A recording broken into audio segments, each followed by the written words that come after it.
no matter what it takes, even when it looks futile.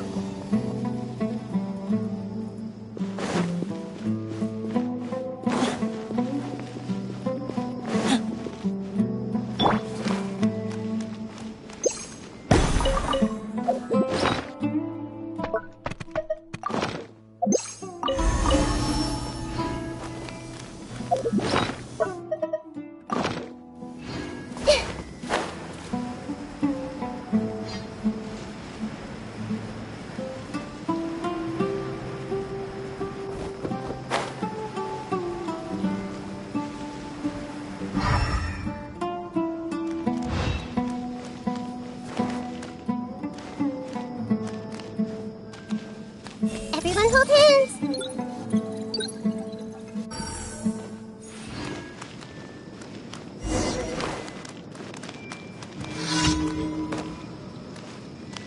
I see everything!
Fry! Hey! Do your worst! Futile! Picked the wrong test subject.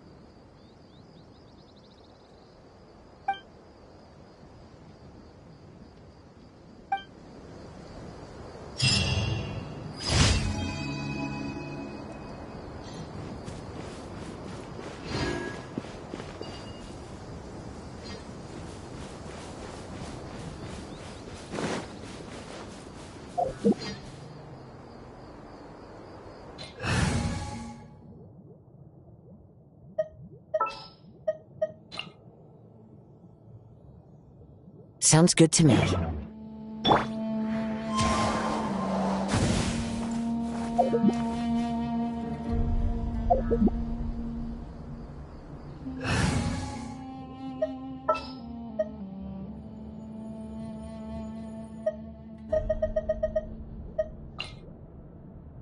our mission begins.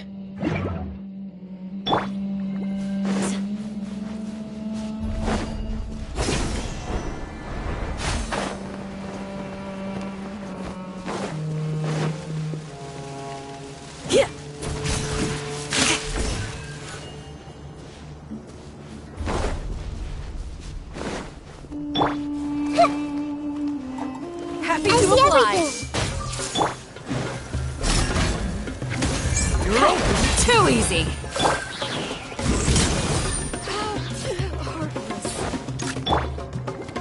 Positions.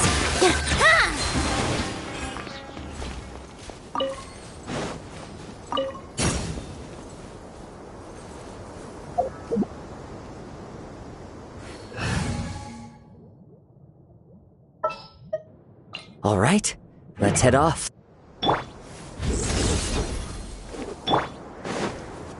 Wind Strider.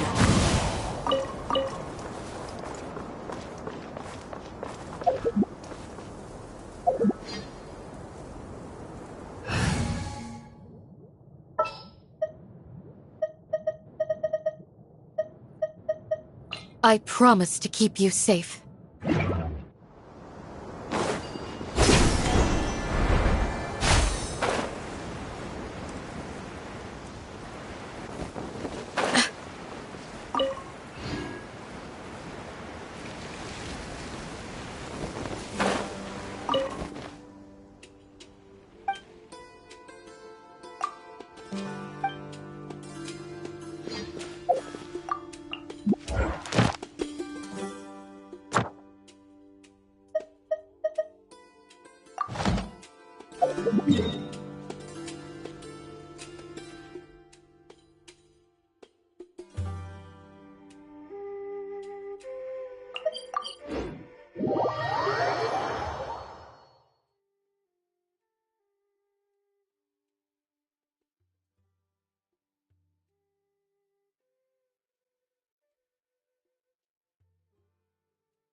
Ad Astra Abyssosk.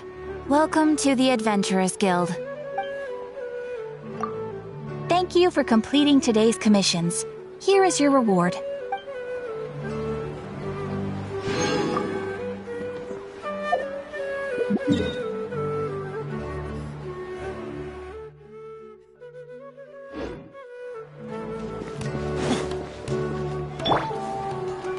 I'm almost out of cash again. Better go get some off Paul or Big Bro. It's called being a freelancer.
Evil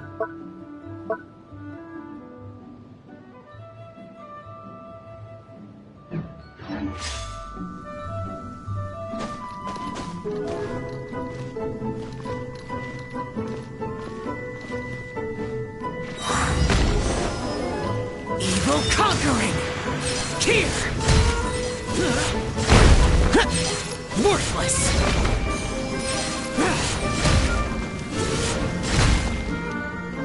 Worthless!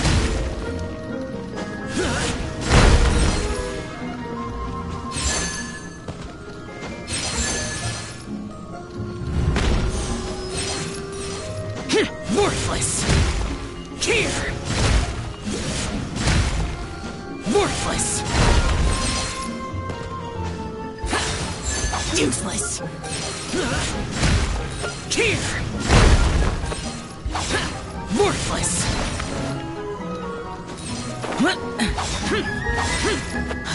Here! Boring! Here! Worthless! Useless!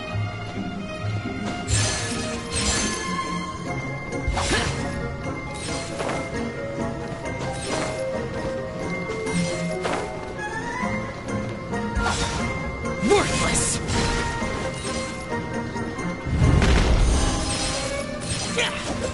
Here! Here! Here!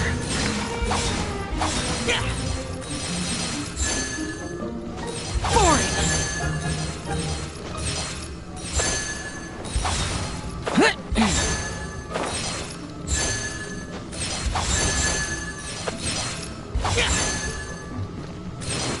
Useless! Worthless!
Leave it all to me.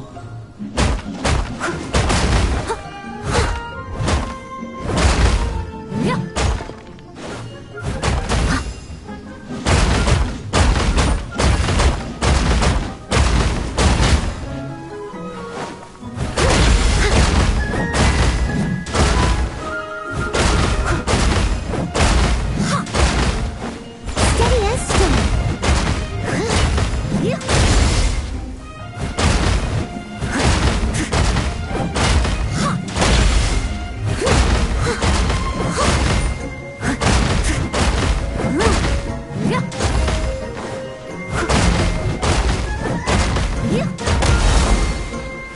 Someone needs assistance.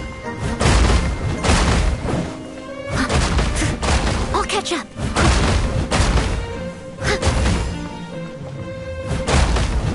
Leave it all to me, as a dutiful maid would.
Fire hazard!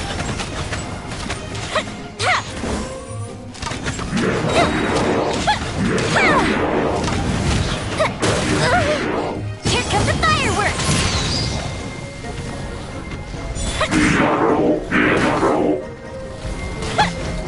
That didn't count! Time for a lecture!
Can't catch me!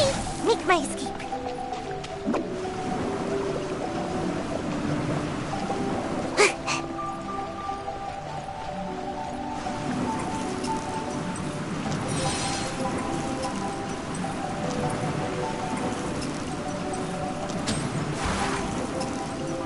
I'm at it!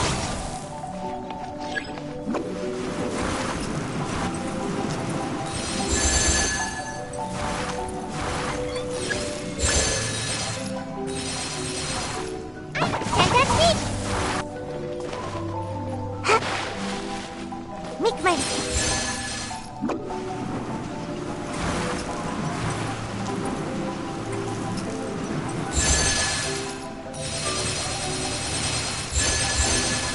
Can't catch me!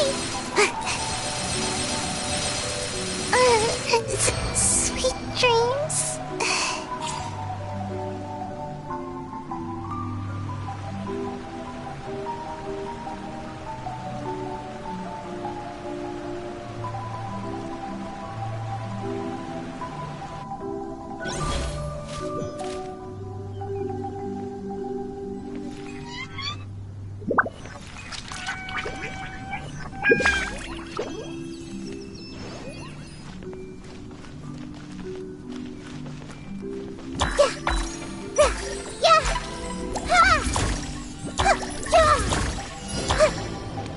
Everyone hold hands.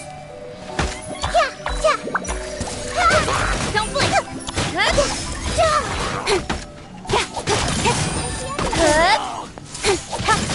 Speed of light. Hey!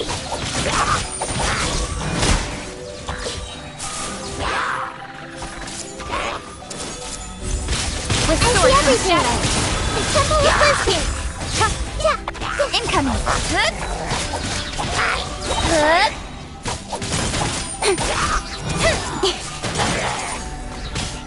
Don't blink to the tape. Hey!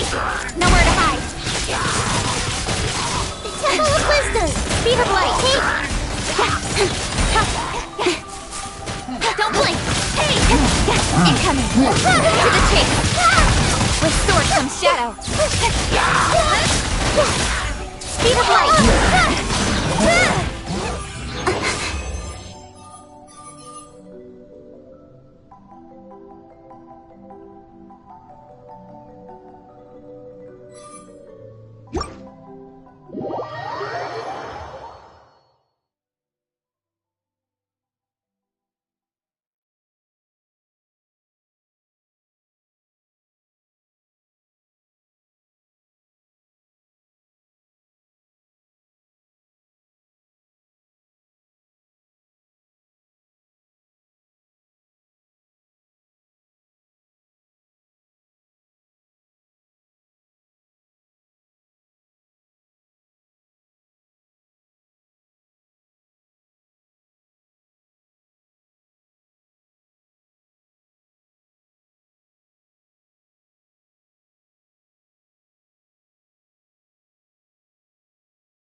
What they say is true. You have to see the world for yourself to appreciate how beautiful it is.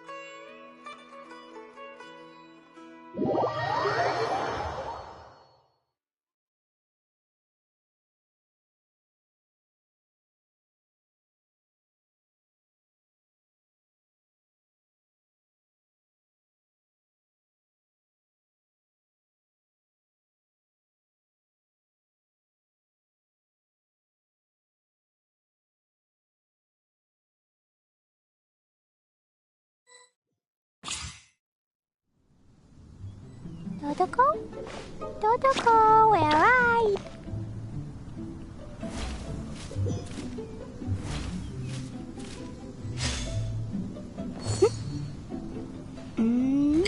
Do you want to come fish blasting with me? I'll get grounded for a hold. Motion to compel.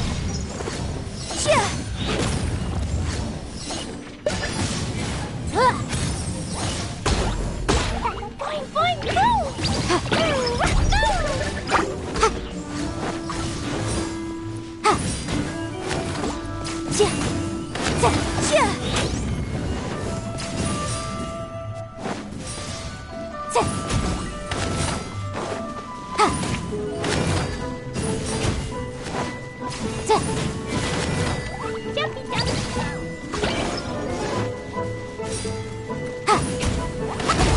La la la.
There are leaves around, and I know just the tune to accompany them. You wish to hear it. Into the wind.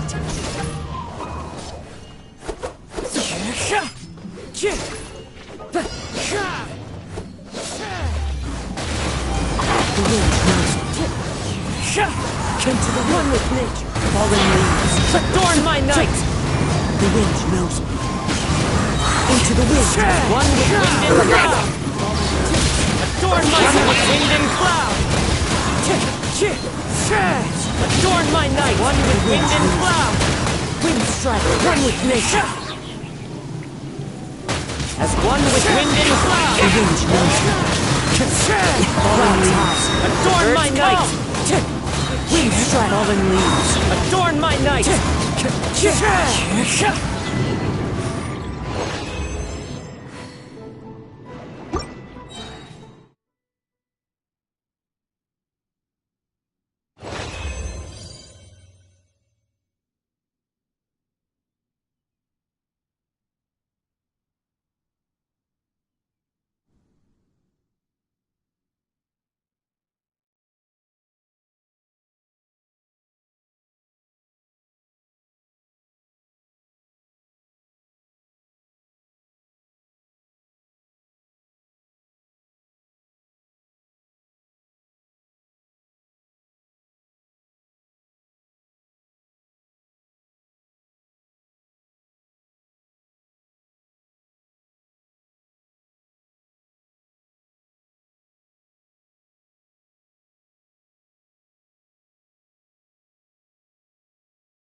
about Snezhnaya and toys anyway. If I had the money to hire a fleet, I would have opened up a Liyue market ages ago.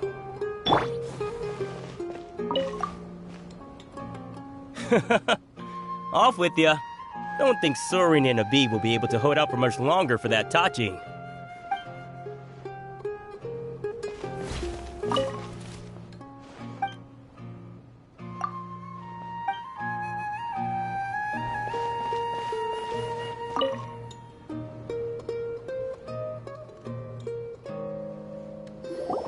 Nilou, good timing. I have the textiles you ordered. If you took any longer, the sumpter beasts might have gobbled them up. You and your jokes. Sumpter beasts won't eat those kinds of things, Mr. Offsheen. Jude said that some sumpter beasts ate his spices. Were they yours? Oh, yeah, really sorry about that. Nilou, if it weren't for you, I would have lost half of my profits that month. Trying to pull anything out of a sumpter beast's mouth is like playing a game of tug-of-war. So they really do eat anything, huh?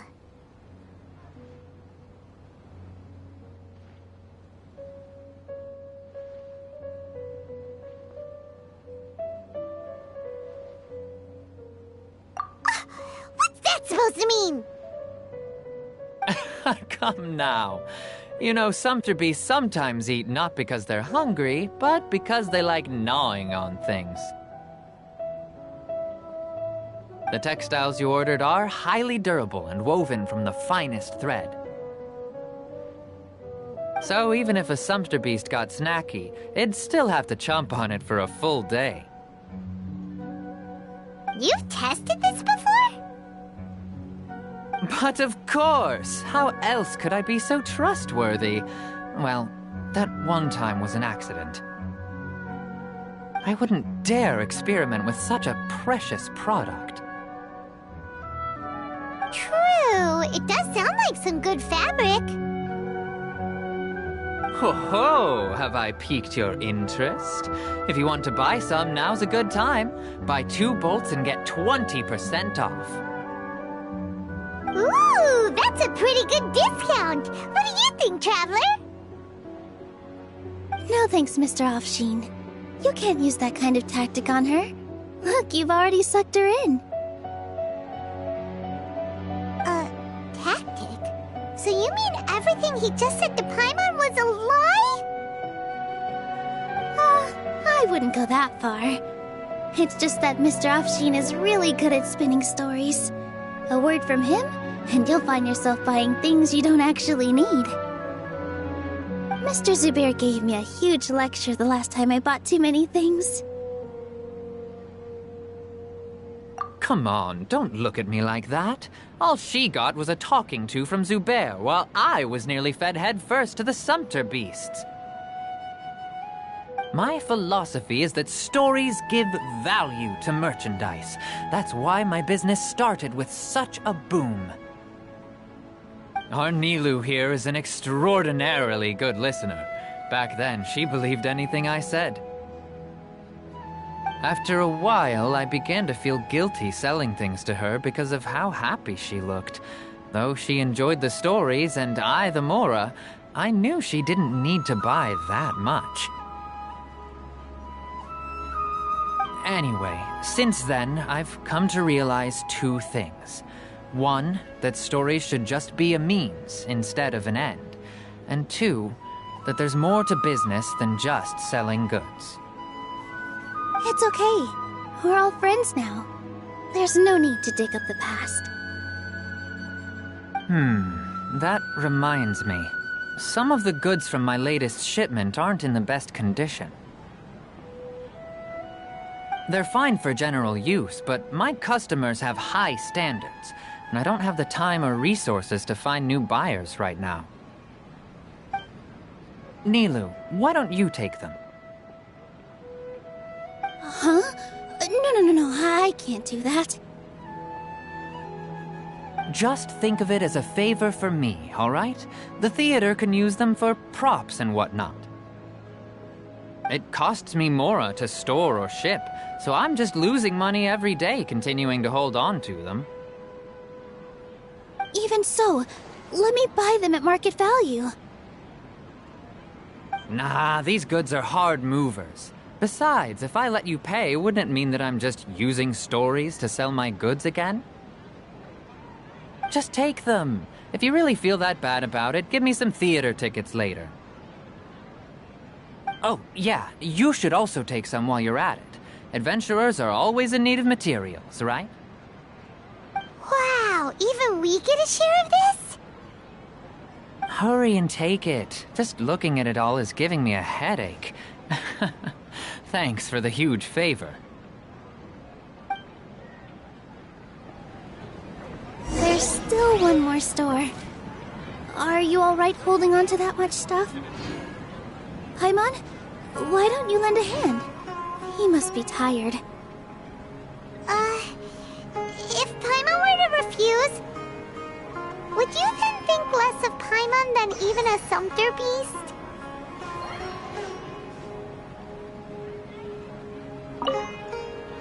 Thanks for the huge favor. The most important thing about doing business is efficiently circulating merchandise. Committed to memory.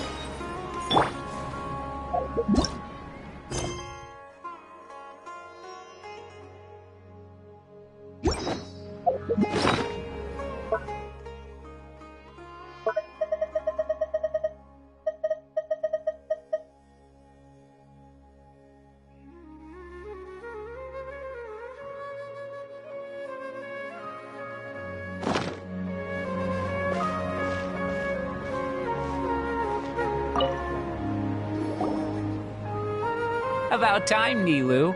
Farhad here was snooping around your props. Please, I was only looking at them to get a better idea of what your new show may be about.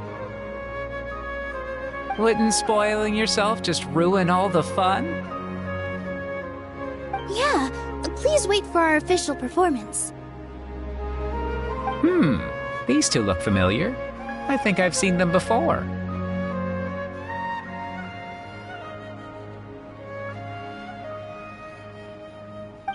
Weren't they at the Sub-Zerus festival? Yeah, and they're coming to today's celebration too. Oh, the more folks the merrier. I was actually just talking to Farhad about also stopping by tonight. Oh yes, please do. I'm sure Miss Raykar and Miss Nadja would also love to have a chat with the two of you. We even prepared a small gift. Let me show it to you. Ta-da! It's a flower wreath. I really think we should wear some of these to give the event a more celebratory feel. Wow, it's beautiful. Did you make it? Farhad did most of the work. What a surprise, huh? He actually knows a lot about crafts. That is pretty surprising. Hey, why can't I have a little side hobby? I worked really hard on that. I know. I watched you make it. I wasn't making fun of you. All right. Why don't you also try some on? We've got some wreaths in your size.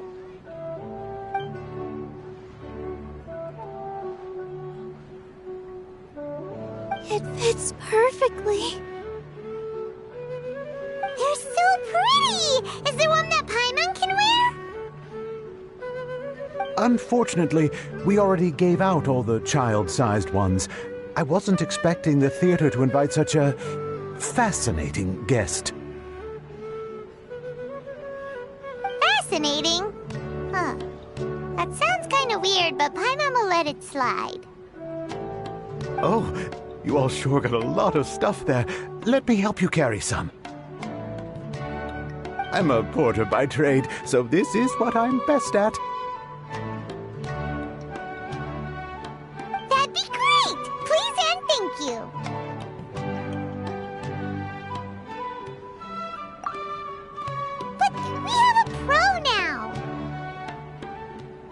Thanks for the help, Mr. Farhad. But let me make one thing clear first. Don't try to ask about what's in the new show. Otherwise, I may not be able to hold back Mr. Zubair this time.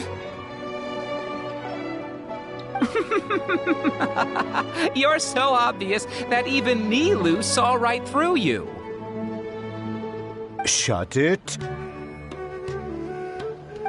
Fine. It's not like I want to get on his bad side either. Including Hushang's things, though. We'll each need to carry a box if we want to move everything in one trip. Even my strength has its limits.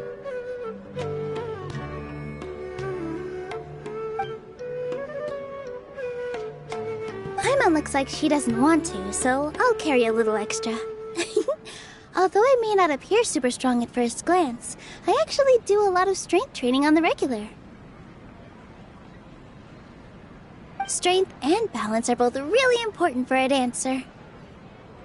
No, let Paimon. Paimon will help carry things. The Traveler's right. Paimon shouldn't freeload.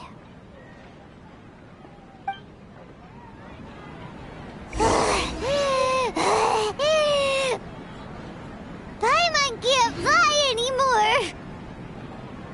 Are you okay, Paimon? Paimon's good to keep going. But Paimon now understands when people say there's no such thing as a free lunch.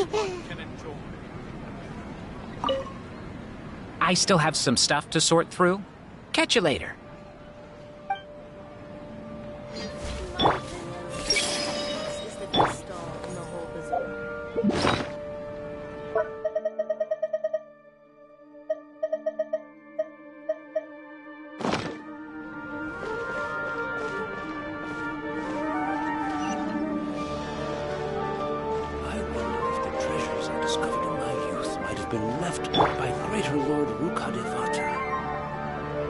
The weather is great today.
Just walked by? Oh, it was someone else.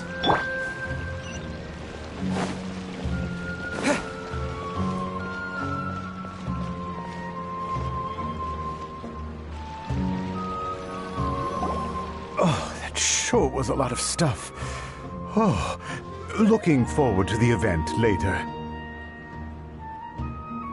Thank you, Mr. Farhad. Thank you, Sumpter Man.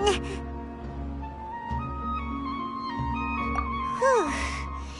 Paimon's definitely going to eat it all back later. All right, I'll leave you all to it.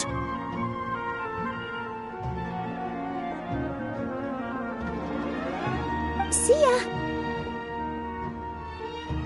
Good thing we had Mr. Farhad with us, or else that would have taken way longer. Of course. Because everyone's working here together. We're all like neighbors, so we're always helping each other out. It's easy to forget that everyone's running a business.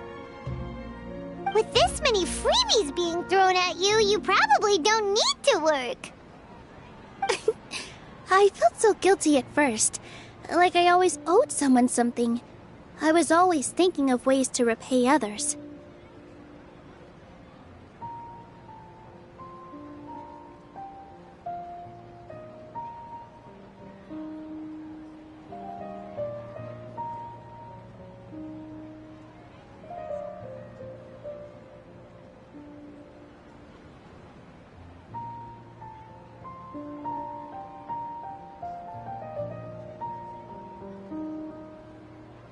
Later on, I realized that it's actually like what Mr. Offsheen said. By taking the freebies, I was helping everyone out and saving them money.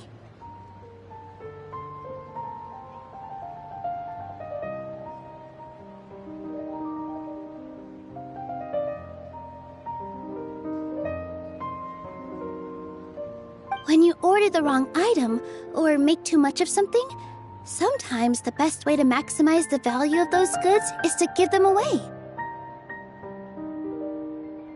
That's why there's no need to stress over the freebies.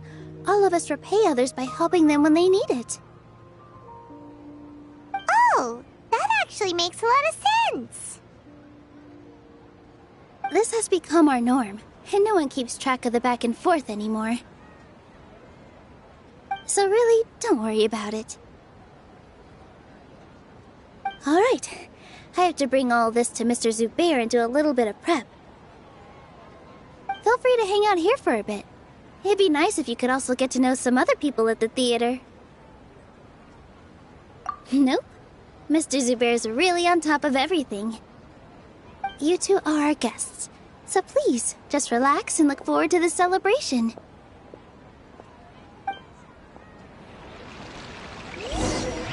Wow, the atmosphere here is so nice! Let's take a break and immerse ourselves in this warmth.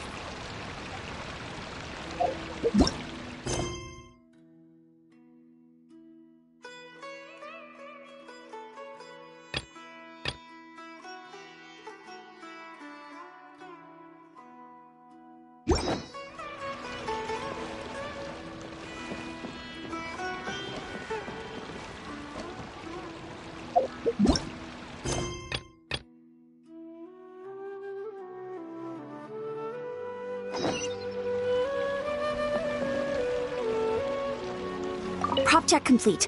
All that's left is to discuss some dates with Raykar. Oh yeah, Farhad is coming. Maybe I should hide the key props.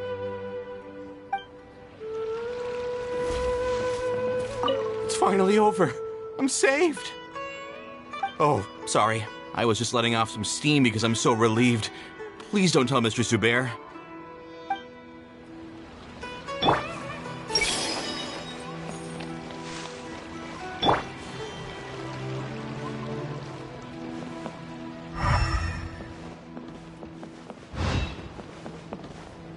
I just saw Miss Nilu come back with Tachin! There's gonna be Tachin! Are you sure? Duh! And even if I didn't see it, I smelled it! It's gotta be Tachin! Let's wait for a little.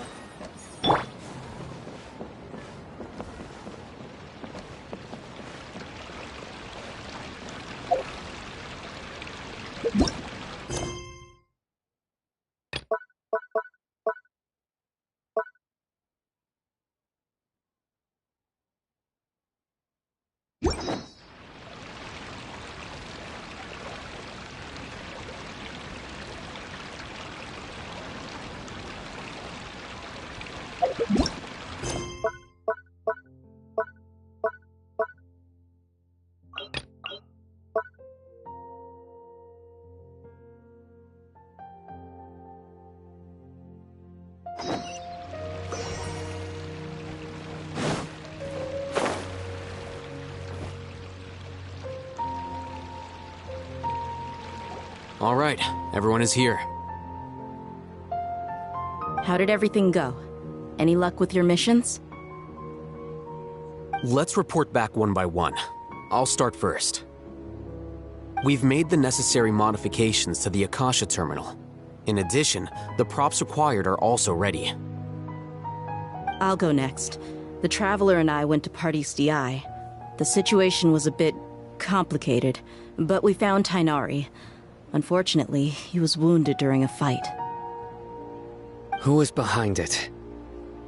Well, that's the tough part. What should I say, Traveler? The Fatui or the Balladeer?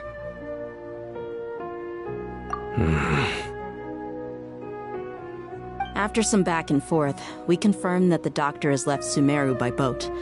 He has something urgent to attend to back in Snezhnaya.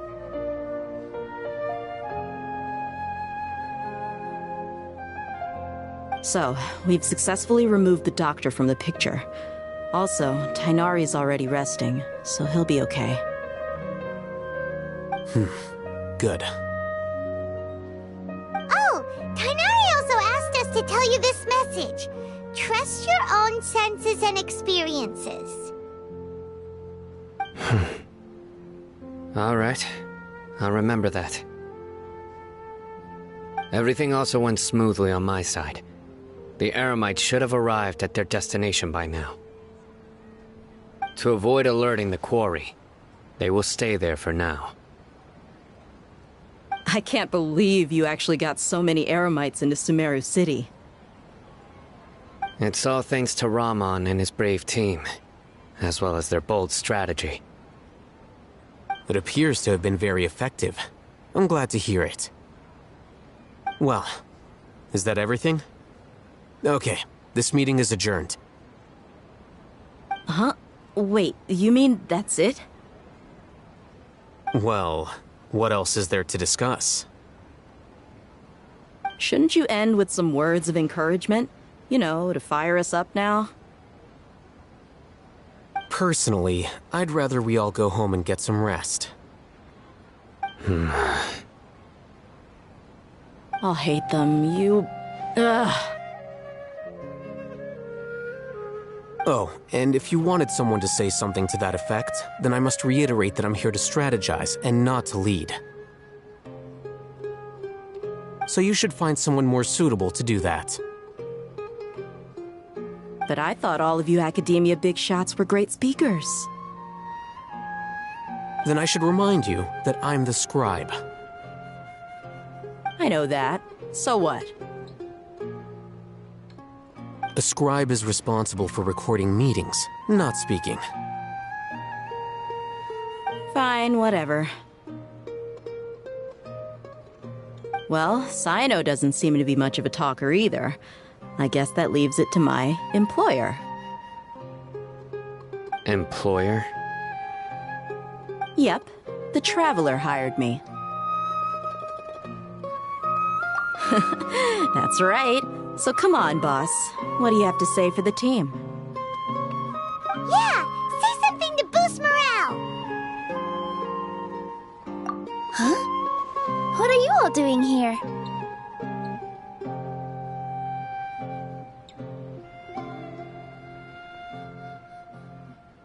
Oh, it's Nilu! Hey, everyone. I'm not disturbing you, am I? Not at all. I was actually just about to go find you.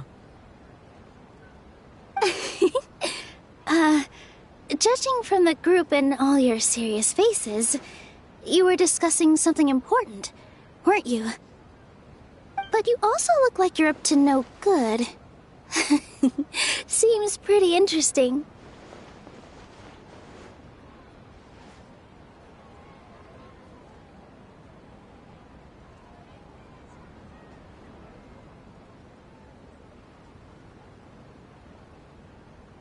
Welcome, Nilu. Would you like to join us? Huh? Join you? You mean, you also want to discuss something important with me? Yes. Something very important. Nilu, are there any breaks in your performance schedule in the upcoming days? Huh? Wait, you're seriously inviting me?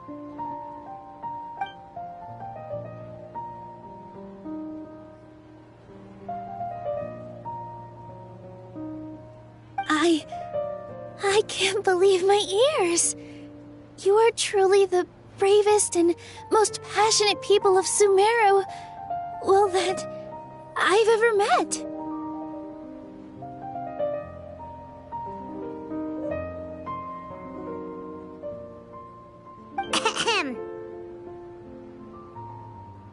Oh, right. The Traveler and Paimon are not from Sumeru, but you are awesome as well. That's right! I must admit that I'm a little scared. But I'll try my best for Lesser Lord Kusanali. If I can somehow use my abilities to help you, then count me in.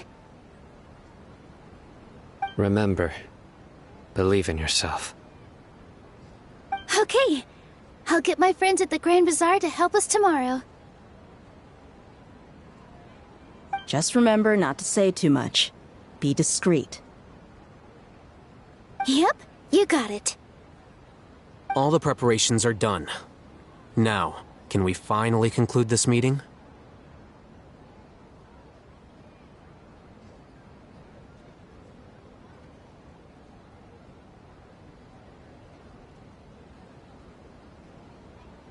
So, have you thought up what you'd like to say, boss?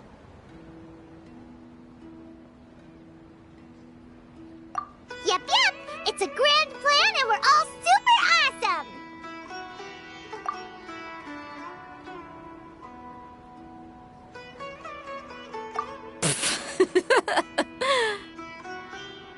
Well said. A good night's rest before an operation can be the difference between success and failure. Thankfully, I've had my place to myself recently. It's been nice and quiet. Huh? Oh, nothing. Alright, let's all go home and get a good night's sleep so we can be up early tomorrow! Okay. So I guess that means it's time to say goodnight now. Yep! Good night, everyone!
It seems like freebies can really cause conflicts.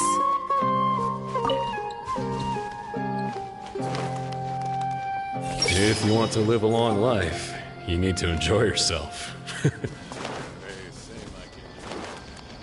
She won't be so easy to fool once she grows up. Blessings from the Dendro Archon. I hope all our patients will get well soon.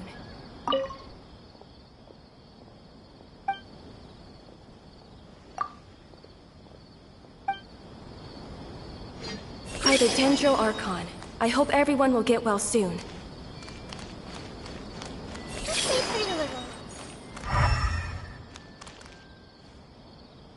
Hello. Do you need help with anything? The healing is such a convenient excuse. It means I won't need to keep explaining complicated scientific principles. These are the only things that still need recording. Anything other than taking notes, it's not my job. Find someone else. What if the Dendro Archon just stop people from getting sick? Good girl.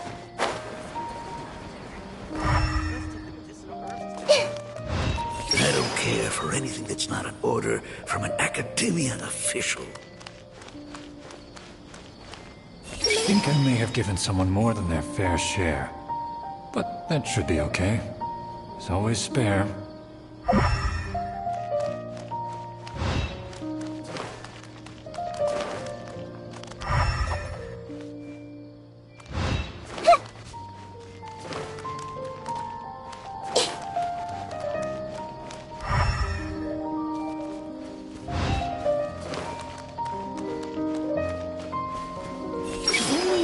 Grow medicinal herbs at parties DI. Why, oh why, can't I just keep my coin pouch closed? It's nice to be Marston's doctor. I still have my son with me. We must always be grateful for the kindness shown to us by others.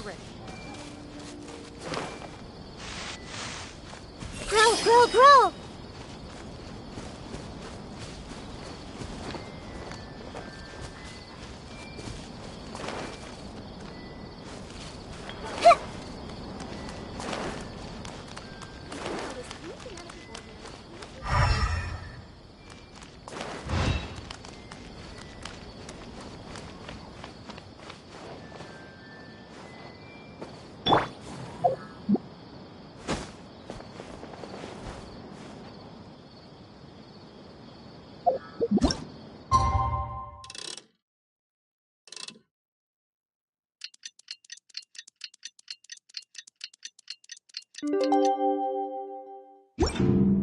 Today's the Academia's Nia Garbaha Day.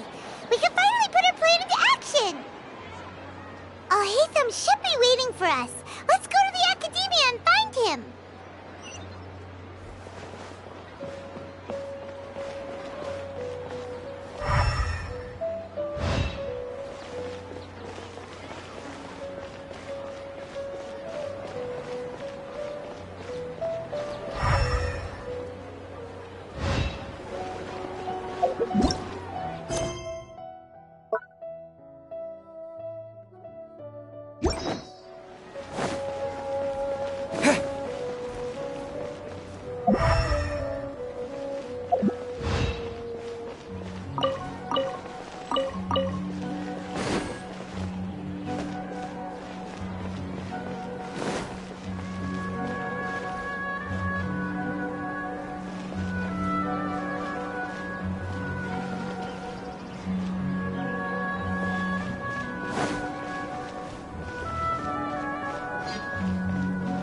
Hopefully those earmarked funds were actually spent somewhere useful.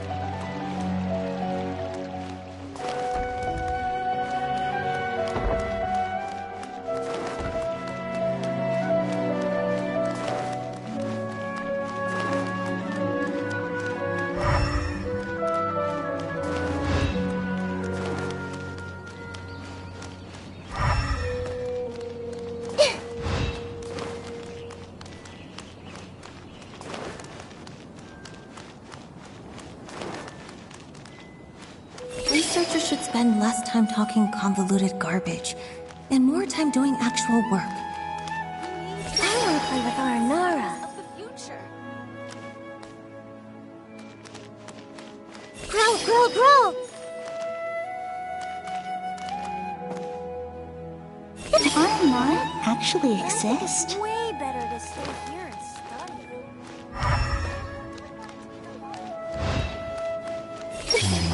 Hopefully I will be able to think uninterrupted here. To honor the generosity of Greater Lord Devata, we must properly care.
To honor the generosity of Greater Lord Ruka Devata, we must properly care for the rainforest.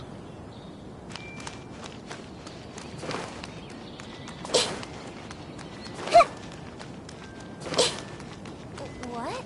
I think it's way better. Everyone dies, and gods are no exception.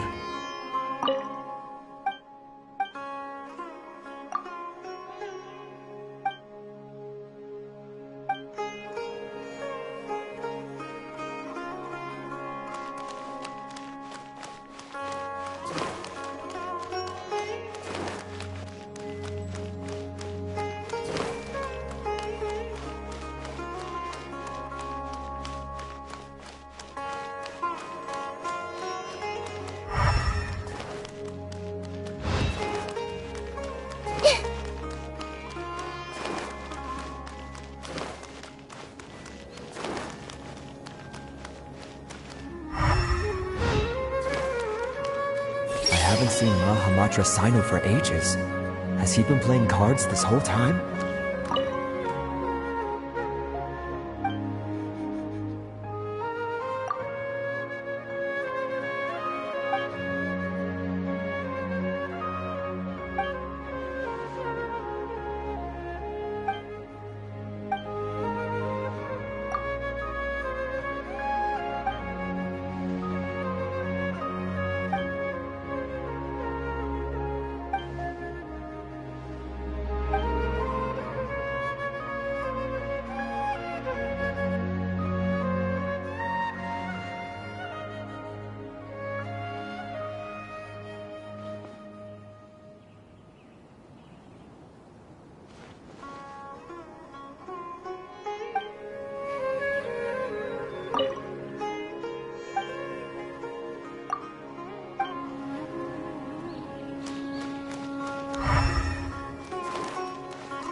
lay on my back and stargaze. My neck hurts from staring at the stars.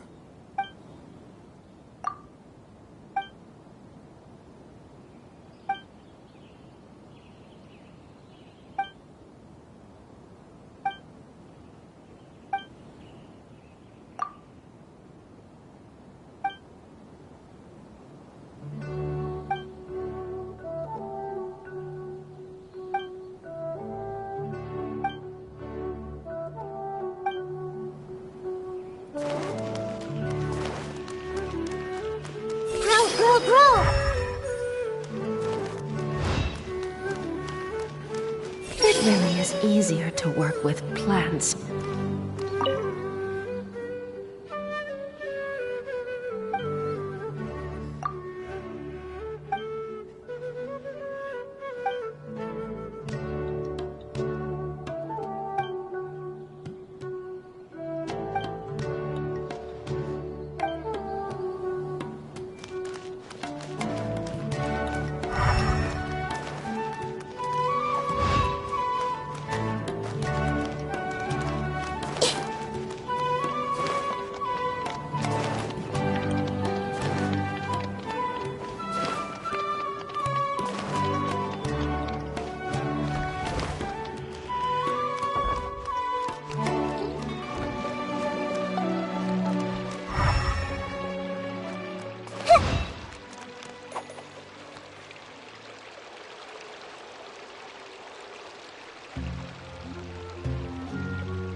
If you're not sure what to do next, how about I take you on a walk?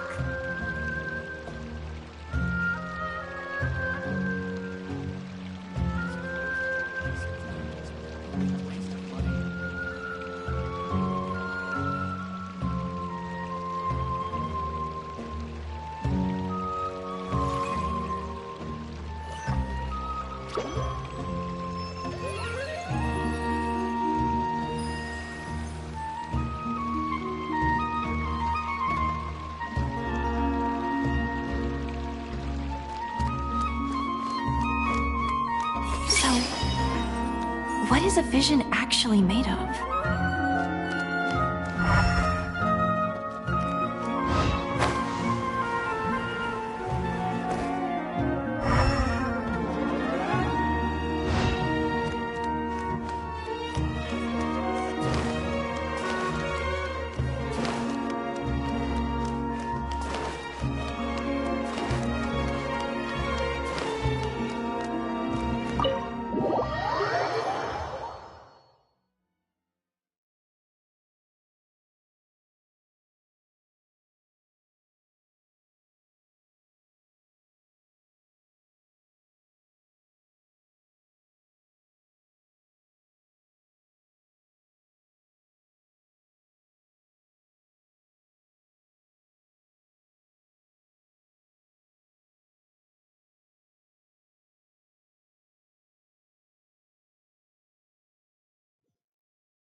Please show me your credentials before borrowing books.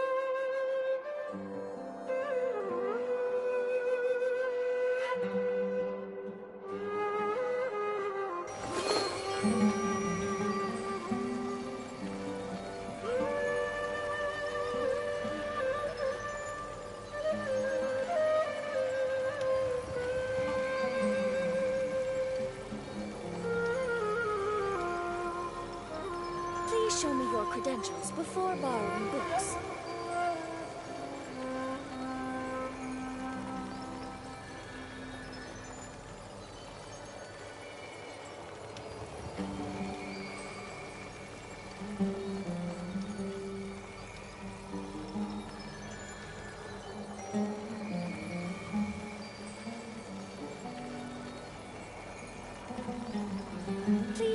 your credentials before borrowing books.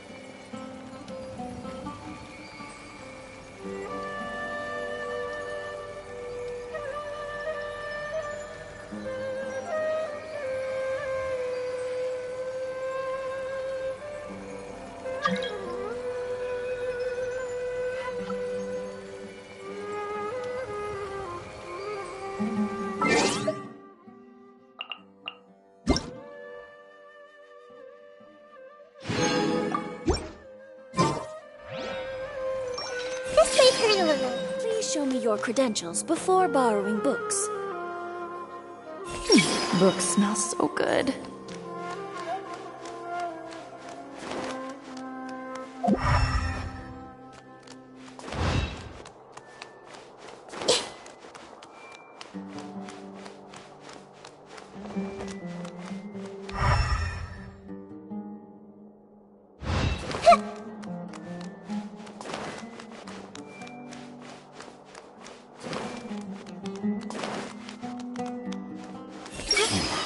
Must keep going.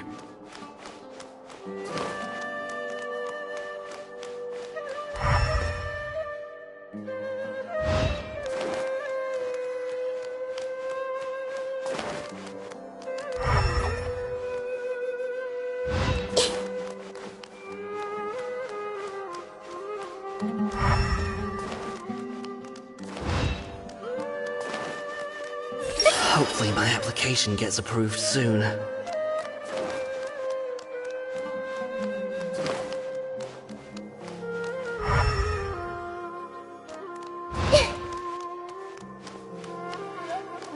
There's really no need to fight over such paltry research funds.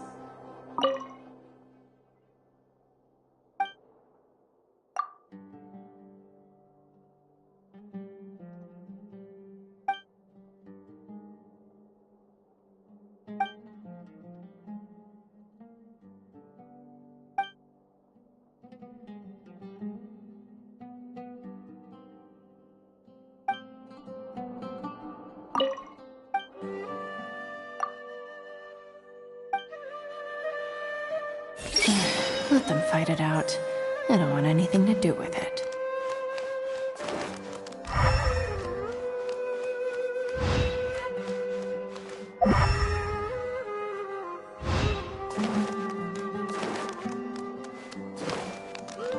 If I hide here, then I don't have to deal with Mahamatra Sino's jokes.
Hello, you two.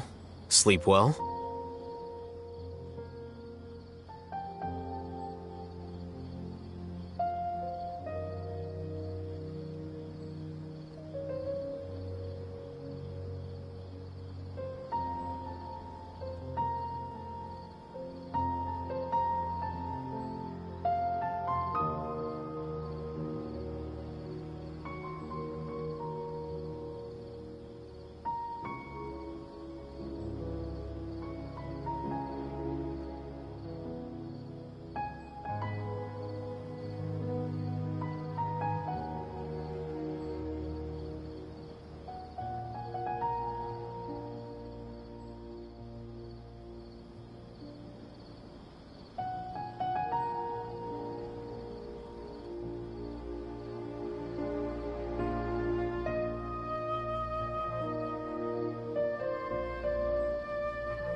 Not really. Paimon got too nervous thinking about today and didn't fall asleep until the sun was almost up. What about you all, Hatham? Naturally, I slept just fine. After all, a good rest should be considered part of the plan, since energy is an important resource. You just want to show off how calm you are. It's crucial to dissipate any tension before we execute our plan. The only thing you're doing is being annoying! Anyway, do you need me to go over the game plan again?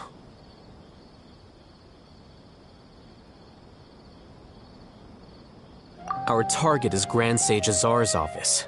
Everyone in the Academia knows that's where the Grand Sage's console is. Only they can operate it. Many restricted commands and operations are executed via that console.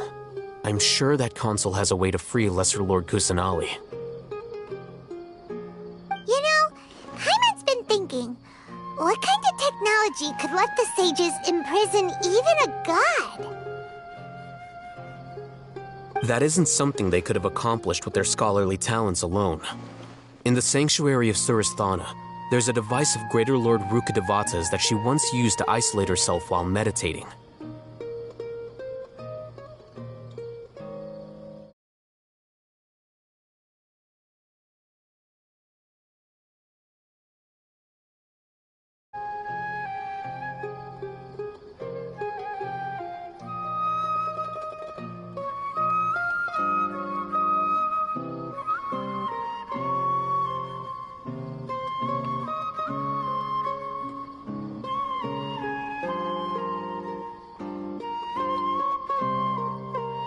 "500 years ago, the Grand Sage at the time modified the device so that it could no longer be controlled from the inside. They were effectively trapping one god with the power of another. So, how are we gonna get to the Grand Sage's office? Don't forget, today is Nyargarbaha Day, arguably the most important day to the Academia. The sages and core Academia personnel are busy loading the latest batch of research developments and legal decrees into knowledge capsules so that they can be entered into the Akasha.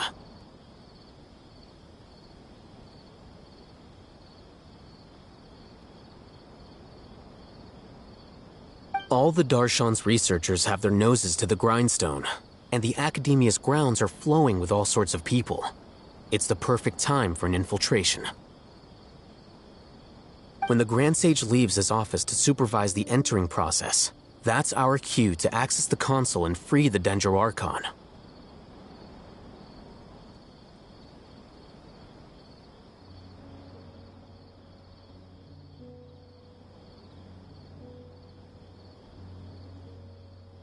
Well, yes. That's just the visible side of our plan, after all.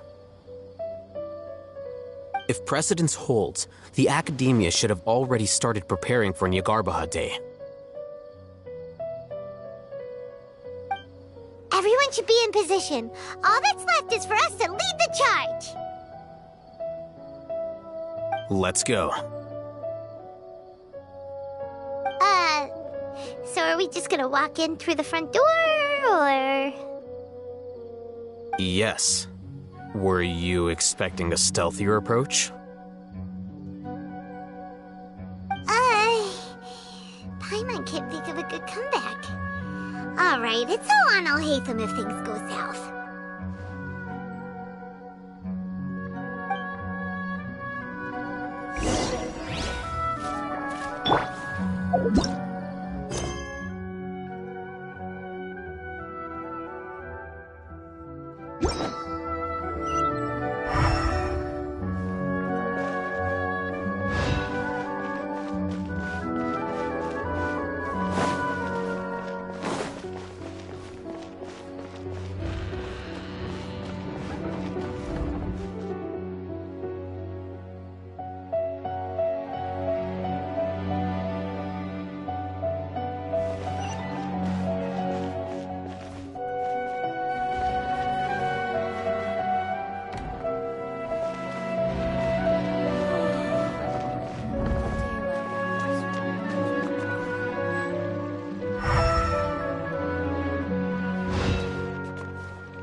Scribe? Please, wait. Are you Scribe Alhaitham?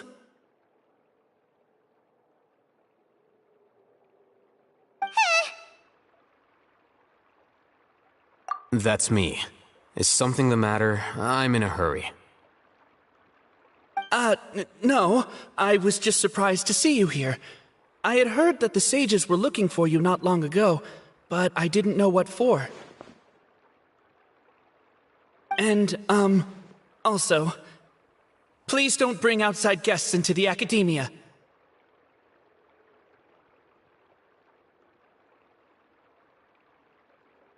Outside guests? How did you arrive at such a conclusion? Your groundless inference shames the Haravatat Darshan.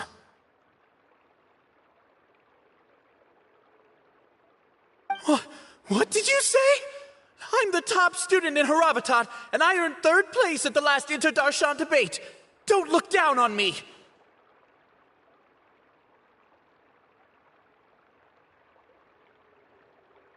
That wasn't my intention. As your Haravatat senior, I just assumed that you possessed a greater aptitude for critical thinking.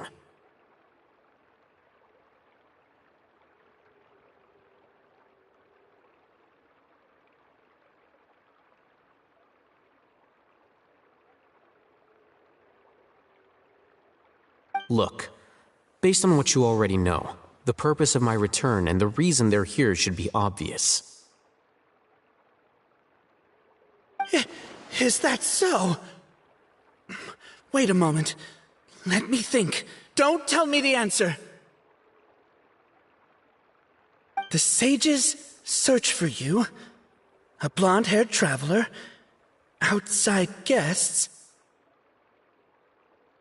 So, from the start, the sages weren't looking for you, but this traveler? And you were gone from the Academia for so long because... Hey, shh. Yes, you've proven yourself as the top student in Haravatat.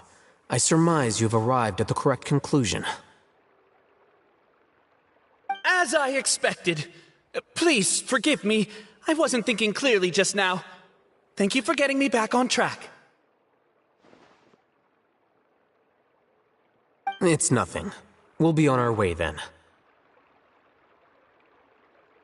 All right. Thank you for your contributions to the Academia, Scribe.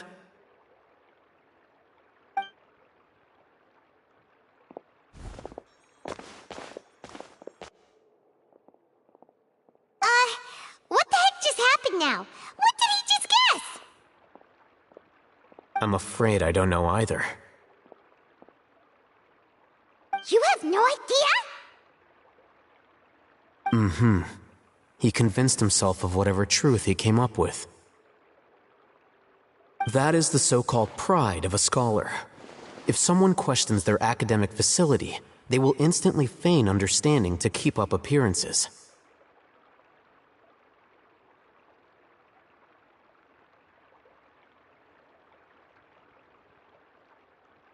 Nowadays, the academia is rampant with this type of scholar. Their obvious farces of intellect only serve to highlight themselves as fools.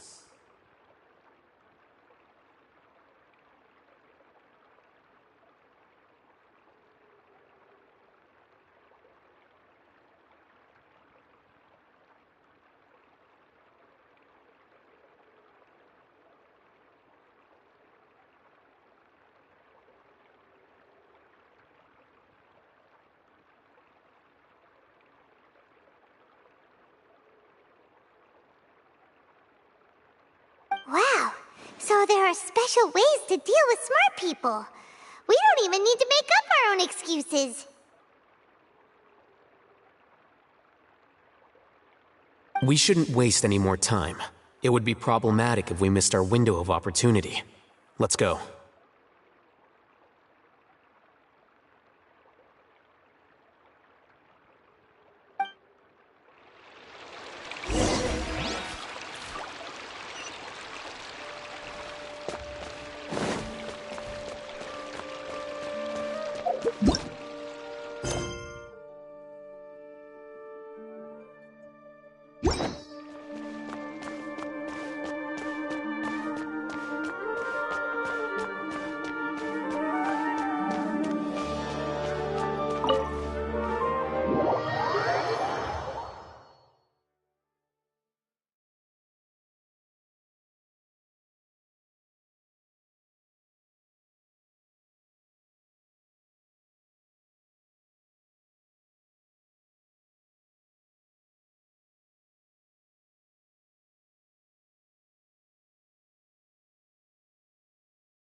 Is this the Academia's library?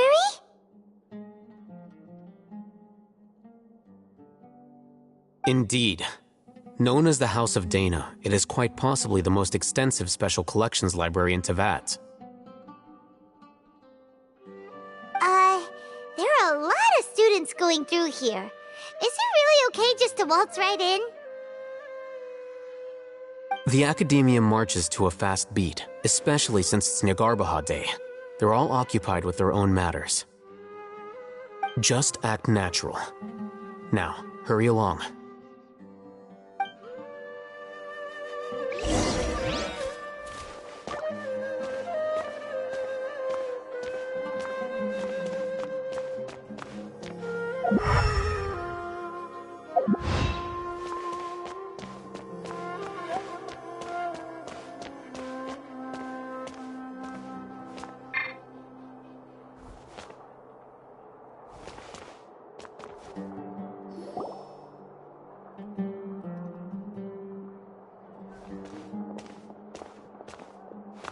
What's this platform for?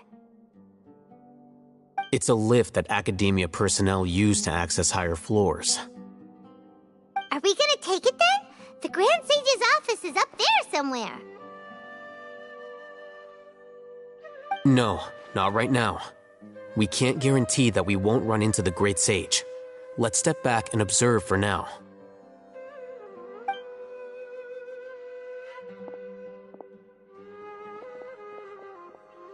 You think the Grand Sage will exit from there? And after he does, we'd sneak past him? Oh, Paimon thinks that's really dangerous. Who knows? However, if we can confirm Azar's current location, our operation will be much safer if we... Allow me to offer you a hint. If you wish to know his location, look behind you.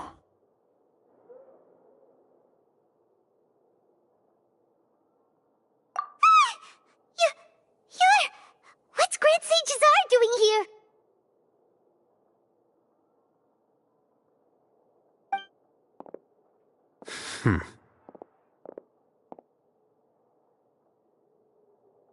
Do not tell me you believed the Academia would not grow suspicious of you after such a prolonged absence, scribe. An eyewitness had informed me of your whereabouts, so I came to personally welcome you. Great Sage, I didn't expect you to care so much about me. I'm truly flattered. I'm sure, but compared to you, I am far more interested in these two unexpected guests. You are the Traveler and Paimon, correct? It's a pity that only now have I been afforded the opportunity to formally meet two of Sumeru's most esteemed guests. I do apologize for my lack of decorum. Excellent. You immediately initiated discussion instead of attempting to prepare some perfunctory excuse. You clearly understand the situation at hand and have no intention of making a reckless stand. The foot traffic here renders this place unsuitable for discussion. Please, follow me to my office.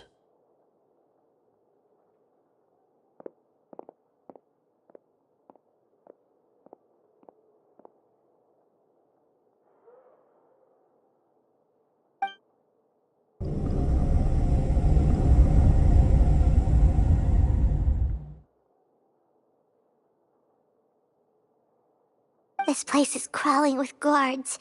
There's no way out for us. All right then, Traveler. What did you wish to discuss with me? Today is Niagarbaha Day, so I still have many responsibilities to attend to. There is little time for idle chit-chat before I detain you all.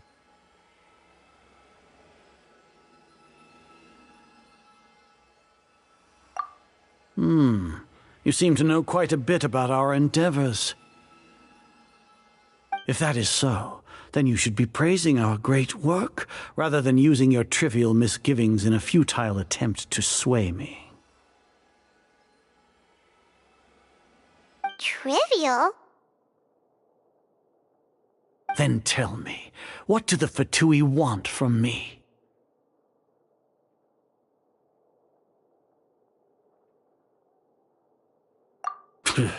Worthless.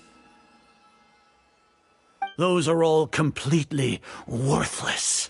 Benefits, divine power. These materialistic words do nothing but debase our great work. Creating a god. Yes, we are using human wisdom to create a god. If humanity cannot attain omniscience and omnipotence, then we shall create a god to reveal them. This is the pinnacle of human wisdom. We shall regain a god's guidance at long last. No longer will we flounder in the interminable void of consciousness and knowledge. Even Irminsul will be freed from its plight. For our nation of scholars, this is the ultimate aspiration. No cost is too great to realize it.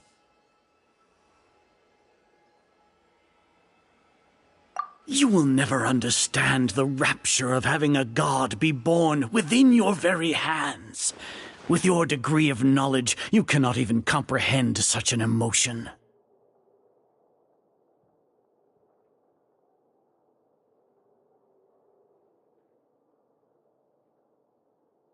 Gods exist on a plane that far eclipses humanity's. Lesser Lord Kusanali. What can she even do? Care for the people? Fend off sandstorms? Fabricate silly fairy tales? These are but child's play for the academia. Does that make us equal to the gods? We are a people favored by Greater Lord Rukkhadevata. Though I may have personally not seen it, our forefathers bore witness to true wisdom. The ascension of the Lesser Lord has brought nothing but bewilderment to the scholars. They all ask, is that truly what true wisdom is supposed to look like?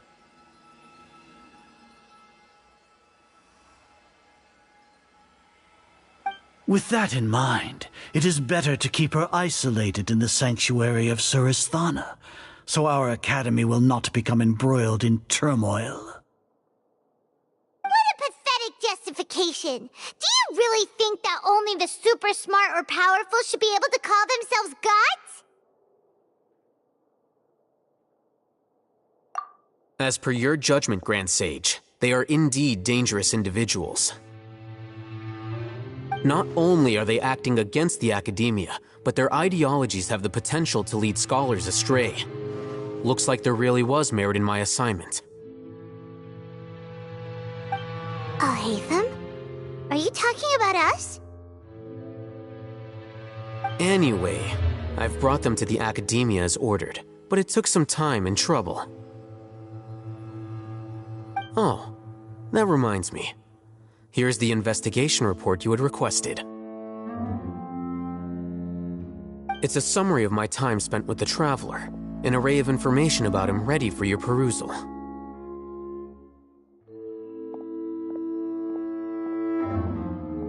Oh, Haytham! So you're still on the Academia's side!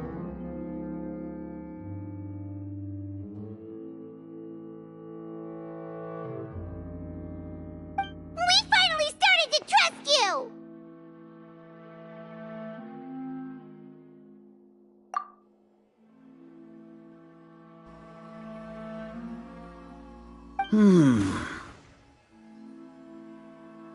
Excellent. Detailed contents with no errors. I would expect nothing less than an immaculate report from the scribe.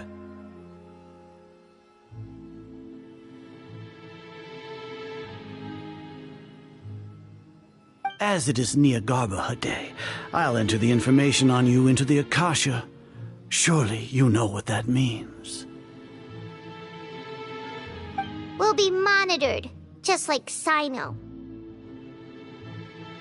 With the Akasha's calculation prowess, all of your actions will be predicted with an accuracy of at least 98%. Furthermore, your data will be updated in real time whenever new information presents itself. To put it into words you can understand, wherever you go, you will be walking under an invisible leash. This is Sumeru's greatest penalty for dishonest persons. Are you not familiar with the concept that great responsibility begets an equally great suspicion? In any case, you are Sumeru's most concerning external variable. Locking you down will greatly decrease the chance of any undesirable outcomes coming to pass. You're despicable! Despicable? Perhaps from your perspective, but I suppose you had mentally prepared yourselves for this, no?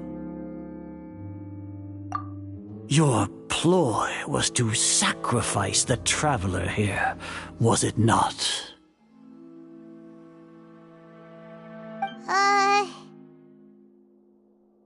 Lord Azar, I know what you're trying to say, but I've been following your plan this entire time.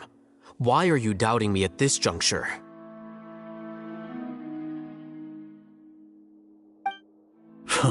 Must I delineate your entire plan? Very well, I will spell things out. First off, I received an eyewitness report that you were spotted with the Traveler at Caravan Ribat. However, you immediately departed for the desert and escaped surveillance range. Judging by the time, you all likely encountered the truant General Mahamatra in the desert. Am I correct? Maybe Paimon shouldn't have mentioned Sino just now. The Academia had not received correspondence from its scribe for a prolonged time. You were also in the company of the Traveler, a close associate of Lesser Lord Kusanali and General Mahamatra Sino, who had defected from the Academia.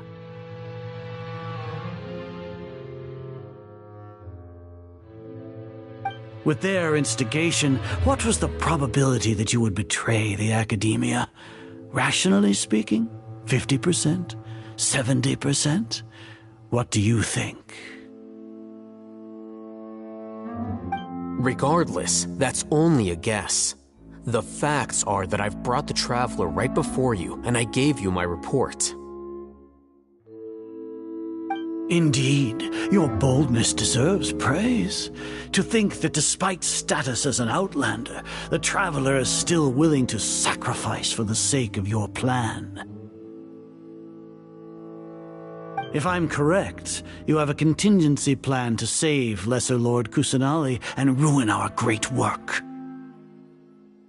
Sneak into the Academia on Nia Garbaha Day, using Alhaitham's status as the scribe, for there is a good chance that an opportunity to save the Lesser Lord will arise.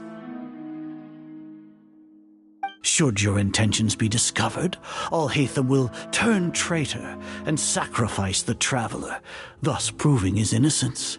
He can then stay inside the Academia and continue searching for a way to proceed forward.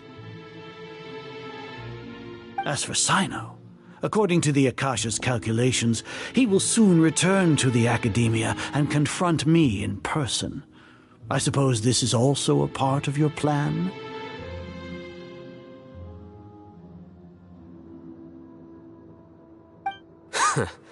You'll see me as a traitor regardless of what I say, no? Even if you impugn me, it would have little effect on you all. You misunderstand. Losing our scribe would irreparably damage the Academia's regular operations and the development of Sumeru's future academic systems. However, under the current circumstances, even that is trivial compared to what we stand to gain from our great work. You said that I betrayed the Academia, but you, Azar, you've betrayed all of Sumeru, betrayed its archon. So flight has turned to fight at long last. Guards!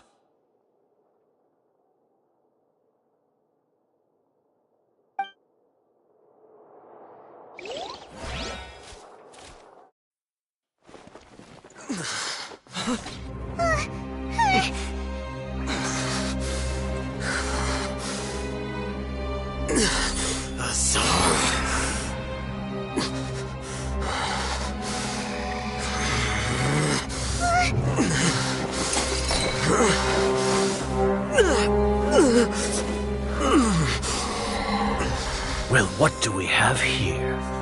So you stole that divine knowledge capsule. Traitor! You traitor! Even the most rational scholar will yearn for the power of a god in a moment of desperation. Aren't you doing the exact same thing as me, Alhaitham? Unfortunately for you, no god will lend you their power. Azar!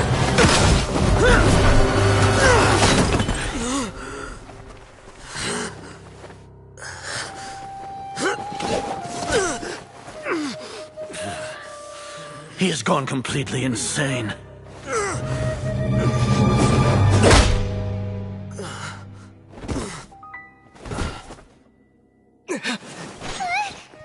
Take him to the Matra and exile him to Aru village. Then find someone to take these two to the confinement room. I'll deal with them later. Grand Sage, we've finished all required preparations for Nyagarbha Day. We may begin to enter the capsules now. Excellent. You may begin.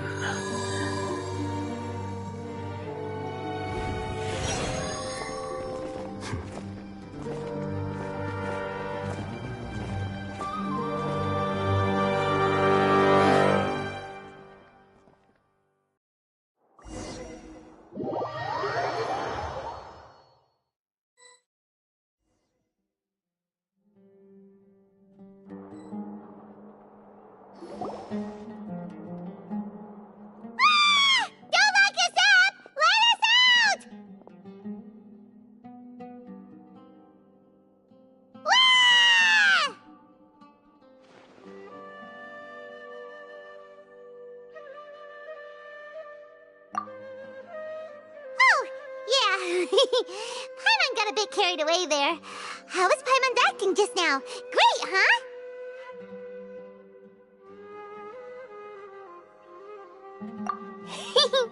Everything's going according to plan so far. We made it into confinement, and Alhaitham's probably done with his part too. We even managed to trick Grand Sage Azar. Alhaitham sure knows how to cook up a plan. What are we doing next? Paimon has trouble remembering things when she's worked up. Right. Paimon thinks it went something like this. Apart from that, we still have yet another goal in the first stage of our operation, which is to send the Traveler to the confinement room. What? Why do we want to get him locked up on purpose? He's always been the person the sages are most afraid of, as well as the greatest obstacle to their successful implementation of their plan. They are very aware of the risk he poses to them. Once the Traveler is imprisoned, the sages will likely think that everything is under control. And with their guard down, the next phase of our plan will have a much higher chance of success. I can already see the pompous looks on their faces. Oh, that's a super tricky plan. But Paimon still thinks it's not really worth it. That isn't the only reason, of course. He has a more important task once he's in confinement. According to the Academia scholars in Ramon's custody, Lesser Lord Kusanali has sealed off her consciousness in the Akasha ever since she was captured by the Doctor.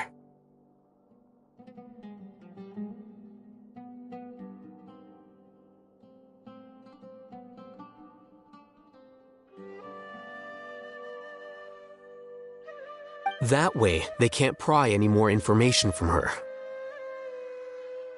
Even if we break into the sanctuary of Surasthana, it will take time to awaken Lesser Lord Kusanali's consciousness. We need to do that in advance. So our job is to wake up Nahida! Okay, totally worth getting thrown in jail for. The confinement room is inside the Academia, close to the sanctuary of Surasthana. It's a completely enclosed space, and you won't be receiving any visitors. I'll work with Ramon's scholars to make some modifications to your Akasha terminal. Once you're in, get as close as you can to Lesser Lord Kusanali and try to connect to her consciousness. However, as for whether she'll actually wake up, that will depend on our luck.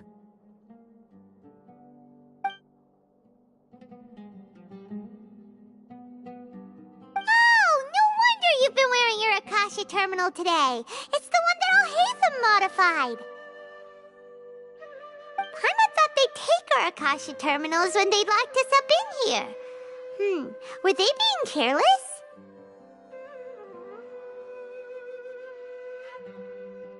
Alright, so what now?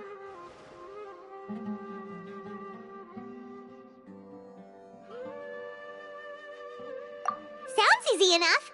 We can finally talk with Nahida after all this time! Let's do it! There's a light flashing on your Akasha terminal. It's almost like... the faster it blinks, the better the signal!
Huh?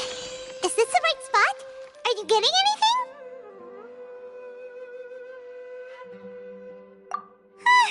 Please work!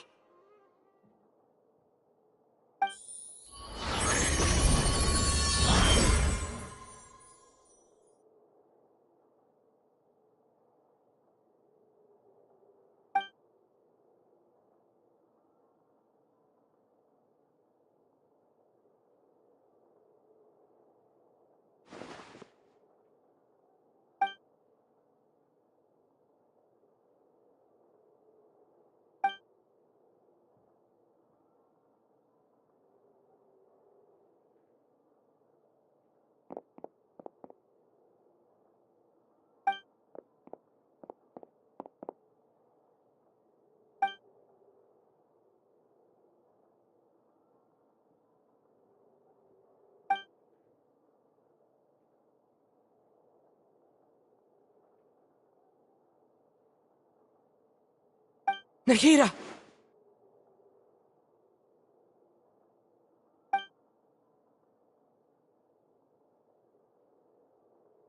Hey, Nahida!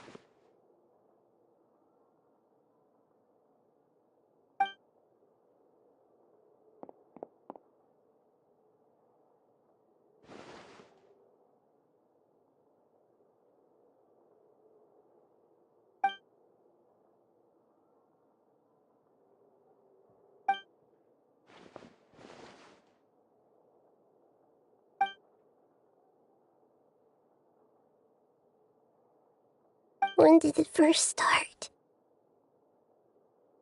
Oh, right. It started from the moment I was born. I want to become a worthy archon. So I've kept studying. Kept listening to my people and their hearts. Kept looking for a way to save Irminsul. So I can catch up. Catch up to Greater Lord Rukkhadevata. But I'm stuck in the sanctuary of Surasthana. The sages are creating a god to replace me. And I'm forced to lock my consciousness in this boundless darkness. Nahida!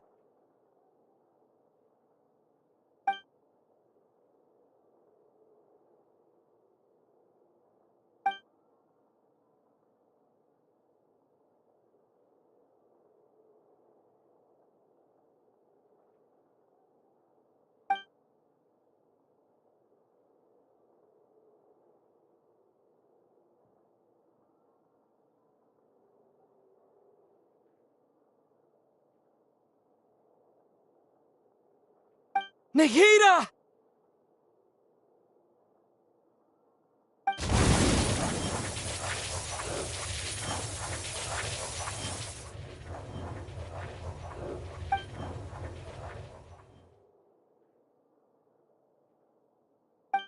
It's so quiet here. Now that I think of it, I don't think I've ever actually listened to my own inner voice. Do archons have them?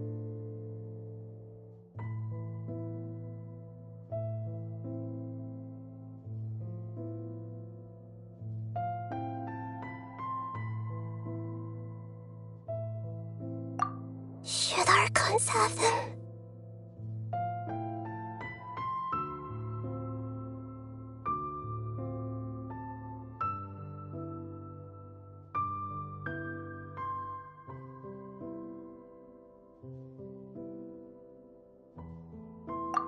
Have I been doing the right thing? anything?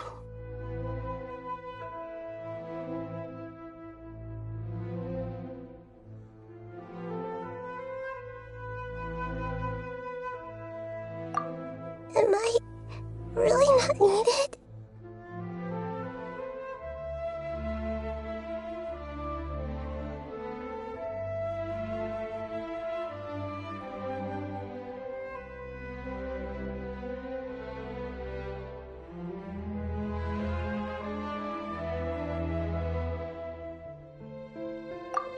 How do I really feel about all of this?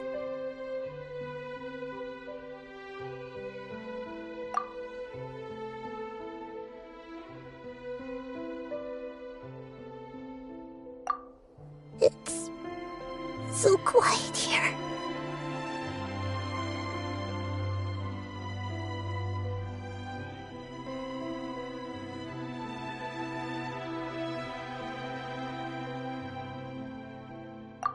Since you're the god of wisdom, you've known the answers to all these questions since the very beginning, haven't you?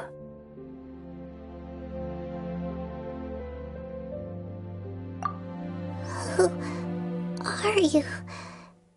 Whose voice is that? It sounds familiar.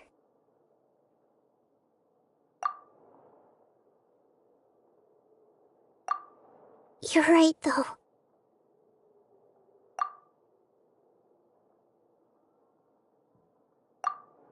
I won't ignore my own voice anymore.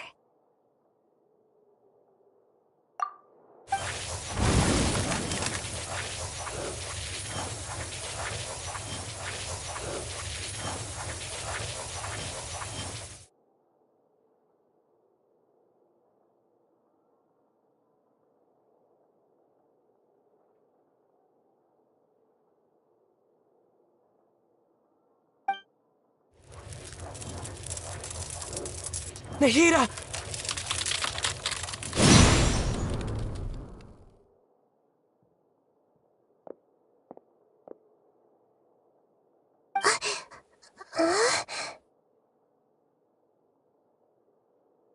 Nahida? Did you wake me up? Thank you. Why are you here? We're here to rescue you. Are you alright? I'm fine. It's just... when I think of everything that's happened to me, I feel really angry now.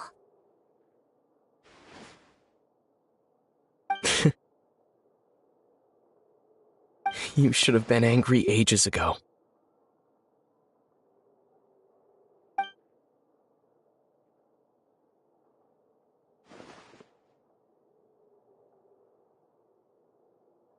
Huh?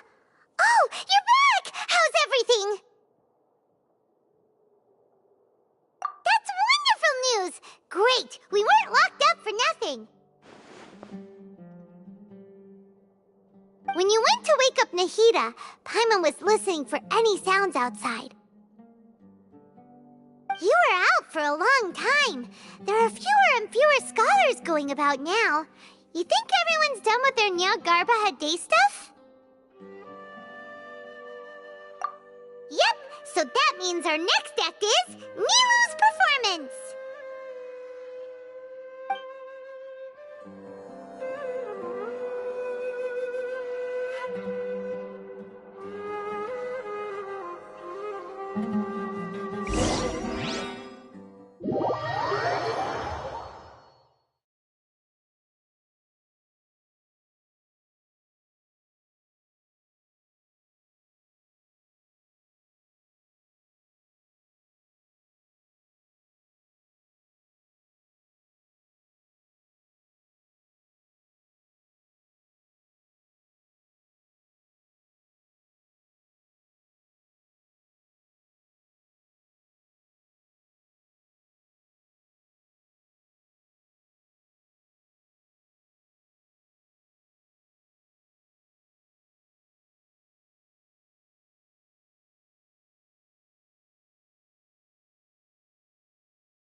Nilu, are you sure about this? You're taking such a great risk for them.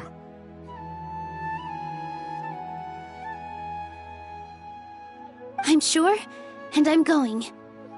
You know that I don't like to pass up any opportunity to dance, and this one is especially important.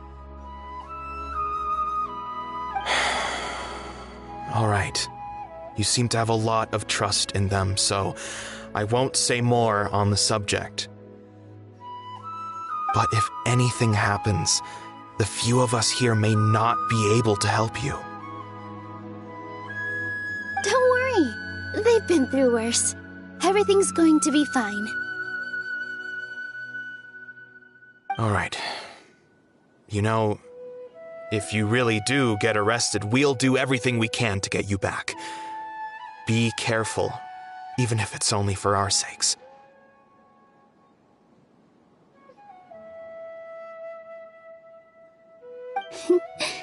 Thanks, Mr. Zubair. You're so very kind.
Relax.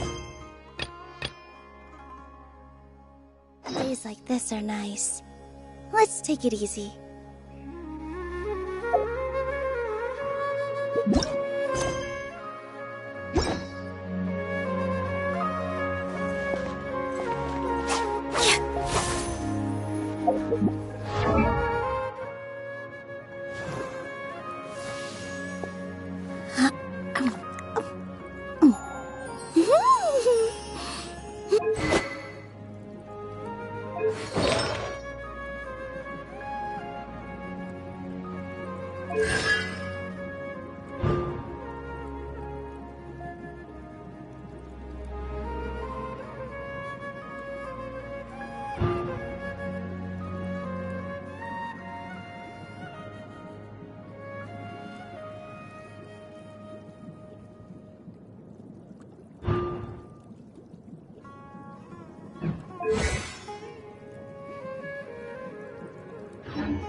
Always remember that your safety comes first. And don't forget that you're the star of Zubair Theater!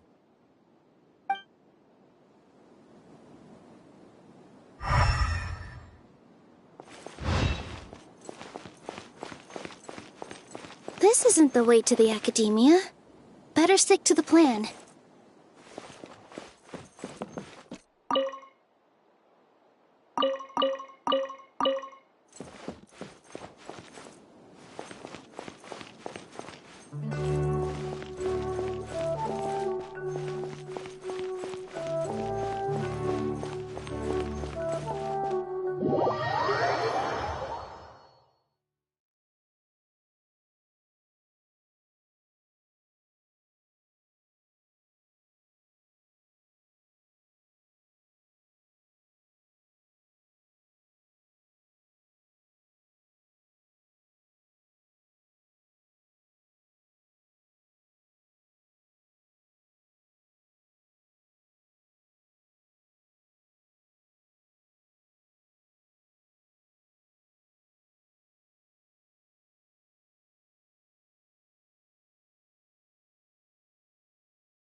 Nilou, are you sure about this?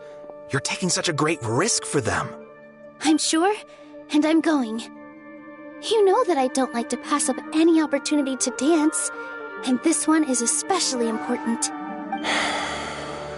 All right. You seem to have a lot of trust in them, so I won't say more on the subject. But if anything happens, the few of us here may not be able to help you. Don't worry. They've been through worse. Everything's going to be fine. All right.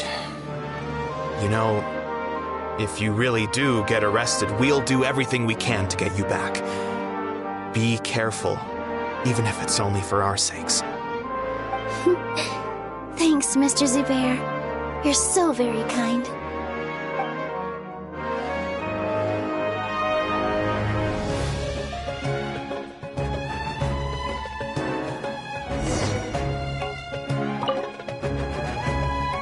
Always remember that your safety comes first. And don't forget that you're the star of Zubair Theater!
Nilu, how's it going?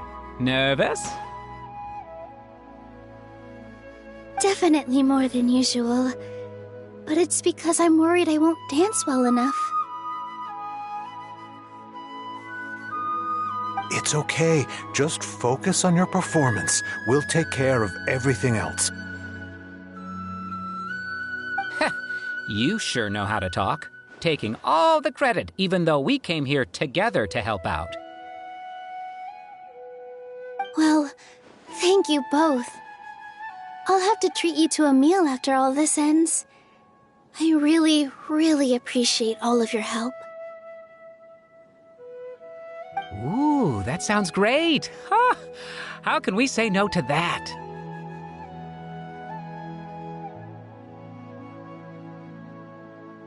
All right, let's get back to business.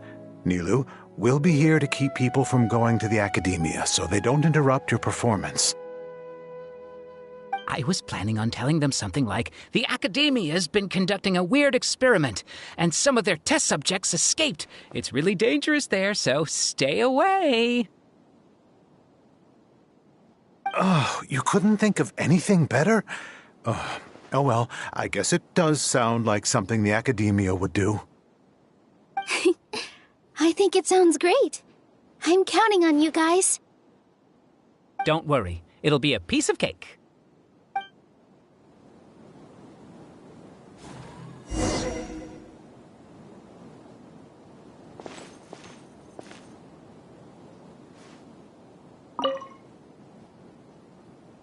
You really like to play cool in front of Nilu. Hey, cut it out. This isn't the time to chat about stuff like that. Here!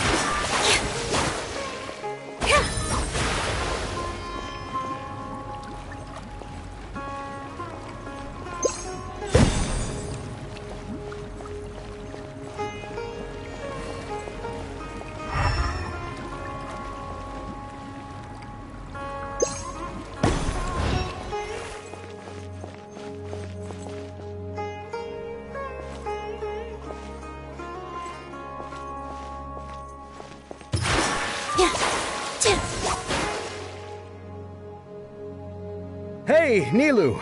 Sorry, it's great to see you, but I'm really busy right now. Our Bait People Away with Yalda Candy's plan is working beautifully. Do you want some candy? We have more than we can give out. Vihar, thank you so much for doing all of this. And even dressed up as the Knight of Flowers, no less. I'll pass on the candy, though. I cut back on sweets in the period leading up to a performance, and I'm about to start one. You have a point. The stage is cleared and everything's ready, so you can start your performance at any time. Yeah, thanks to you. I'm really grateful. All right, time to hit the stage. You're welcome. The honor's all mine, since I'll have such a great view of the show.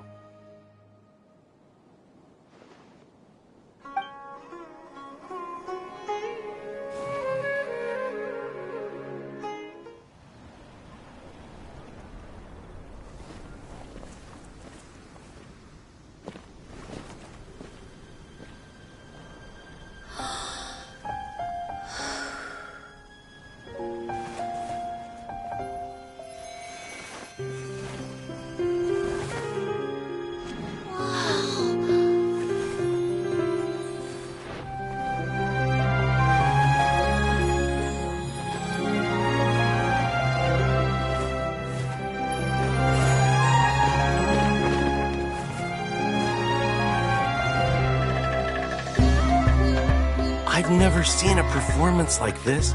This is incredible. Yeah, but I heard that public performances like these have been banned. I can't believe she's doing this here.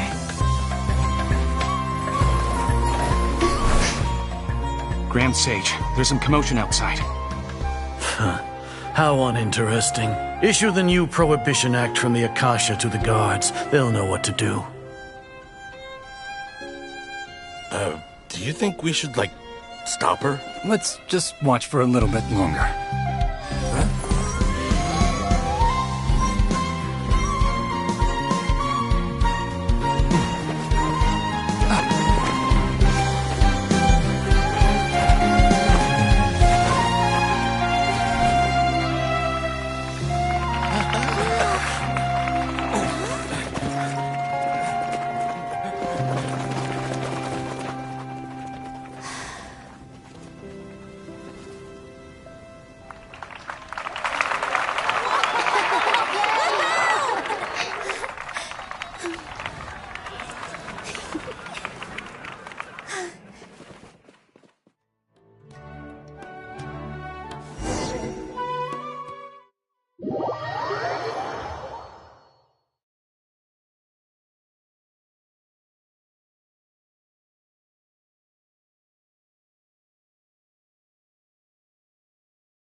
Did you hear that? It sounds like a lot of guards just ran by.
Does this mean the plan has moved on to the next stage?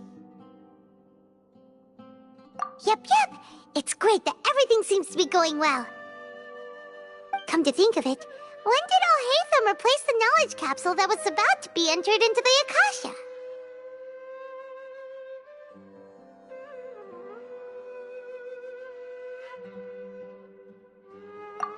Oh, so that's when he did it!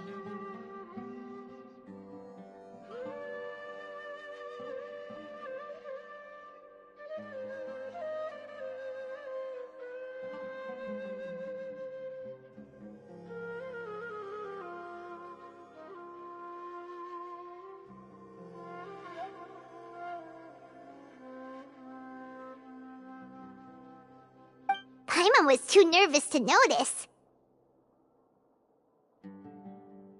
Speaking of, didn't Alhaitham Haytham also yoinked the Divine Knowledge Capsule from that mercenary leader in Port Ormos when everyone else was distracted?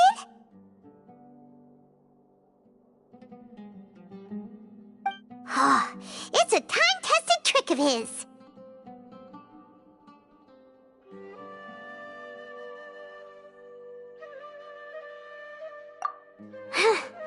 Why are we complimenting him? Yeah, he's smart and all, but he still makes Paimon's blood boil. Let's review our plan for this stage again. It's not like we have anything else to do right now anyway, and it'll help us feel more confident. Paimon remembers that Nilou's task was supposed to go a bit like this. Now that Lesser Lord Kusanali's consciousness has been forcefully sealed, the core figures of the Academia and their guards have started to wear their Akasha terminals again. With the Doctor's technological support, they think they have nothing to fear. How despicable of them to rely on such a person. But this is also our chance. I was originally asked to draft the knowledge capsule for the Artistic Performances Prohibition Act when I was still at the Academia.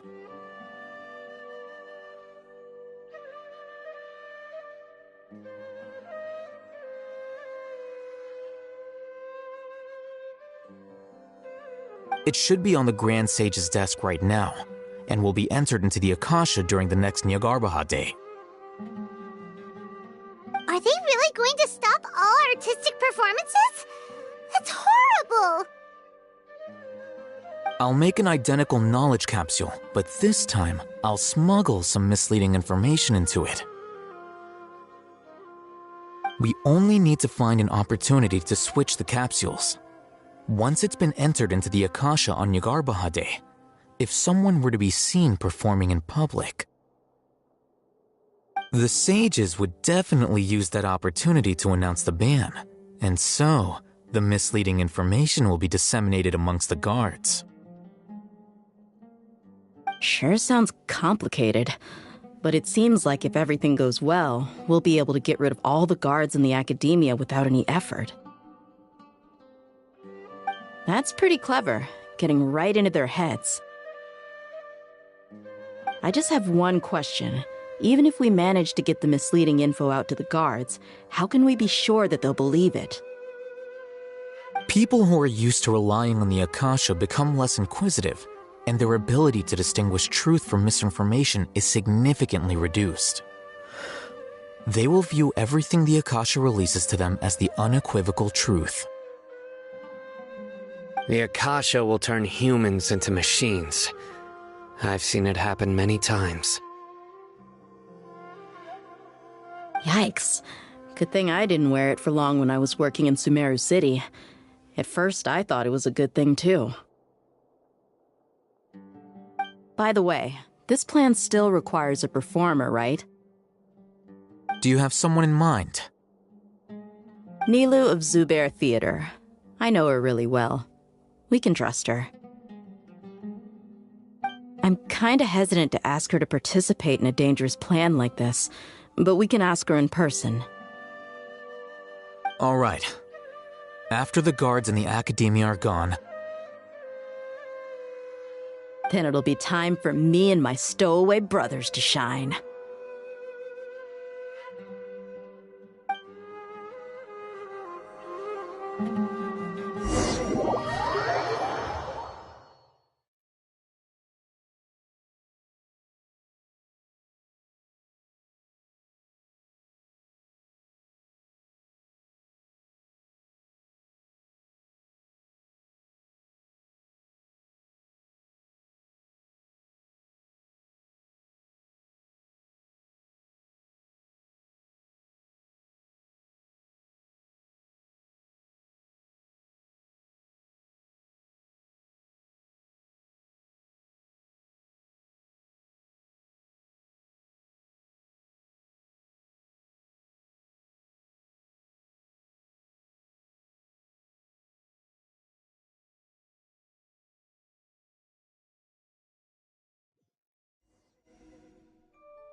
Here they come. Did you see that, Raman? They came out from the Academia in droves.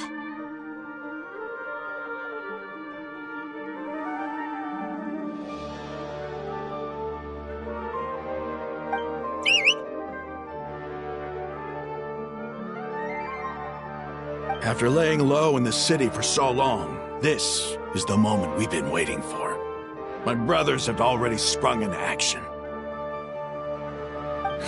We couldn't do anything to them inside their coop, but outside the Academia, this is our hunting ground. With a lioness like you, the prey sure won't be able to run far. We still need to eliminate the guards as soon as possible. If we give the sages enough time to realize what's happening, the plan's doomed. All they've done is to sit on their cushy salaries and twiddle their thumbs all day while we fought and struggled every day in the desert. The only advantage they might have is their numbers. Speaking of which, most of the guards who report directly to the Six Sages belong to the Corps of 30, but they have a completely different reputation. Following those blasted sages every whim, throwing away all the principles of being a mercenary. As someone in the same profession, I'm obligated to teach them a good lesson today. Indeed, the trap has been set. All we need to do is lead them there. All right, let's each take a road and herd those scattered guards back into one place. Make sure to attract their attention. Isak will be the key.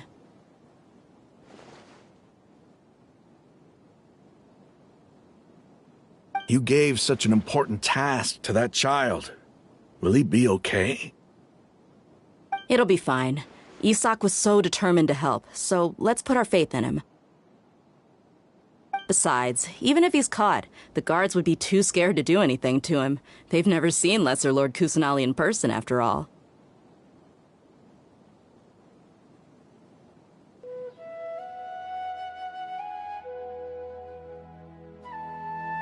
You've got a point. Anyway, I think I see them coming. Let's head out.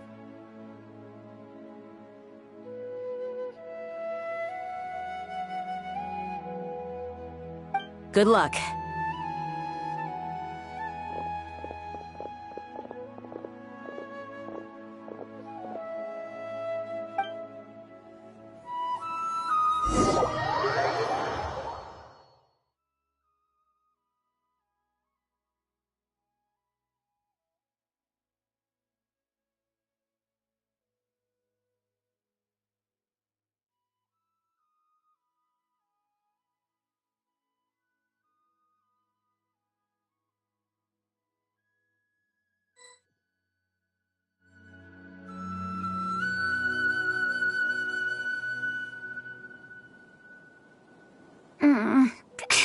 This outfit.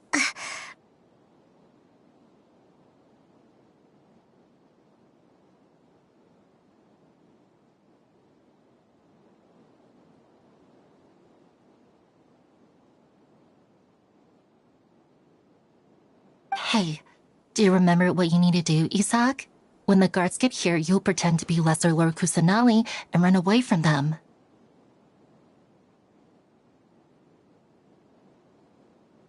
Oh, yeah, I remember. Of course I do. I'm just a little nervous.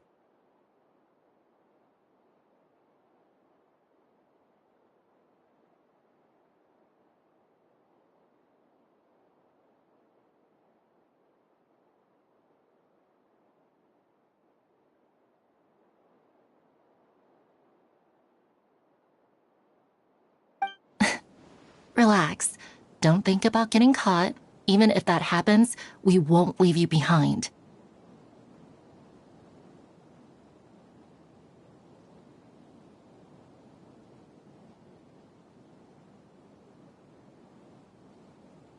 You only need to think about getting the guards' attention and leading them to the Grand Bazaar. Leave the rest to us. Okay, got it. I'm here to pay back Lesser Lord Kusanali for helping Grandpa. I won't get cold feet. Hey! They're here! I can see the Academia guards!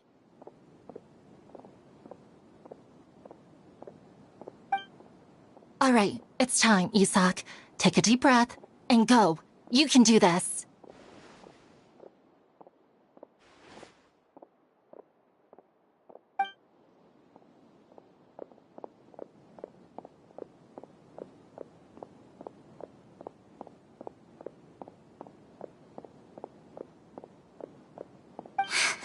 Why is there a guard over there? Did he already run ahead of me? This is different from our plan. But there's no time. I need to make a choice.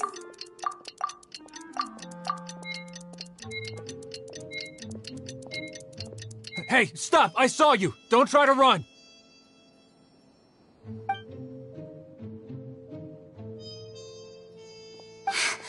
Why is there a guard over there? Did he already run ahead of me?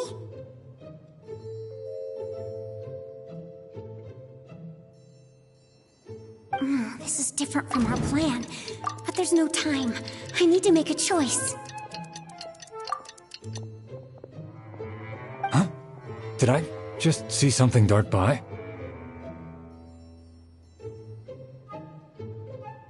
I'd better go have a look.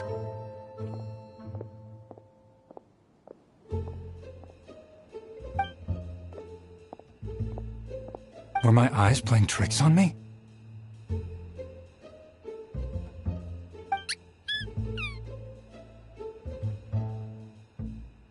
I should go check to see if someone's hiding over there.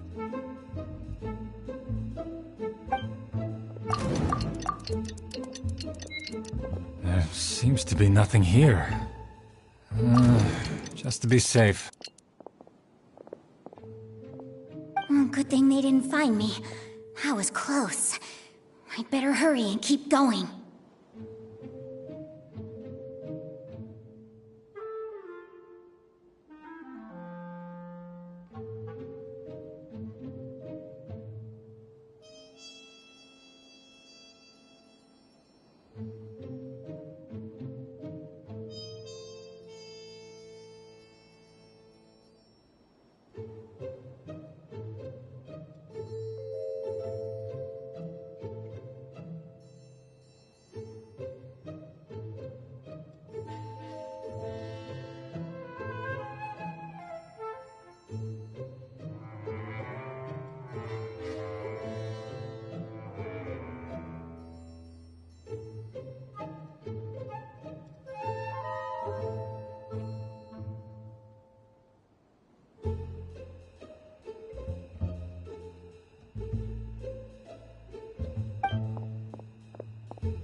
Hey!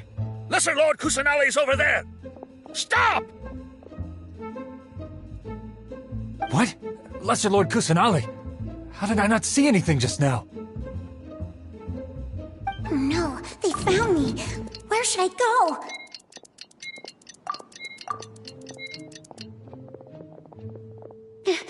How is this possible? There are also Academia guards here. No.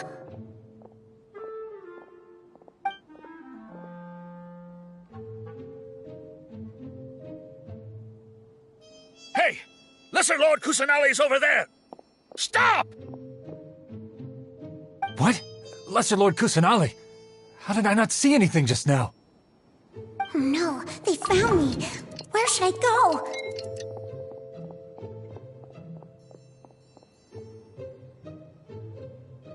Hey! Lesser Lord Kusanali's over there! Stop! What? Lesser Lord Kusanali? How did I not see anything just now? Oh no, they found me. Where should I go? The target suspected to be Lesser Lord Kusanali has escaped into the Grand Bazaar. Assemble and arrest her!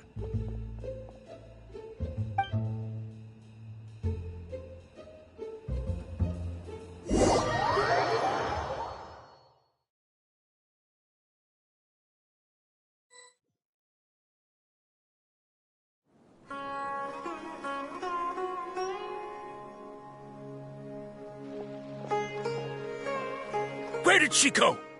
How did she disappear? Did we lose her? Hurry up and find her! Hey, why is your team here? Didn't we say to split up our search? Hurry! Hurry! This place is... Why are you all here? Yeah, isn't it one heck of a coincidence? Everybody's here. What on earth is going on? I suppose that's all of you?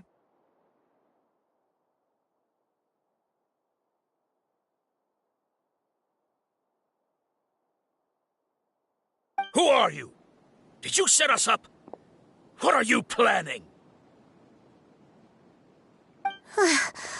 Phew, that was rough. I almost got caught.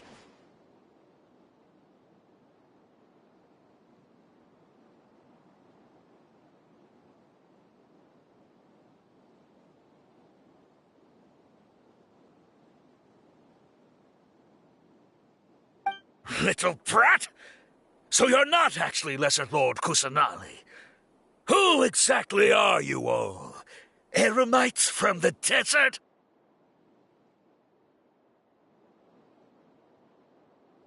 Just some colleagues. Think of this as a business competition, or a personal grudge. After stepping into our traps, stop thinking of yourselves as hunters. Behave like the prey you are.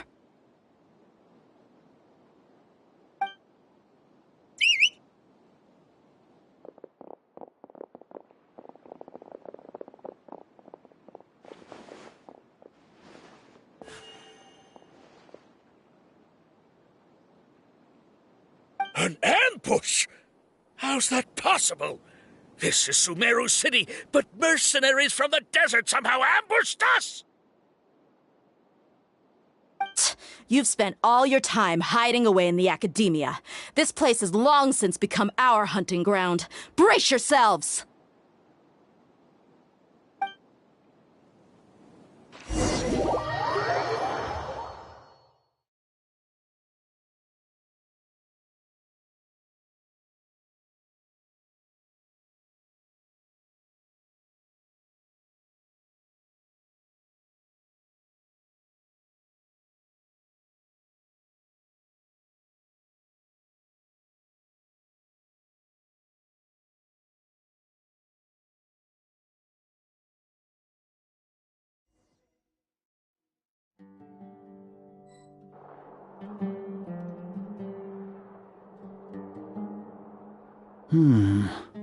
This is odd.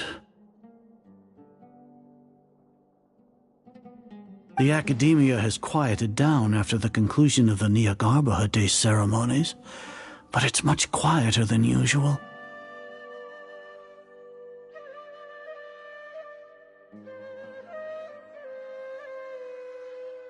Where are the guards?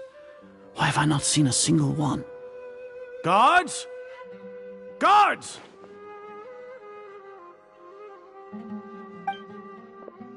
Grand Sage, how may I be of assistance? I called for the guards. Why did you come? My apologies, Grand Sage. Right now, all Academia guards have entered the city to perform the ordered arrest. I thought you knew.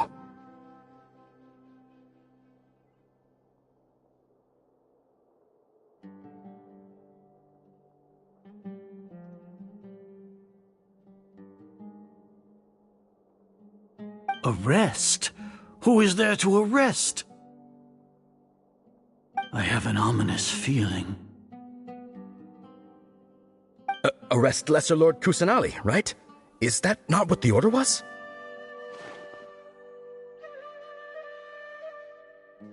Lesser Lord Kusanali?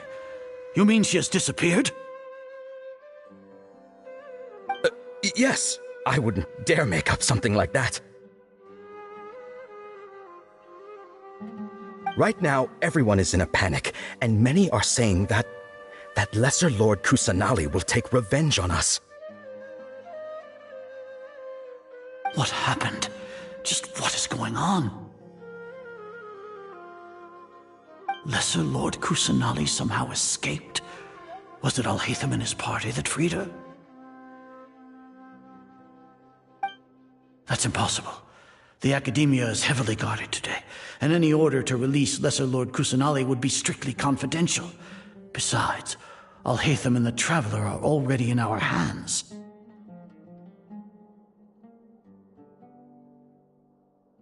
What manner of trickery did they employ?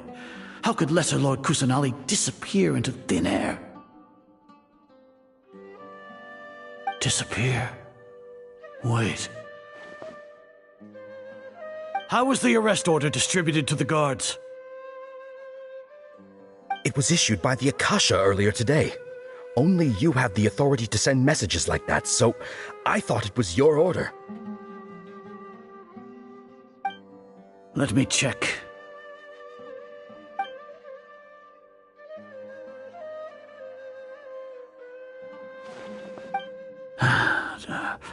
Here.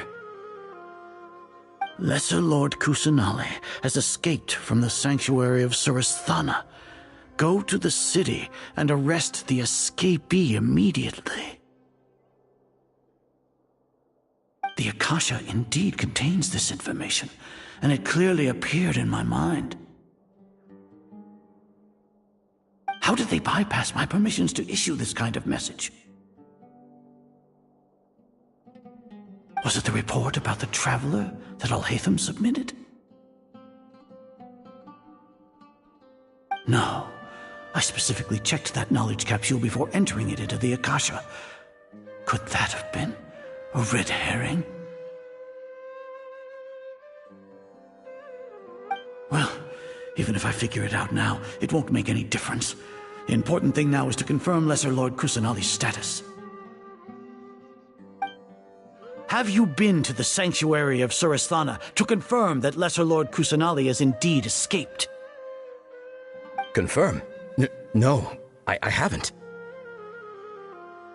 It may be a bit offensive to say this, but Grand Sage, what you're saying doesn't make any sense.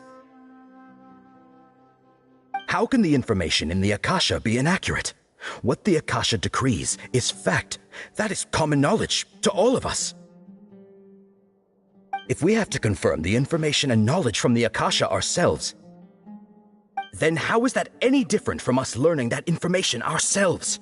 Wouldn't Greater Lord Rukkhadevata's legacy lose its meaning that way? In the beginning, it was I who asked you to believe in the Akasha, to believe in the legacy left by Greater Lord Rukkhadevata. Are you trying to use my words against me?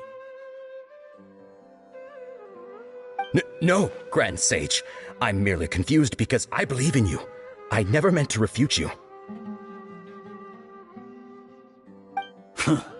Stay here and see if there are any suspicious people around. I'll go to the sanctuary of Surasthana on my own. Yes, Grand Sage.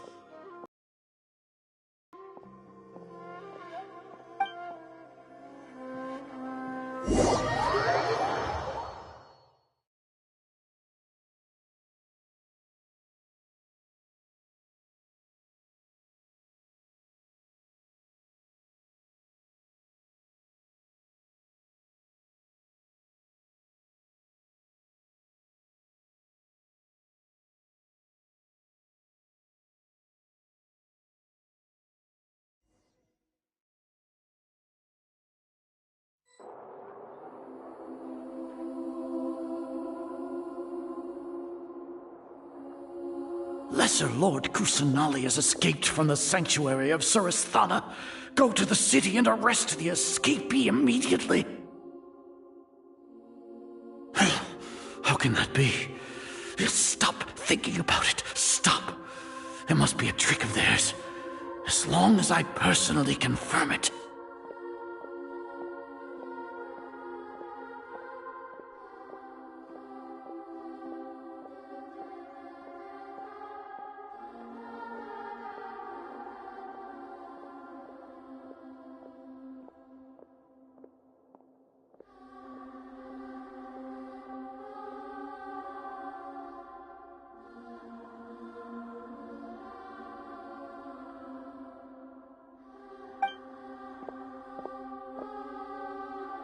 Ah! Impossible. That's impossible. There must be something wrong with my eyes.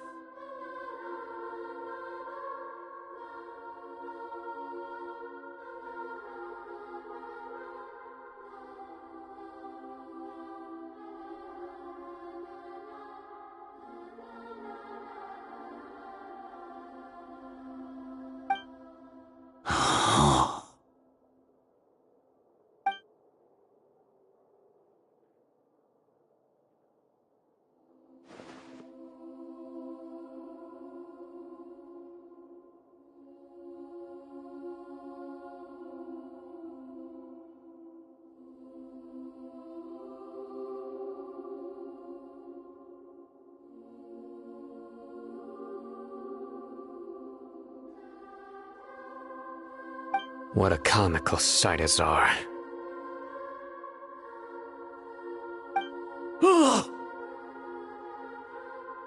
Once the Akasha has put certain thoughts into your head, even the Grand Sage can no longer see what's right in front of him.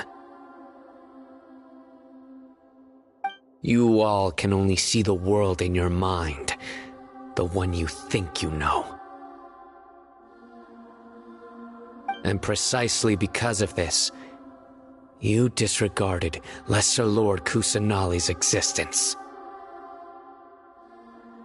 She has been a wise and worthy archon. Sino, have you been waiting for a chance like this? The Akasha predicted that you would return to the Academia to confront me. But I didn't expect it to turn out like this. I was careless. No, you were blinded. Your faults stem from your reliance on the Akasha. You're still the same as always.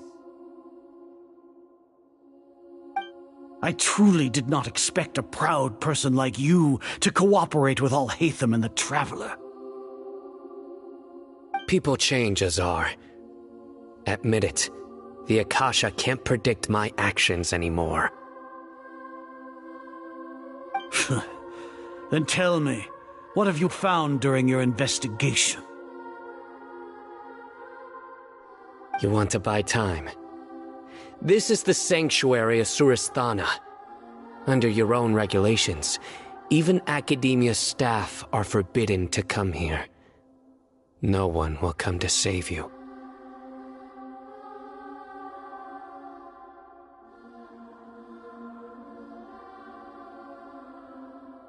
As for the investigation, I've at least confirmed that you are guilty of insurgency against the Archon. A serious crime. So what? Did you do all of this so I would plead guilty in front of you, General Mahamatra? No. I want you to plead guilty in front of the Archon herself. You once said that I had no standing to judge you. So now, how about judgment in the name of a god?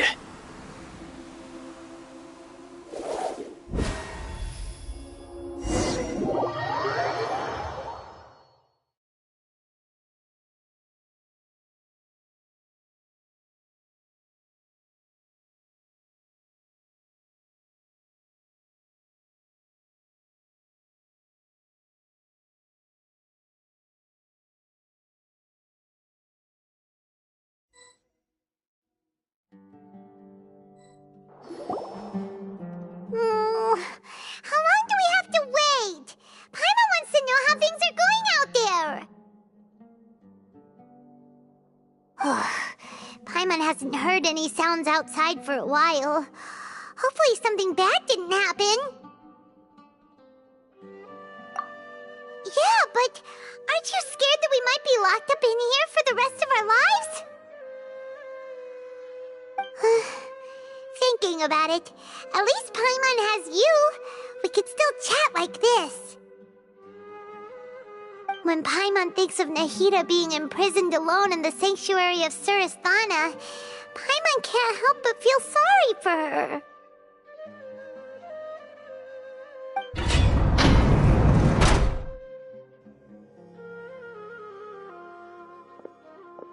Here comes your savior. Tia! Paimon just knew you would come to rescue us!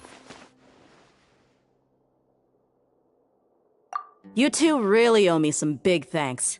I had to search through who knows how many guards to find the key here. It felt even more tiring than whacking them. I'm exhausted. Thanks a lot. Need Paimon to rub your shoulders? No, that's, I'll pass. What are you afraid of? Oh, are you ticklish?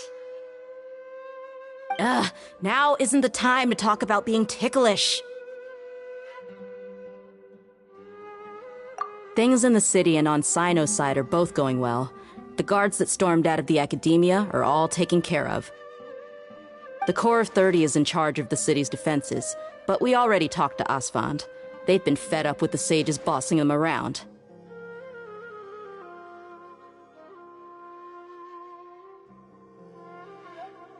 As long as it doesn't break their employment contracts, they'll turn a blind eye. That's probably because you've been super great friends with them for a long time. So, how's Sino doing? The Grand Sage is in his custody. Even I know how terrible it is to fall into Sino's hands, so he probably does too. Sino forced him to release Lesser Lord Kusanali. He has no choice but to obey. So, hurry to the sanctuary of Surasthana. Assuming nothing weird happened, we should have already rescued our archon. Honestly, I didn't expect our ragtag bunch to do this well. We just came together last minute to save the archon, you know? Alright, you two better go. I still have to clean up some messes in the city. See you around.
Should I say it's nice to meet you?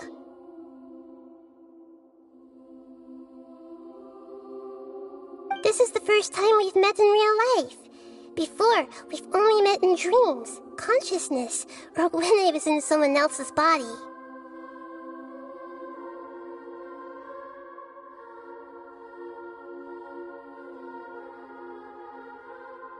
Thank you so much for coming to rescue me, but I also need to apologize. During this time, I did some self-reflection. My sense of inferiority and yielding to the academia led to all of this, and created so much trouble for you all. Exactly! We're here because you're a good archon and one of our friends! Thanks, you too.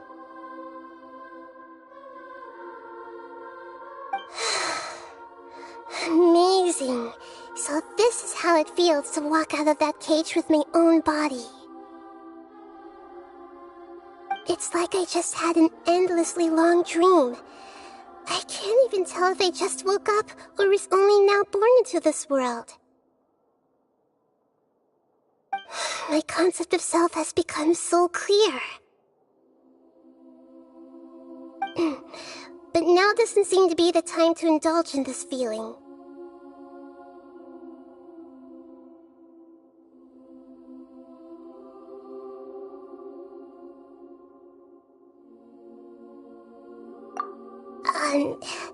This is really embarrassing. You all just rescued an archon, and now she needs your help to save her country, and even the entire world. It's okay. With you here, Paimon's sure that everything will work out. There's one more thing. What is it? For all the things the academia did to me, and for all the folly it committed in the name of wisdom, as their archon, I will make them pay.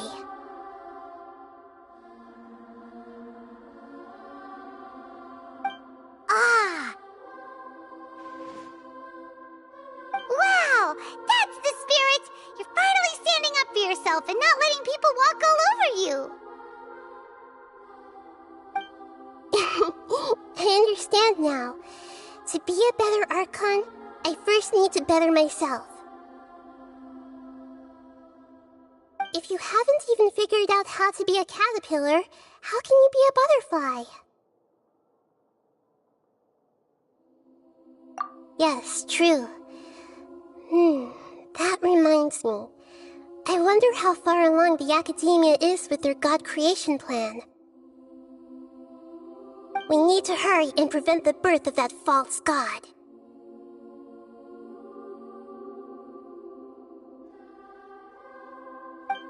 I need to make some preparations. Since I'm now free, I can establish a direct link to the Akasha and control it. First things first, I need to remove the restrictions that the doctor put on me in the Akasha.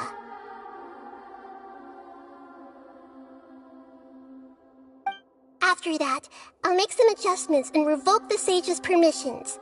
The Akasha will then be like how it originally was, only operable by the Archon.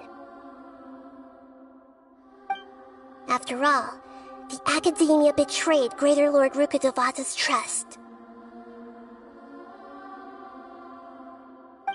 This might take some time.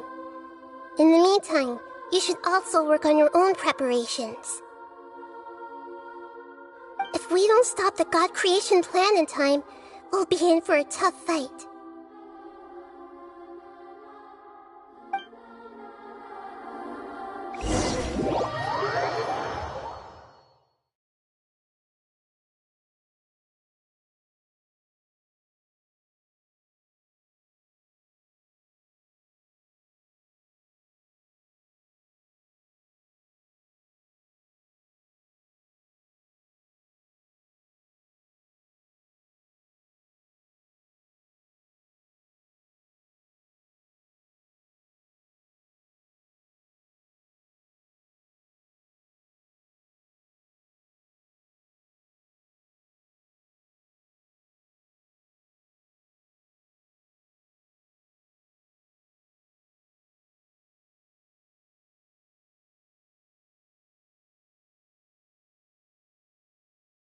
You might as well prepare for a fight.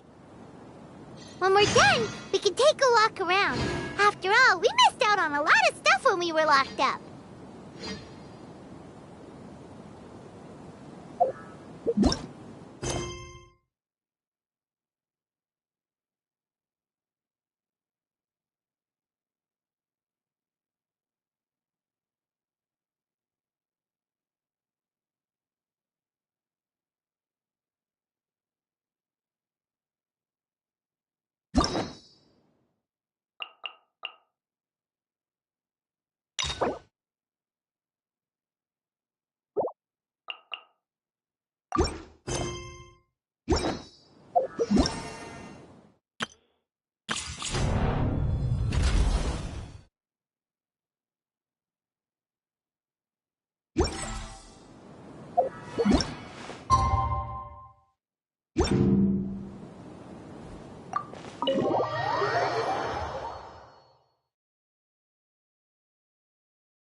All right, let's head off.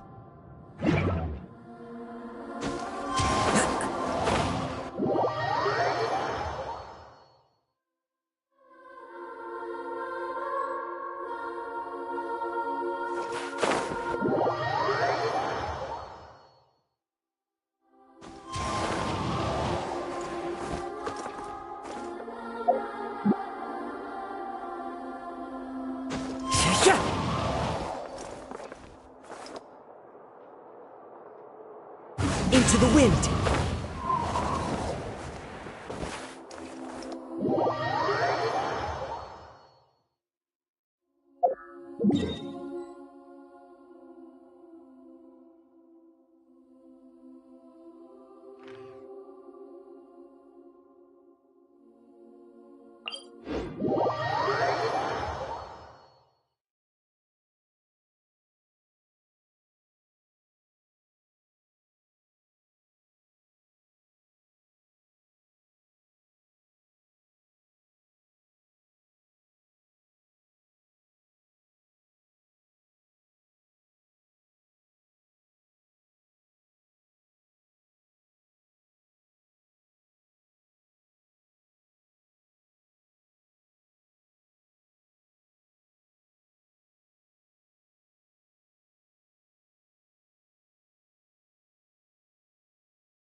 Time to go.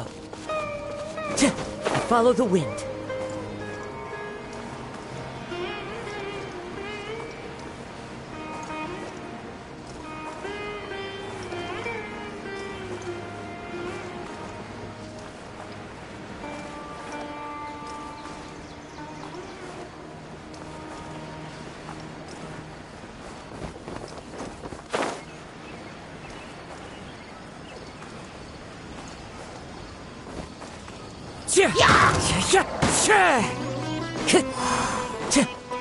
I see everything! Rest and rebuild!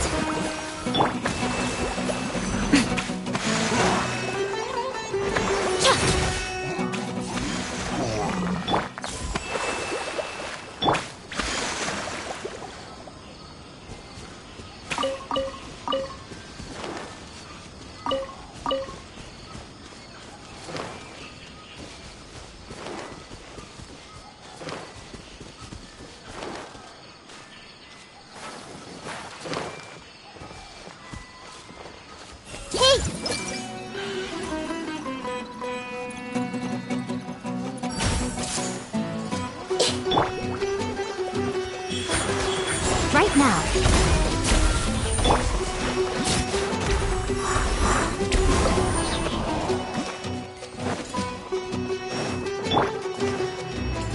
I see everything!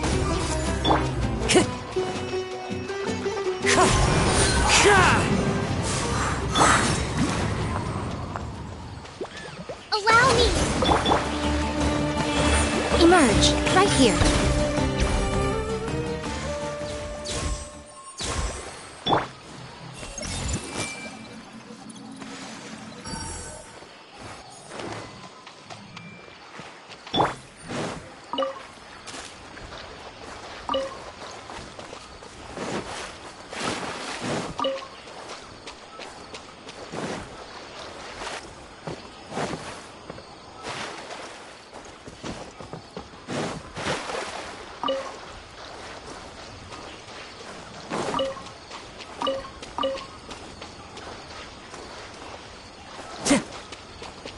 Time to go.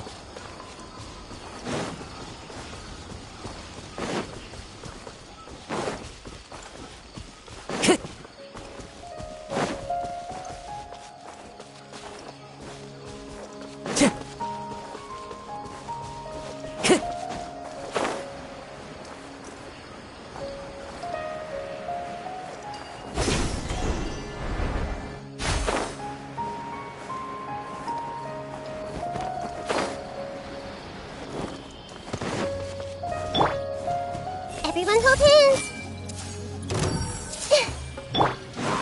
Come on! Rest and rebuild! Right now. Right here. Emerge. You want this?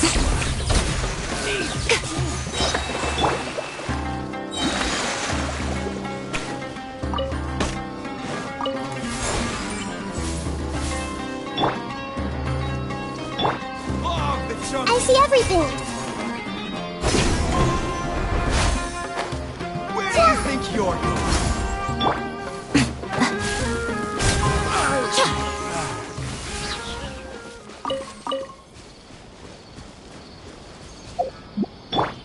Hold the line!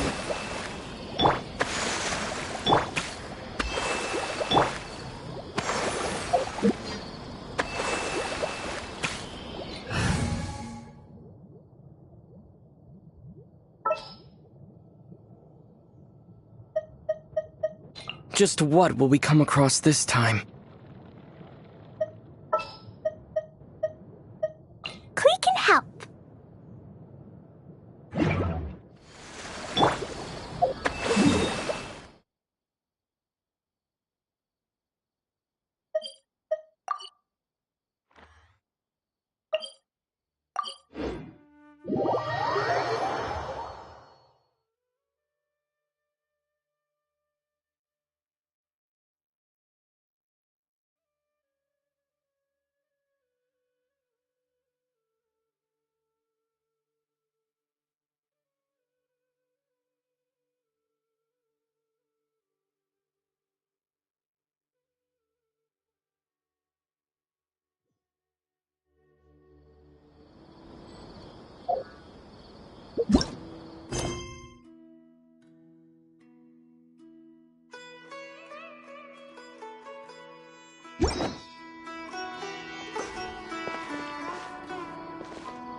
How's it going, Nahida?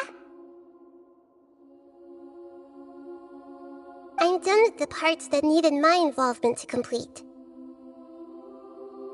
Although it's my first time working with the Akasha like this, its internal structure and operation procedures are easy for me to understand.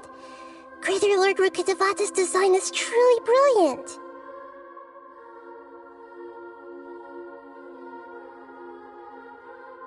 Oh, also, this is for you.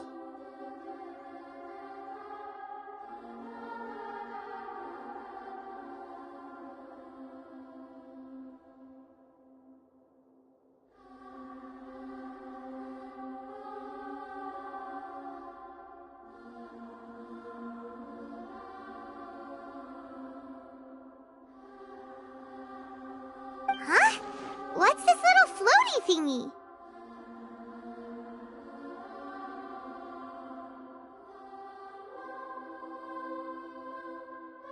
It's a small device I put together just now. You can think of it as an upgraded Akasha terminal. You may not need it right now, but it should be helpful in certain situations. Wait! This thing has the same characteristics as Paimon!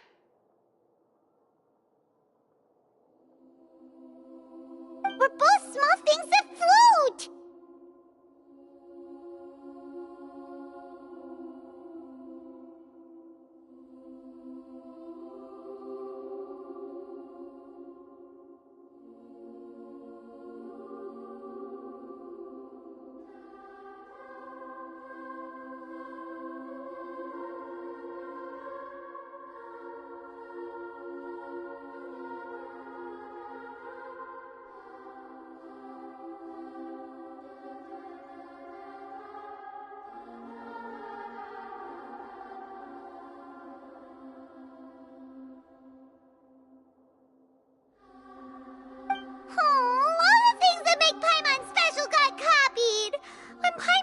With the Traveler from now on, people won't remember Paimon because she isn't unique anymore!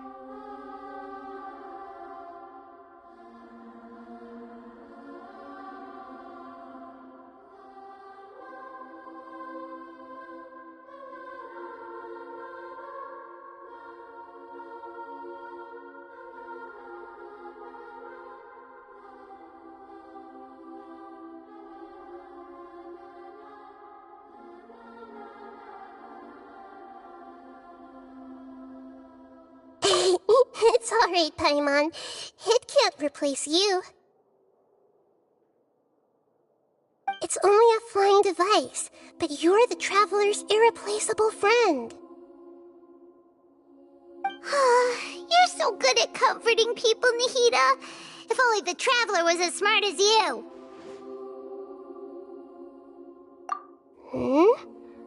I was simply telling you what I feel to be the truth. I wasn't trying to comfort you.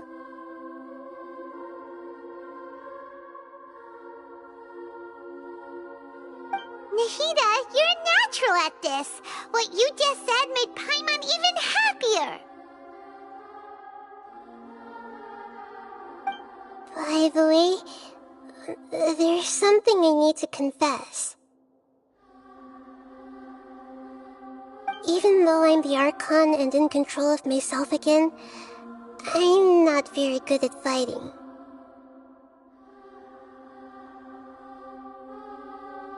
You may have heard that an Archon's power is derived from their people's faith. However, I'm not as well loved as Greater Lord Rukkhadevata.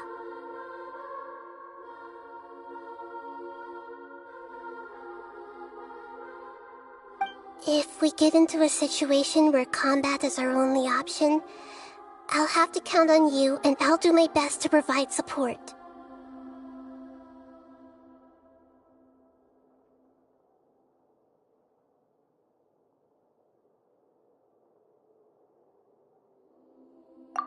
I'm glad I can rely on you. So the God of Wisdom isn't good at fighting? That actually sounds about right.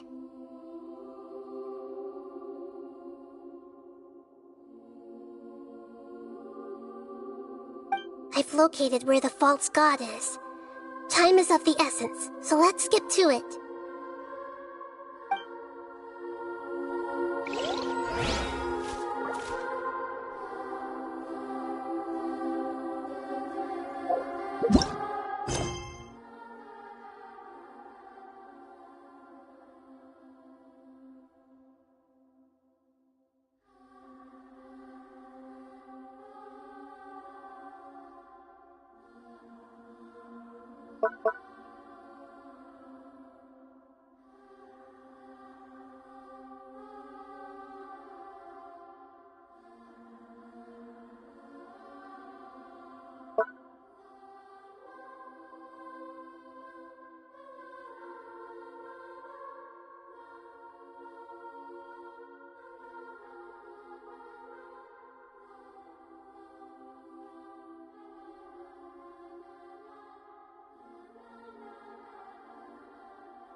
You've been, Kainari? That's... Shh! Keep your voice down. Tainari, everything's spinning. Am I going to die? Tell Mom that I should have listened to her. And tell Suna that I'm sorry for breaking her toy. I didn't tell her because I was scared that she wouldn't play with me anymore. Tainari, I heard that people turn into birds after they die. Is that true? I feel like I'm getting lighter. What happened? Tainari, is he? Okay, enough nonsense. You just have a small fever. Take your medication and rest. You'll be bouncing off the walls in no time. Really? Then, can you keep the thing about the toy a secret for now? No can do. You're a big kid now. Once you've recovered, go and apologize. Keeping secrets to yourself won't solve anything. Oh. Hey, let me ask you something. I recall that you're usually pretty healthy. How did you get this sick all of a sudden? I don't know either. Mom's been telling me not to play in the forest. I just wanted to look inside. It's different from before. I got lost and went around in a huge circle. After I got out, I started feeling dizzy. Could it be?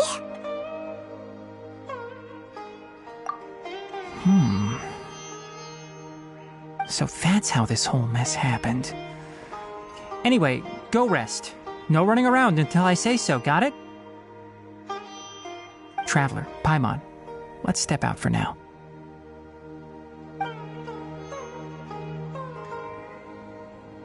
Mr. Forest Watcher, how is my son? I gave him some antipyretics. Let him rest here for a while. I told him that he would feel better after some medicine and rest, but I only said that to comfort him. His symptoms resemble a fever, but something else is causing them. They seem more akin to a disruption in his psyche. Antipyretics won't be of much use. What do we do? Mr. Forest Watcher, you have to help him. If memory serves, a plant called Vasanti grass can help soothe the mind. A small number grow in arid deserts. They usually look like shriveled weeds, but can be revitalized with a splash of water. They're expensive and unable to grow in the Avidya forest's climate, so I don't have any on hand. I'll ask the caravans. Go find Kale, have her prepare medicinal tools and a set of traveling gear for me. All right. Thank you. Contaminated region, huh? Is that why you two are also here? Yep. Is it a new withering zone? Doesn't seem like one. Whether you look at scale, internal conditions, or resultant effects, they're completely different. The only thing they have in common is that they aren't welcome. This nuisance made itself home in the Avidya forest, so I can't turn a blind eye. We feel the same way. All right. Let's contact the caravans first and purchase some Vasanti grass. We can also ask about the contaminated region. There's no time to waste. We have to move quickly. Let's go.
Excuse me, I'd like to purchase some Vasanti grass. Do you have any? I'm sorry, Mr. Forest Watcher, but we've been closed for the past few days. Closed? Now that's odd. It's my first time hearing you say something like that. It's a long story. Some of our goods were stolen recently. They were mechanical parts that we got from the Academia. Although they're old models, they still fetch a good price on the market. Our caravans had to pool together Mora to afford those parts. Now that they've been lost, we'll likely come up short this trip. All the merchants talked it over, and we decided to raise the prices of our remaining inventory. Until this plan takes effect, none of us can privately sell anything. I don't get it. If these goods are so important, then why not think of a way to get them back? Raising prices won't solve anything. At best, you're shoving the consequences of the robbery onto your customers. Mr. Forest Watcher, it's not that we don't want to. It's just The thief disappeared into the deepest parts of the forest. We asked around, and apparently the forest has been very unusual as of late. Anyone who goes in experiences mental anomalies. We can't keep waiting out here for the thief to come out. All we could do is come up with another solution. So the bandit hid in the contaminated region after stealing those mechanical parts. How many people were there in total? Were they not affected by the contaminated region? That crook came from the contaminated region. As for how many, there weren't any people. No people? Even if I tell you, you might not believe me. Oh, fine. The thief that stole our parts was a huge mechanical crab! What the heck? The Avidia Forest has creatures like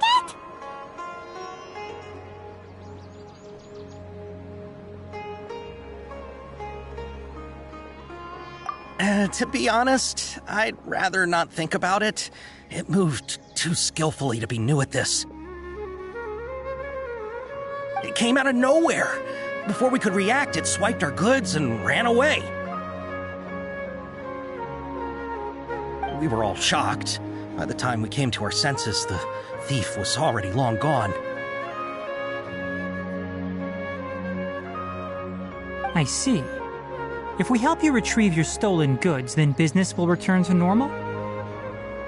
Oh, but of course! Not only that, but you'll become one of our caravan's VIPs on all future purchases of any... Enough. Tell me something that's actually useful. Any leads on that mechanical crab? Maybe one. After our goods were stolen, we specifically got someone to assess the situation. If you're interested, you can go and talk to them. All right. We'll go and have a word.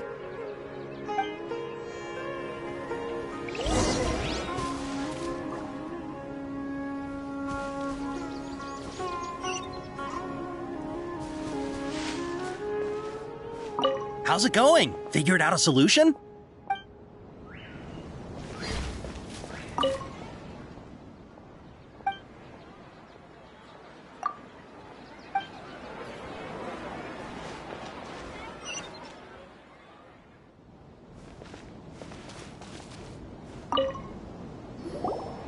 After the goods were stolen, I made multiple inquiries with nearby caravans and residents. It turns out that many others have also been robbed by that crooked crab. However, the crab only seems to be interested in machinery. It doesn't even bat an eye at other valuables. A caravan carrying a large amount of mora had an uneventful trip, but another caravan had a child whose metal toy was taken. Whatever the case, that thing is a scourge. We'll eventually think of a way to get rid of it.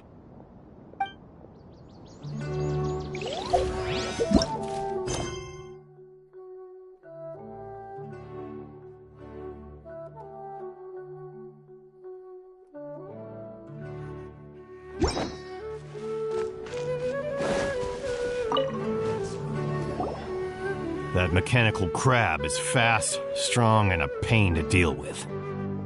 10 of us might not even be able to take that thing head on. Didn't Academia ban research on mechanical life forms years ago? Where did that thing come from? Our salaries even got slashed because of it. Who would have thought that that robber wasn't a human, but a mechanical crab? This is rough.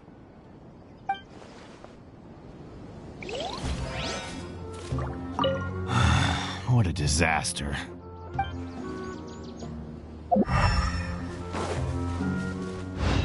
We can't let it get away.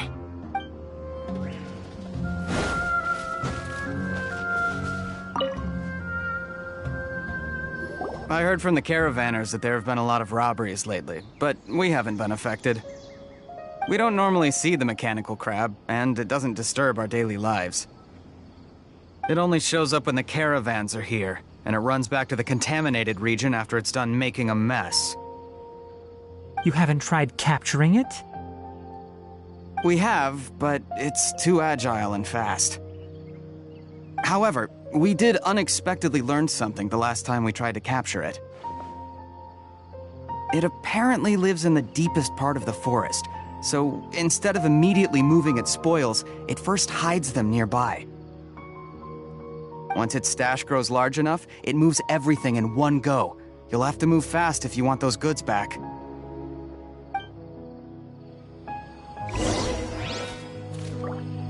You know, I always thought it looked kind of familiar.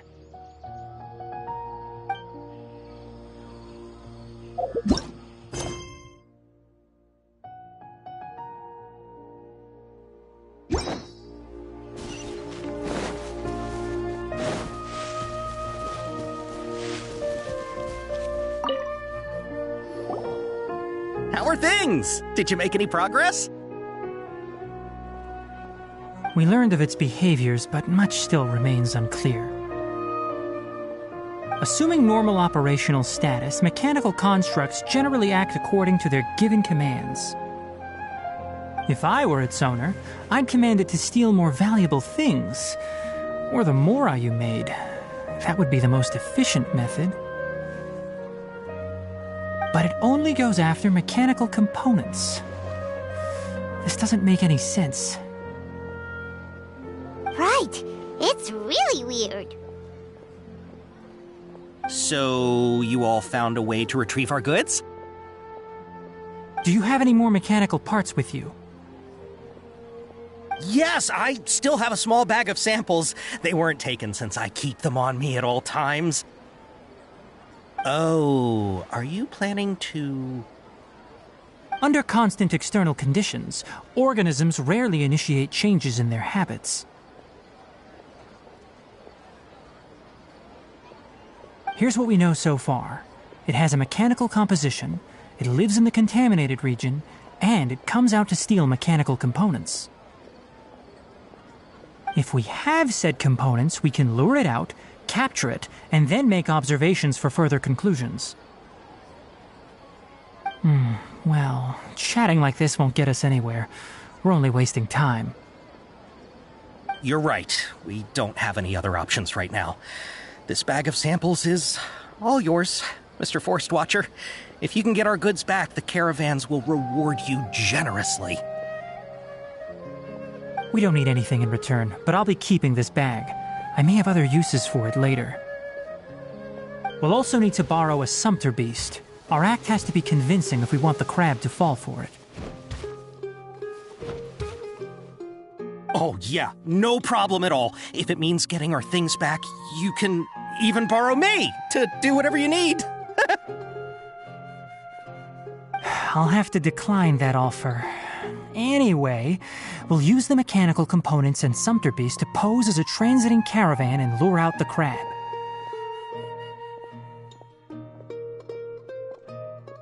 Once it appears, capture it. I leave the timing to you. Don't worry, we're professionals.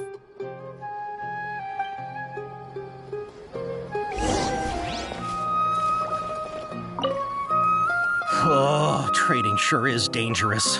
Not only do you have to contend with the wits of others, but you have to be ready to deal with anything and everything.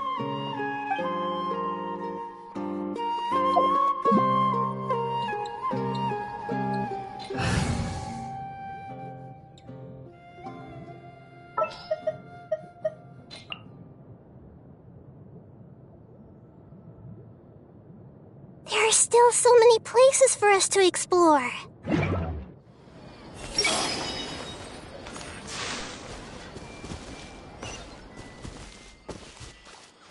This might hurt a little.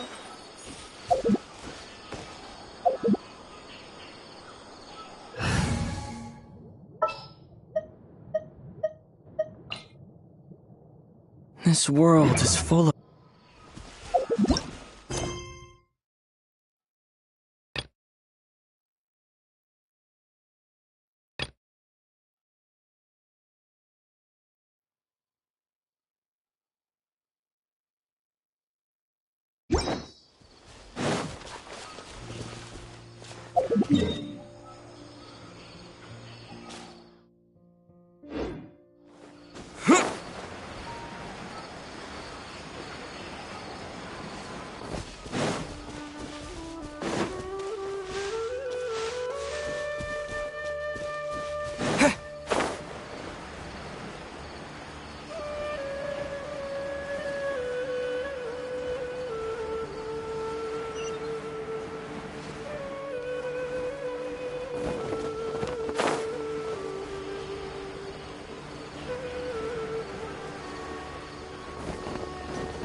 Looking at the trade routes and the contaminated region's current perimeter, the goods were likely stolen somewhere around here.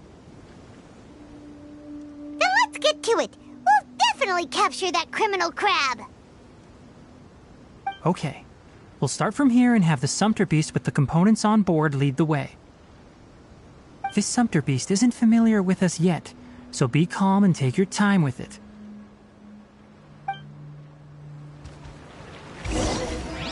The Sumpter Beast went ahead. Let's keep up with it.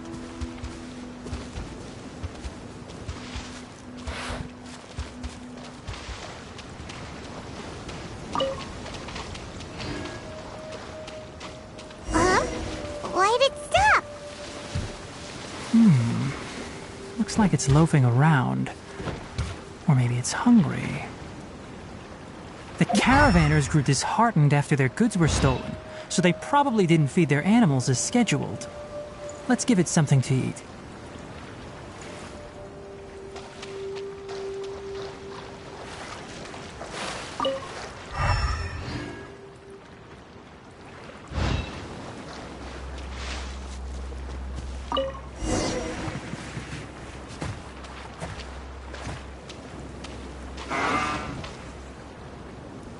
All right, it's moving again.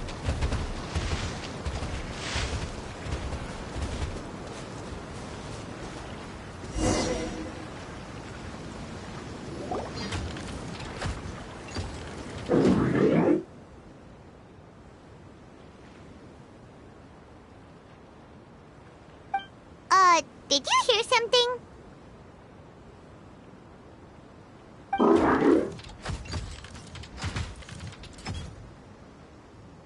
Ah! Is that the mechanical crab the caravan was talking about? It's charging straight at us! It looks strong. Be careful.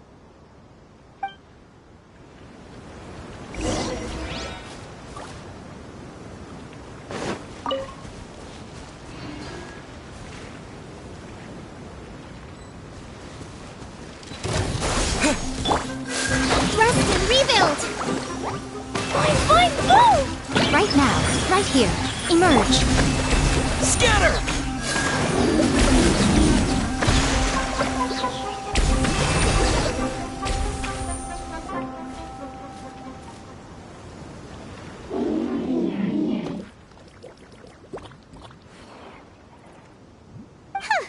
Just try to escape this time, you naughty caravan robbing crab!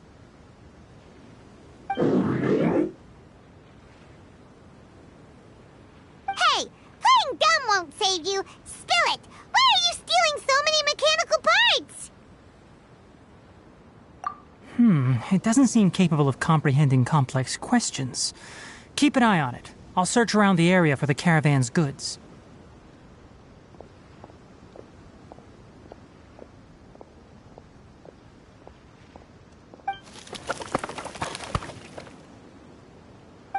I don't know why you're stealing mechanical parts, but they don't belong to you.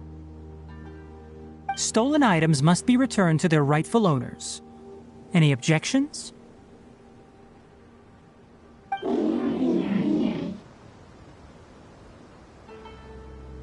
You came from the depths of the contaminated region, right? How about you help us with something? If you take us there, I'll give you some mechanical parts as a reward.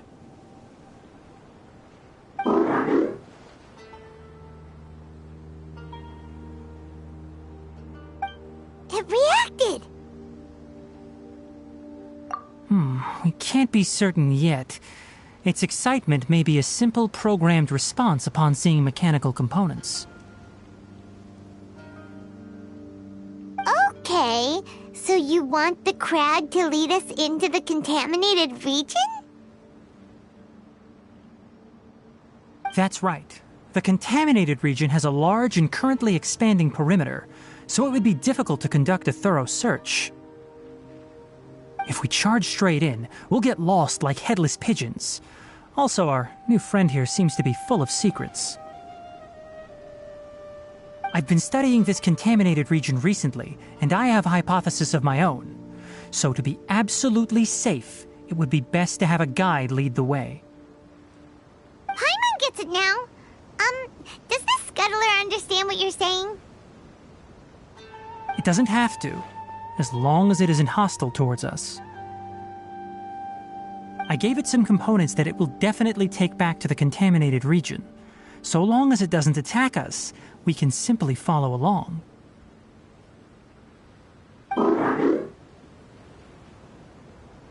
It seems to be really happy. Listen to me. Wait for us here. No running off.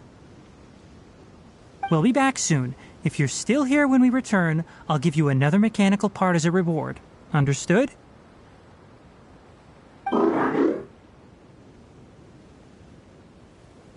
I'm not sure, but our priorities are to retrieve the mechanical components and to purchase Vasanti grass to make medicine with. We should return, but before we do, we need to set up a few traps. Can't have that crab escaping.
These are the mechanical parts that were stolen!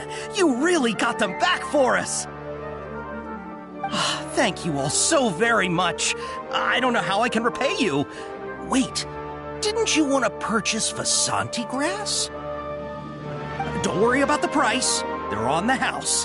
How many do you need? 2 is enough. No, that won't do. Here, I'll throw in some more. No need. I've already received a reward from you. Reward? You mean that bag of mechanical parts? They aren't worth much compared to this merchandise. But those parts are very useful to me. just like the Vasanti grass. I retrieved the things you needed, and you gave me what I needed in return. We're even. Oh, and before we go, just a reminder, the forest has an intricate and biodiverse ecosystem. Even if there were no mechanical crabs, other dangers are still present. Take caution on this route.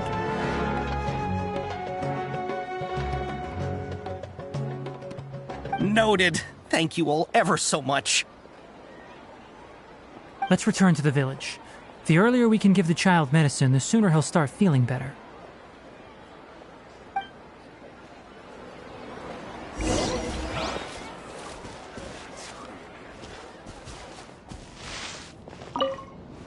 Thank you all for your help. If it weren't for you, we would have lost a fortune.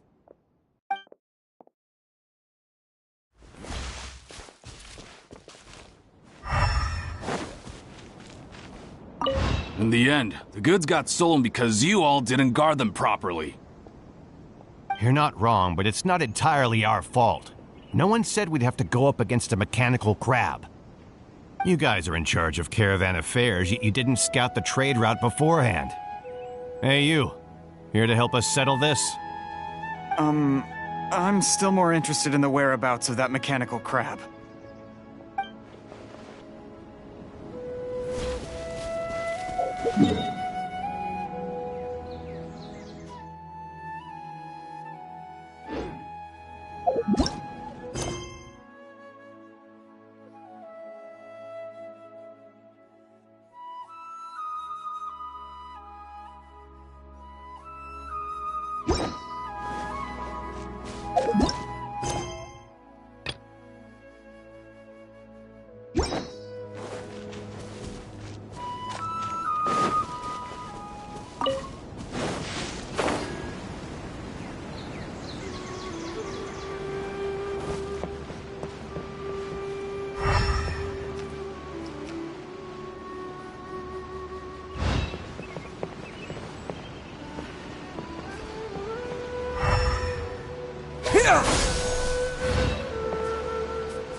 Propagate!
Everyone hold hands!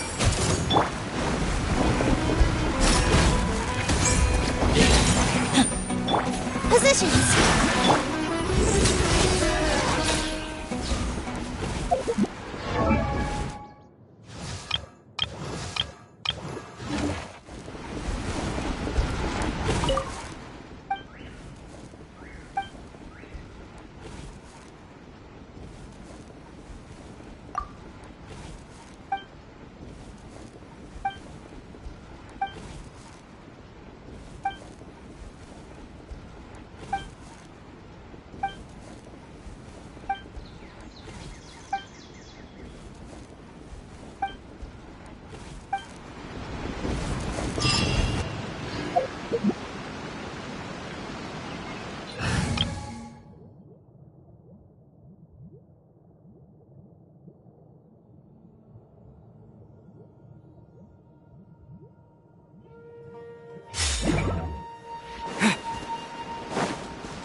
Propagate!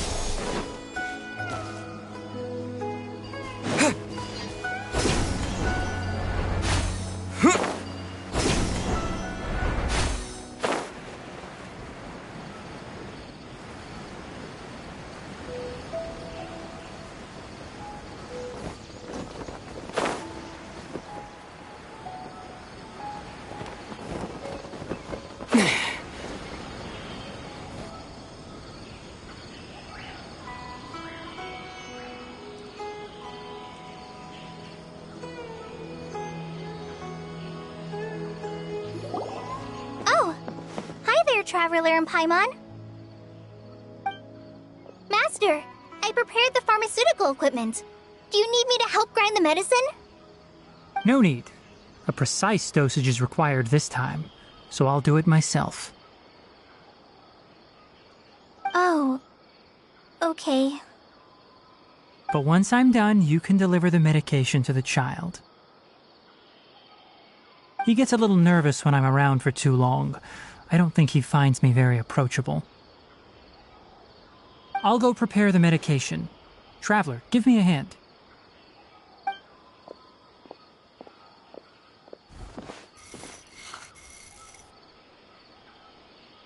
How is he? Doing any better? I feel like he's doing a lot better, and his temperature is returning to normal. That's wonderful! Oh yeah. He asked me to tell you that Suna came by earlier, and he told her everything about the toy.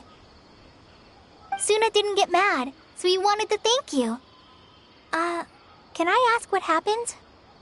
It's nothing. Did you prepare the traveling gear I asked you to? Of course I did. Are you going somewhere far away? Yes, we're going to the contaminated region. Judging by its size, we will likely have to stay overnight. I'm leaving everything to you while I'm gone. Huh? But I can't even begin to compare to you. Many things are learned by doing. And once they've been done, you'll realize they weren't as difficult as you once thought they were. Deal with problems as you yourself see fit. You don't have to emulate me. That's right! You'll do great, Kale. All right. Then I'll do my best. Master, Traveler, Paimon, take care of yourselves. You put too much confidence in me. Anyway, like you said, things will likely be uneventful. Let's return and find that crab.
There are still so many places for us to explore.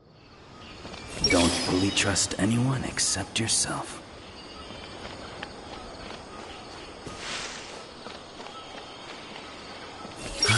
I want to experience life in the city.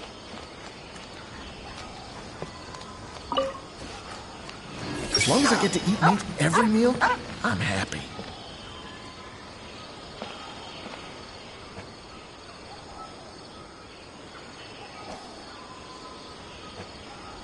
As long as I get to eat meat every meal, I'm happy.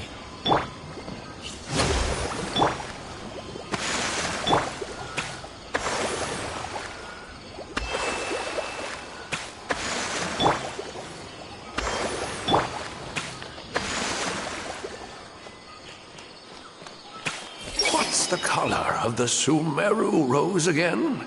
The Forest Watcher told me once.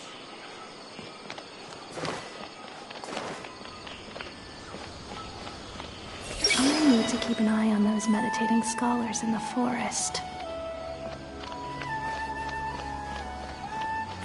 The Evaluation Council always deals with such bothersome issues. I'll just pretend I've never heard of it.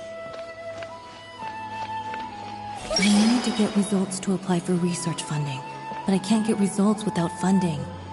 What am I supposed to do?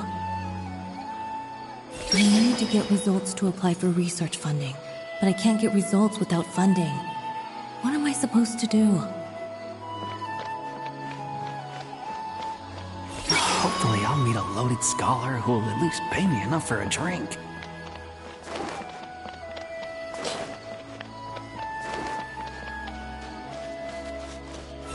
Search and rescue dog run off somewhere? Is the trainee forest ranger doing okay in her job? Do we still have enough medicinal herbs in stock?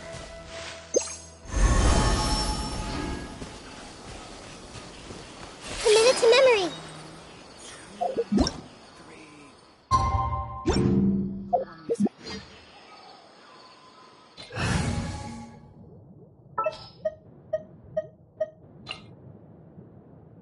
This world is full of unsolved mysteries.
It's you guys.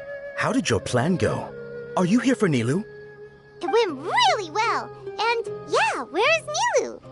Great to hear. Nilu's already returned to the Grand Bazaar. Just now, a crowd of academia students came by to ask Nilu for her signature. I've never seen her run away so fast. To think the academia wants to ban artistic performances.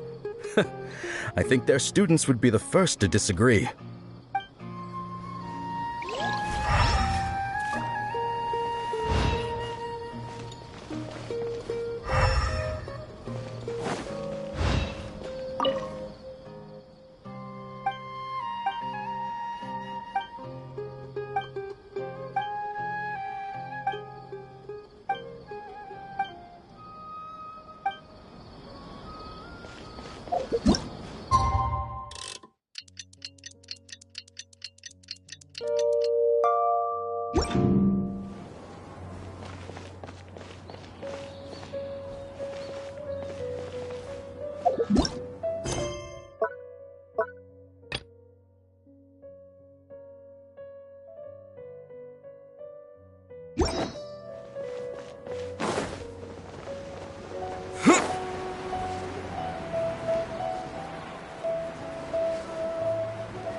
Prop check complete. All that's left is to discuss some dates with Raykar. Oh yeah, Farhad is coming. Maybe I should hide the key props.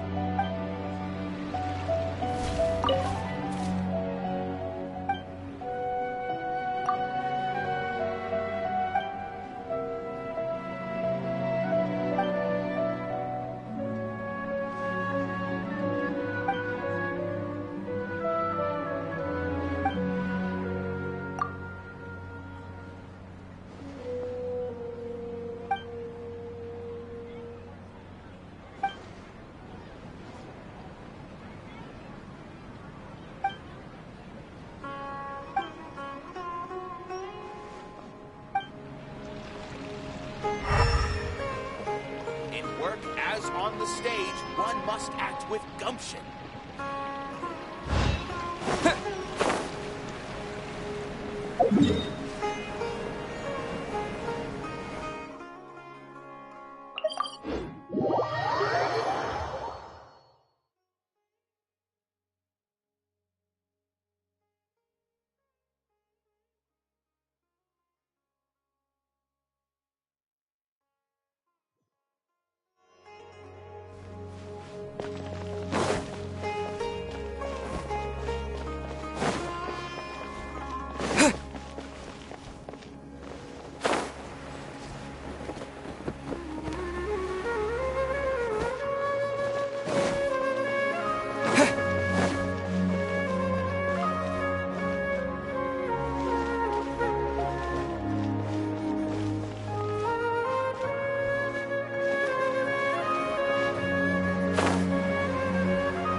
The blonde-haired traveler? How did you come out from the sanctuary of Surasthana? It's normally forbidden to enter that place. Sorry, we don't know the rules here. It's fine, just pay more attention next time. Anyway, I'm looking for Grand Sage Azar. Have you seen him?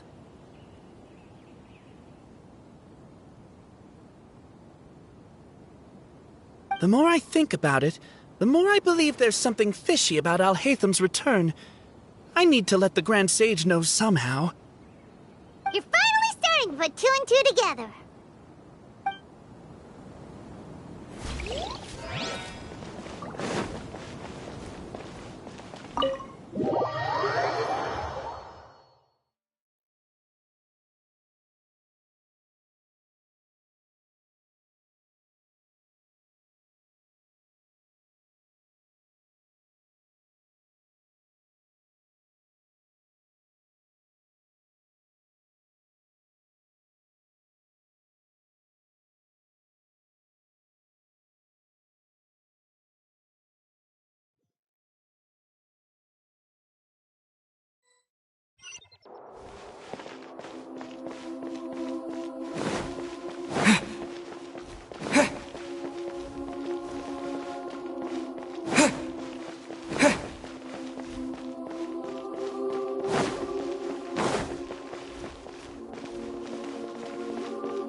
is this place?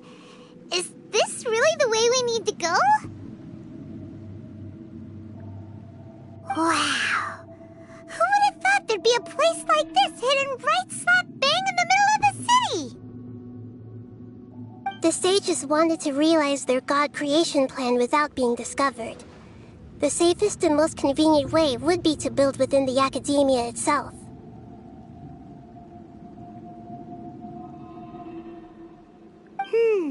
That's true. They were already hiding one god, so why not two?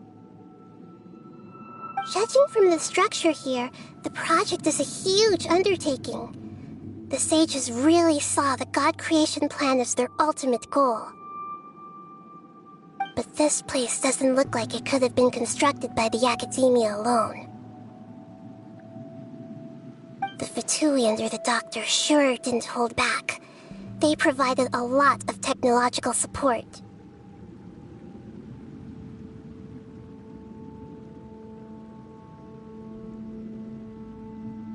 Yeah, or else they wouldn't have been that generous. Is that it, though? I've always felt that this doctor is different from the academia sages. He doesn't seem to share their sense of urgency. Instead of being interested in the end product, it's like he's enjoying the experimental process. The Fatui Harbingers are all such weirdos. So, the doctor being weird is actually normal.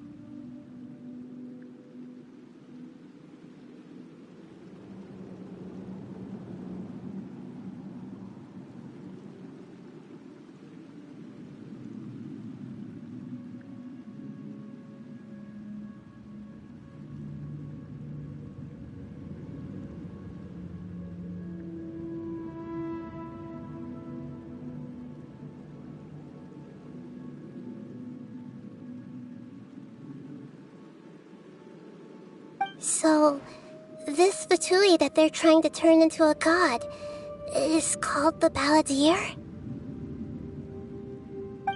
We had previously come into contact with his consciousness. He harbors particularly strong obsessions. One is the desire for a gnosis, since he was created to be the vessel for one. The other obsession is probably related to his past.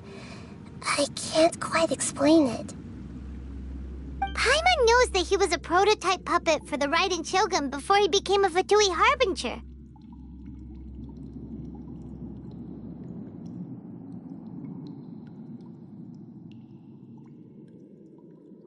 That's why he wants a gnosis so badly.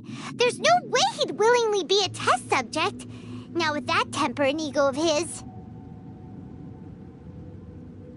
It sounds like you know the Balladeer quite well.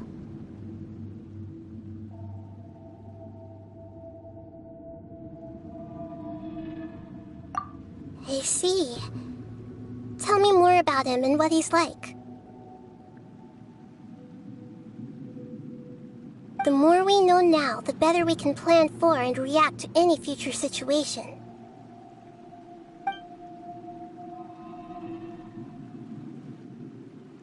Ah, I see. How fascinating. Alright, time to go. Let's get through here and meet him in person.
to broaden our horizons again.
What is this place?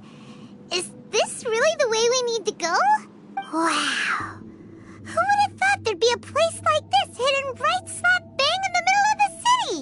The sages wanted to realize their god creation plan without being discovered.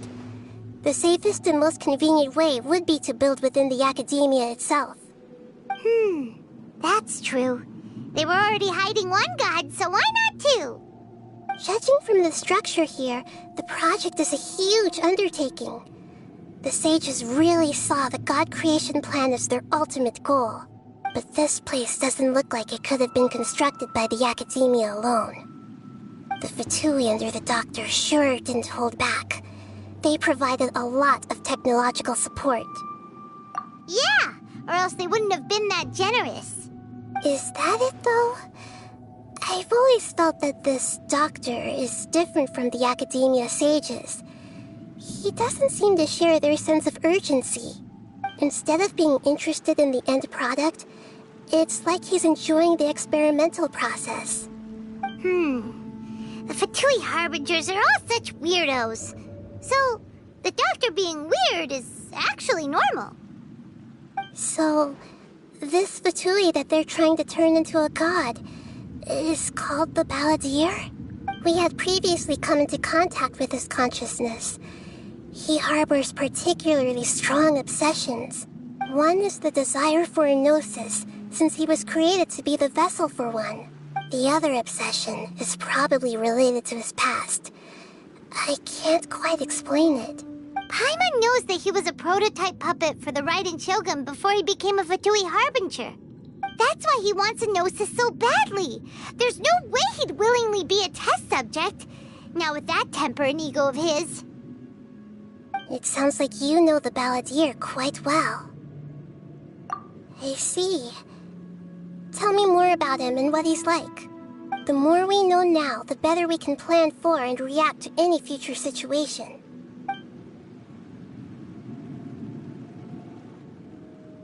Ah, I see. How fascinating. Alright, time to go. Let's get through here and meet him in person.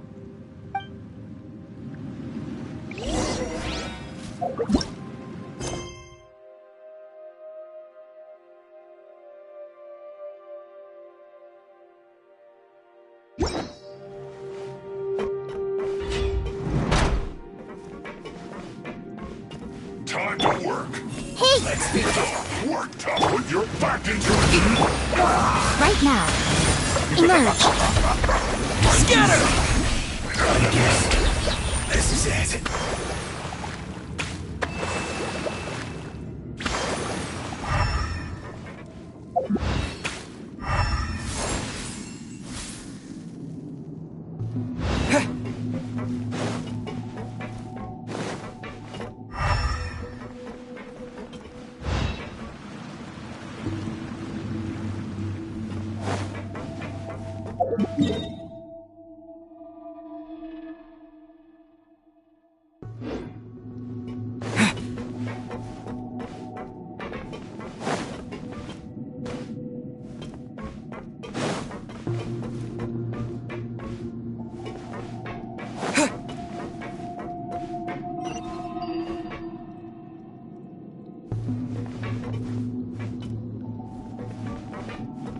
It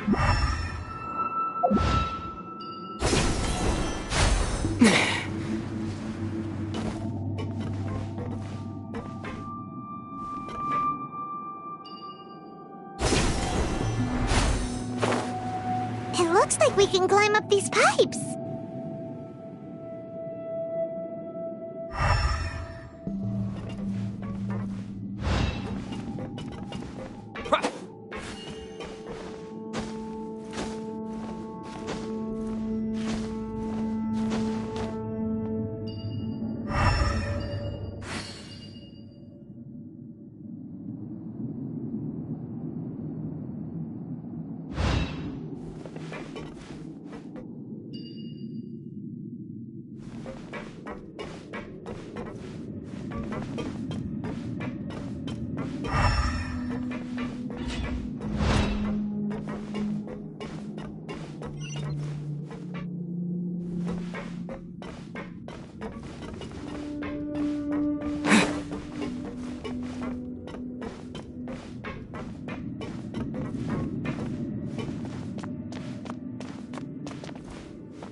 On the ground seems all messed up. Let's go around and see if there's a way to fix it.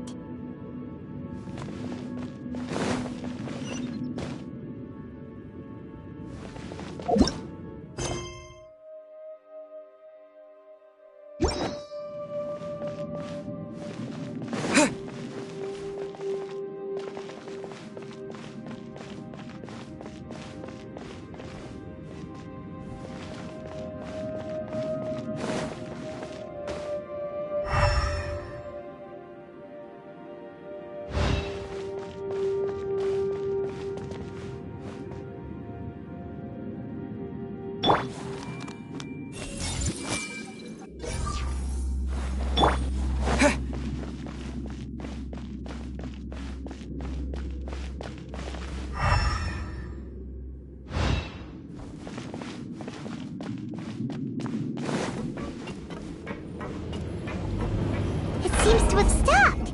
Let's continue.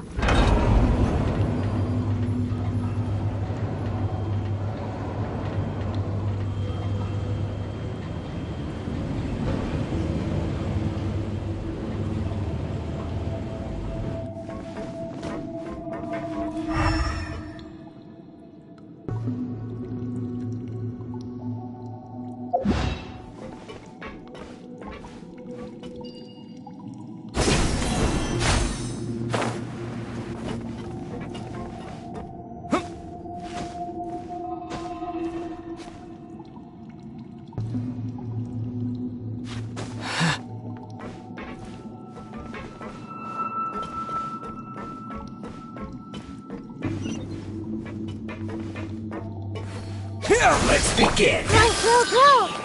Let's end this quickly. Right now. Right here. Allow me. Stay right there. This isn't good.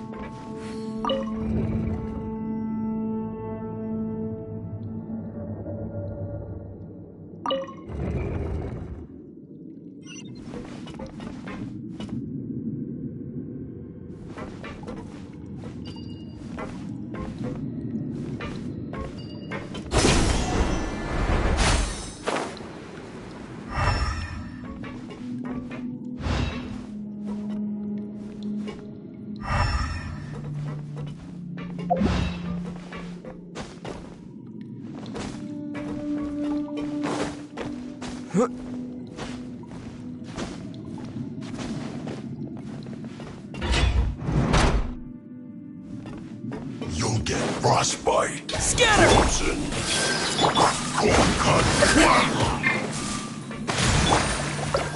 Right now. Right here. Right now.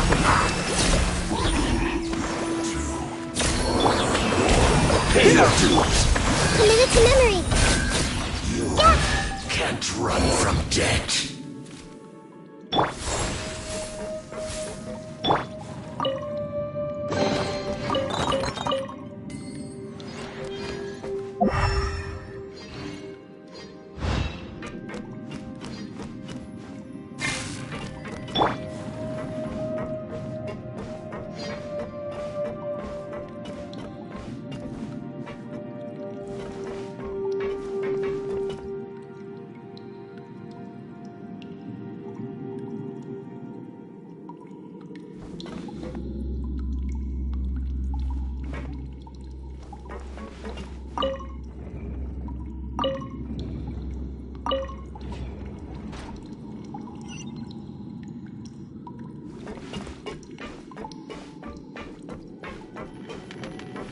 The cart is stuck.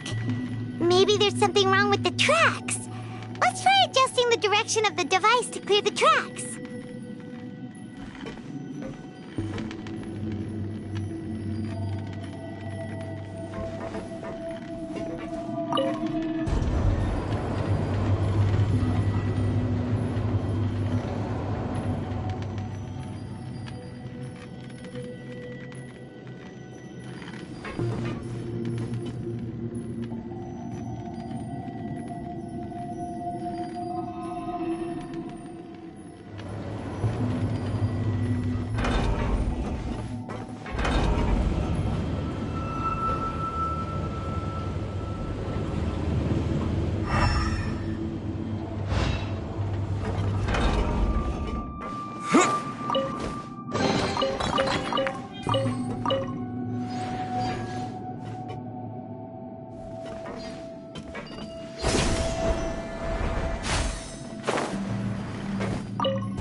Propagate!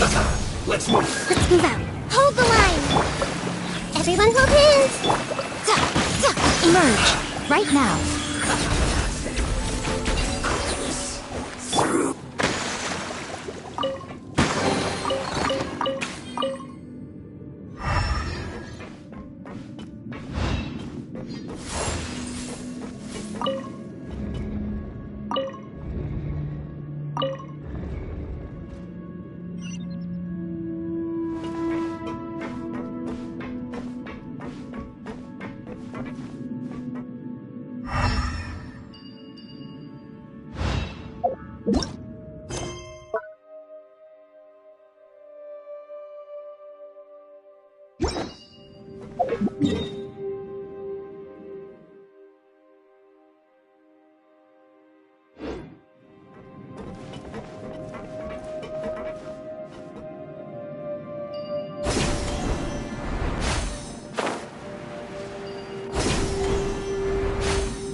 No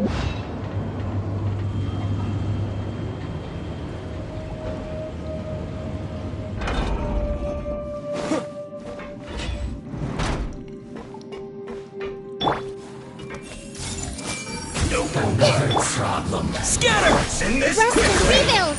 That's it. Emerge. Right now. Emerge. Right. Ha! I'll review my heat. Come at me. Don't be a killjoy. Looks like I went too far. Hold the line! Ha! Right here. Right now. Right here. I see everything!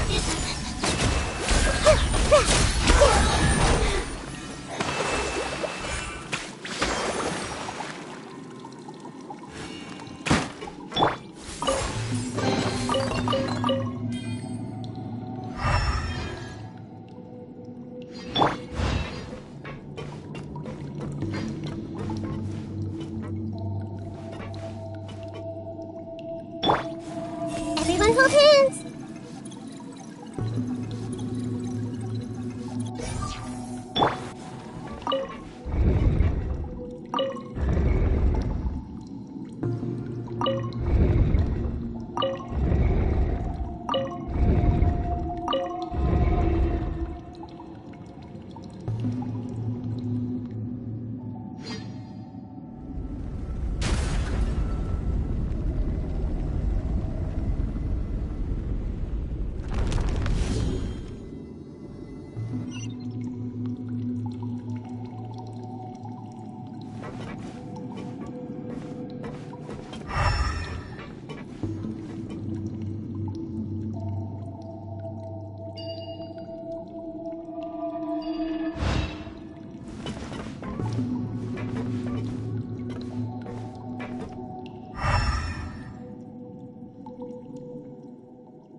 Looking at its operational status, we must prepare for the worst. The god they wanted to create is likely close to completion or already completed.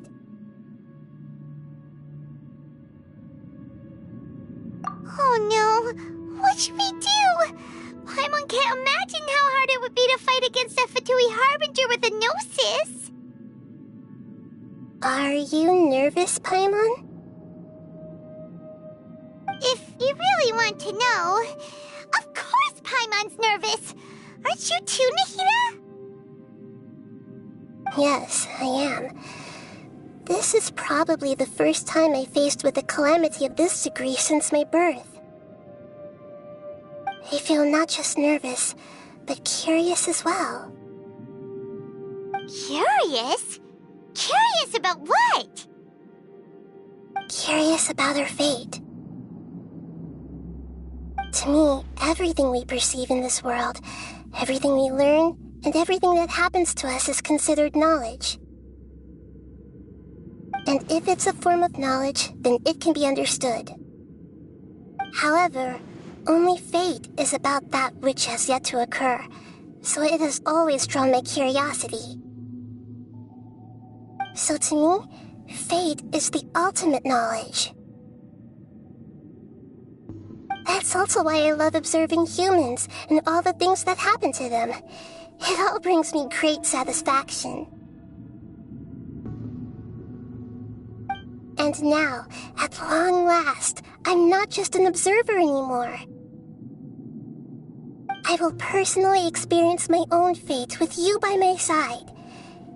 Isn't this such a wonderfully exciting thing?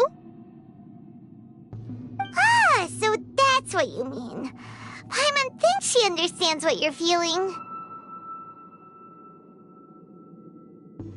Agreed. Okay, let's continue on. I can sense his aura from here.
Who would have thought the world would be so eager for my birth?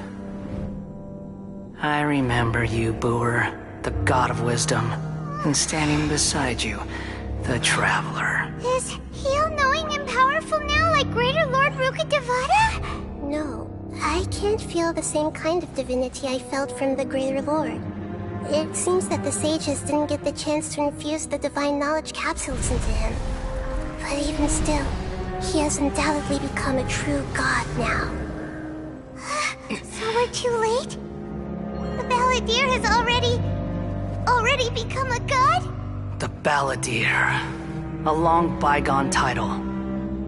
When my spirit ascended to divinity, I felt as if I had existed for the same number of epochs as heaven and earth. Looking back, the existence of what once called itself Kunikazushi appears infinitely small and ugly.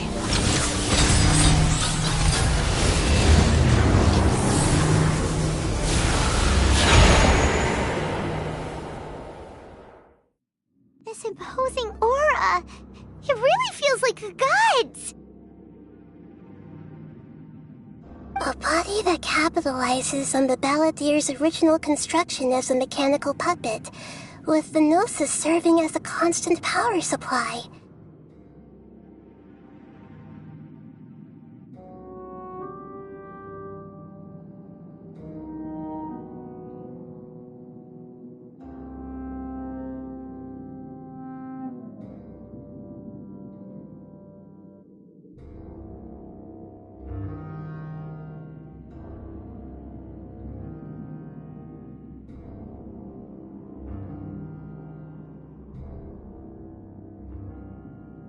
How much effort and resources did the sages put into this?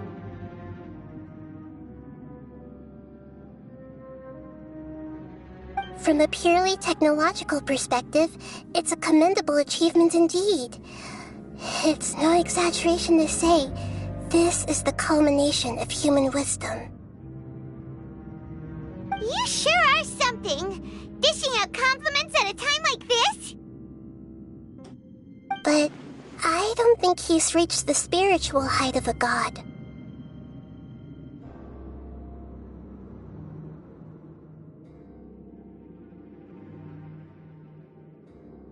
strife is engraved upon every god and every gnosis brought forth into this world.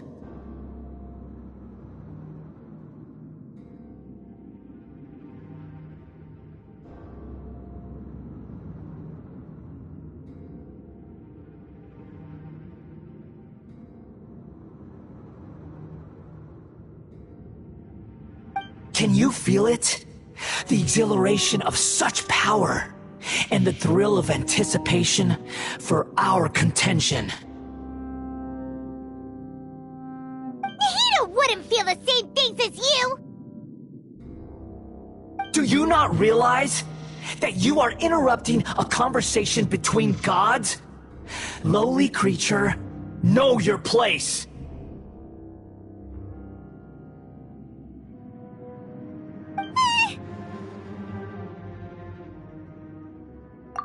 The strife engraved upon a gnosis. You're talking about the Archon War. Tevat's current peace was not easily won. I didn't personally participate in the Archon War, but the way I see it, all those losses were meaningless, driven by the demands of the laws. There's no point in bringing it up again.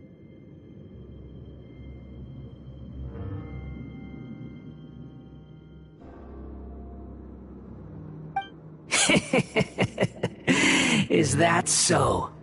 Yet I am deeply disappointed that I was never allowed the fortuity to personally participate in the Archon War.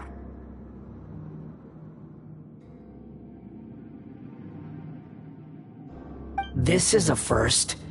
Encountering a god in this world who does not crave power. No wonder your own people have abandoned you, God of Wisdom.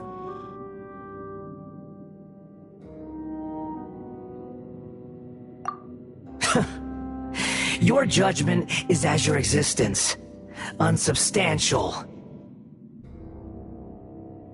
This is where everything ends, Booer, the God of Wisdom.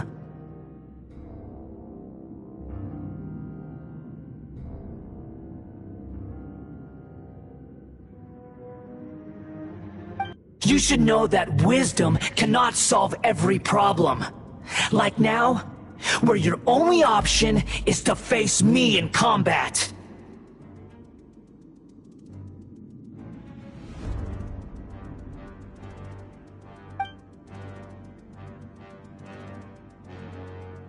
Come! Let us reenact a scene of the Archon War. Come and inaugurate my birth as a god.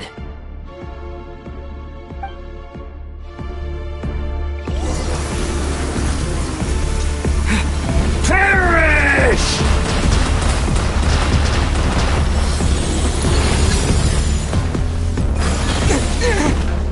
Insignificant pest!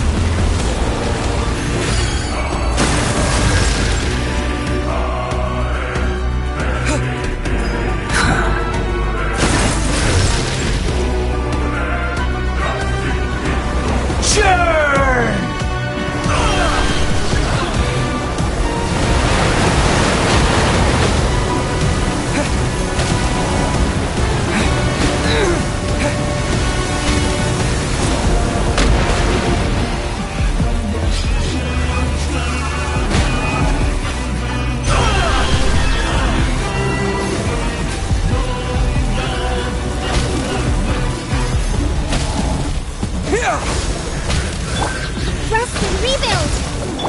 Emerge. Right now. Right here. Hey!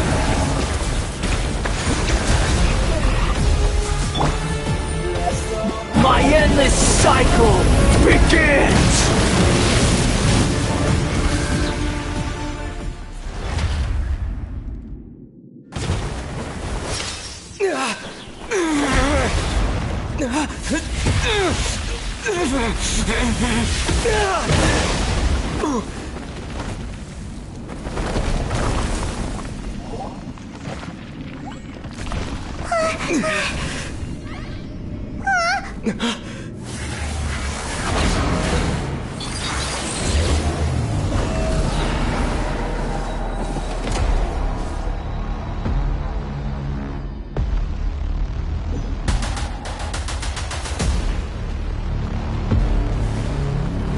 Tremble!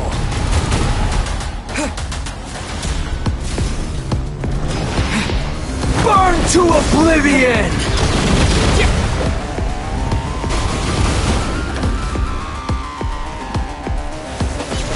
Kneel!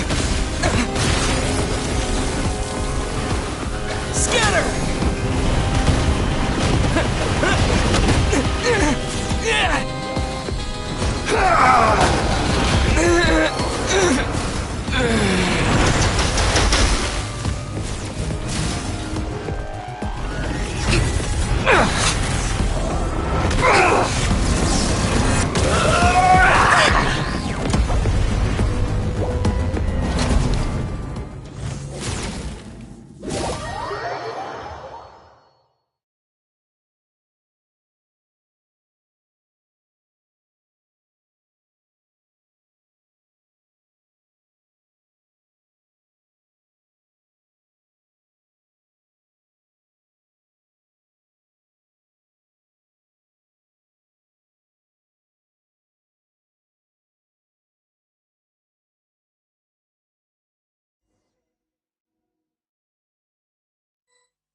Yaya Publishing House has released numerous works that lay out military strategy in a simple and pragmatic way. Those are my favorite.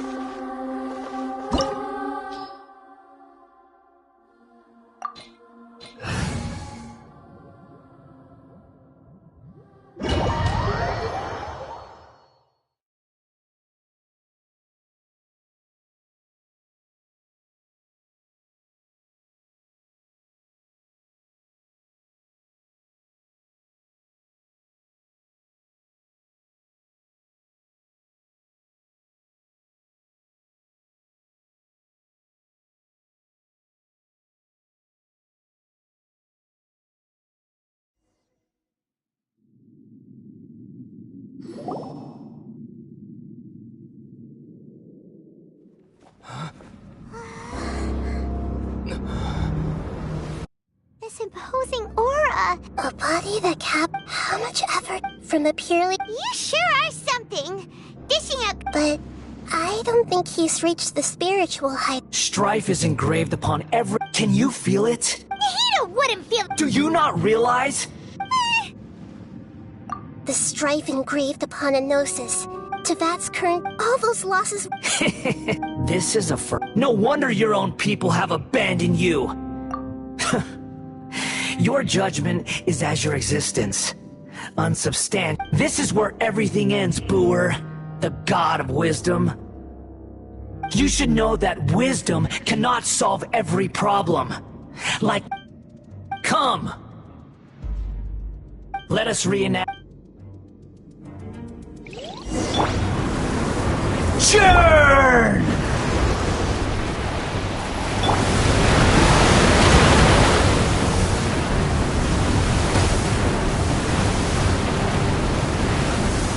Insignificant past!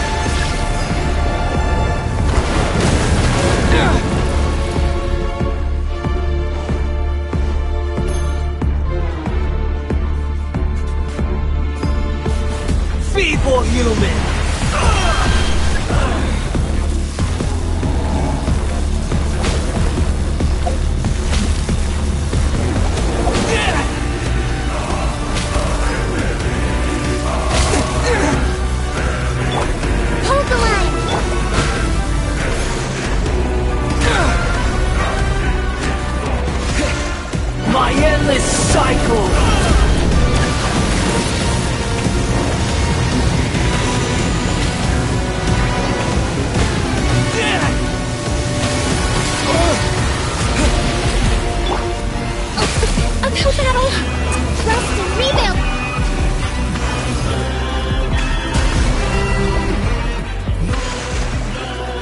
people human!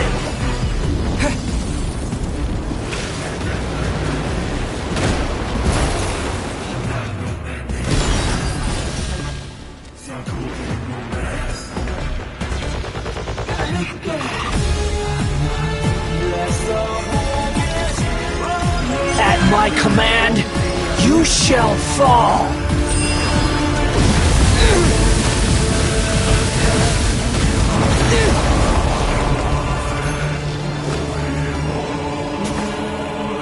Insignificant.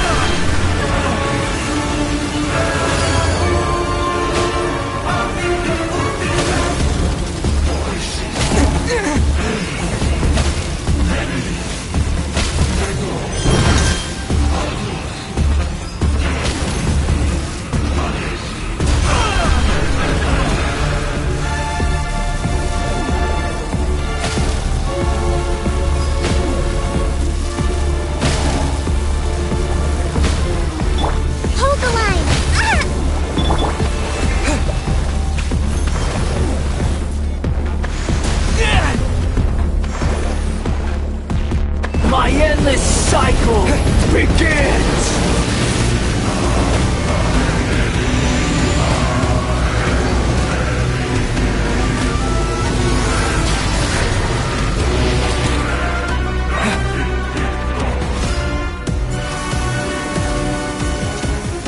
Perish! Allow me!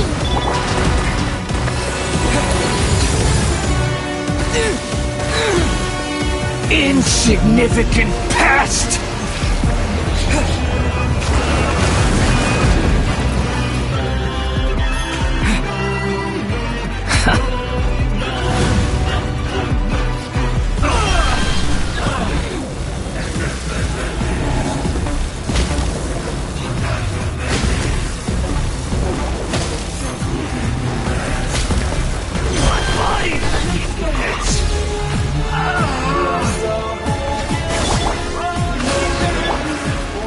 I see everything!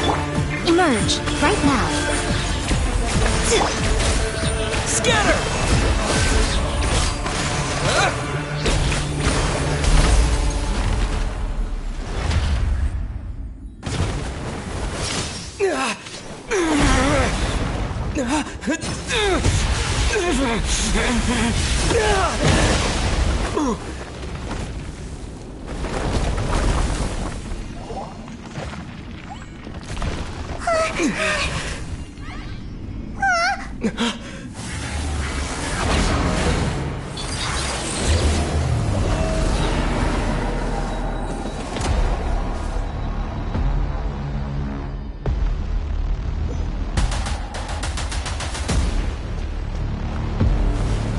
Tremble!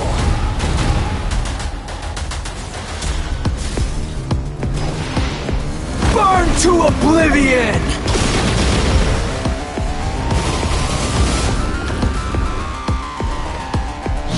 Filth!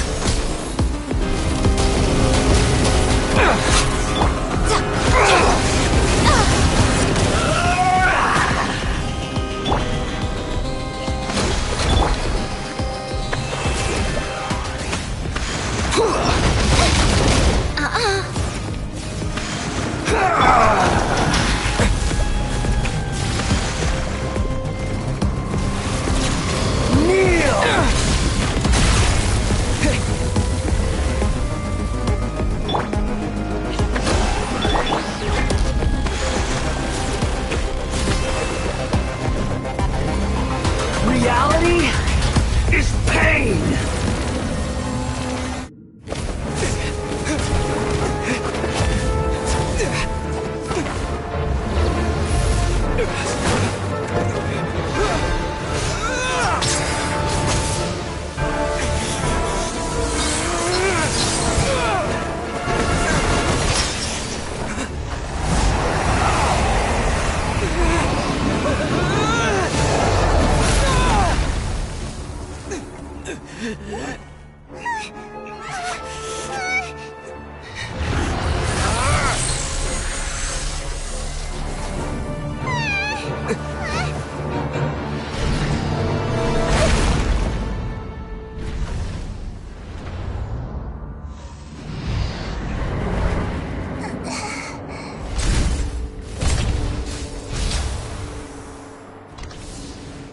This is supposed to be a battle between gods, yet you choose to hide behind a mortal.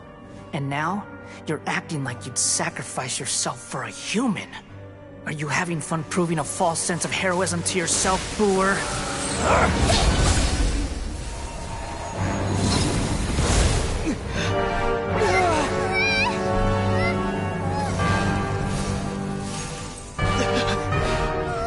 The data collection is almost complete. Do you even know how many times you've tried to take my gnosis from me?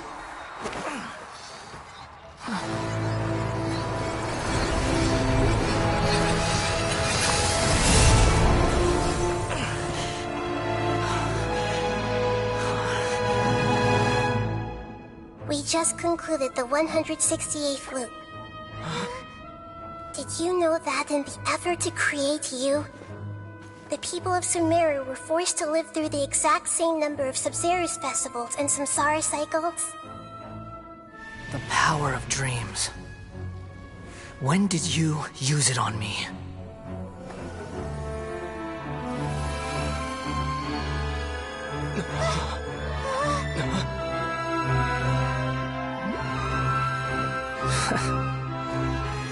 You can't even defeat me in a dream.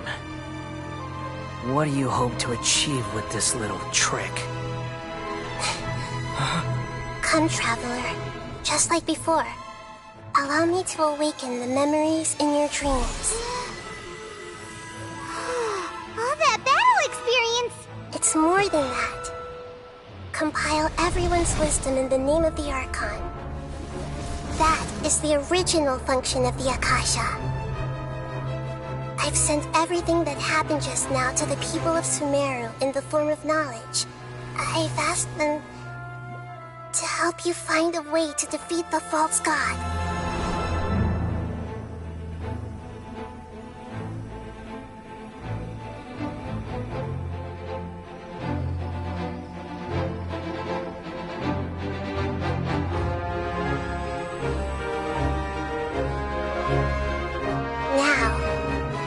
Sumeru's wisdom is at your disposal.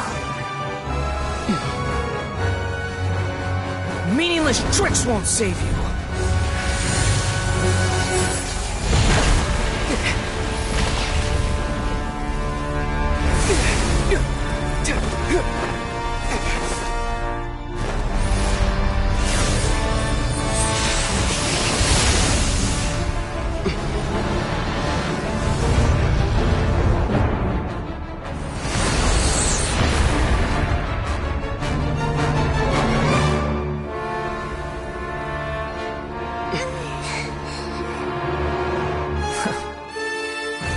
Are you done with your tricks? Can I finally take this as a real battle between gods? I'll leave this to you. The first stage of Booer.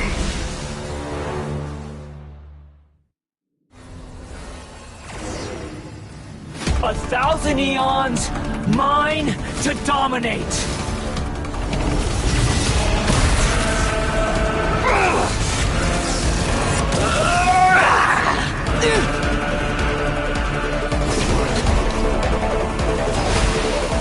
Burn to oblivion! Scatter! Tremble!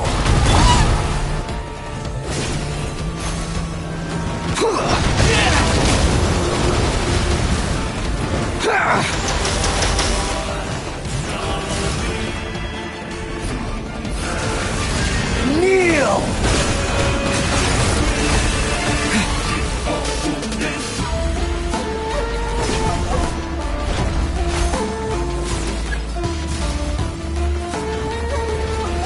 Reality is pain!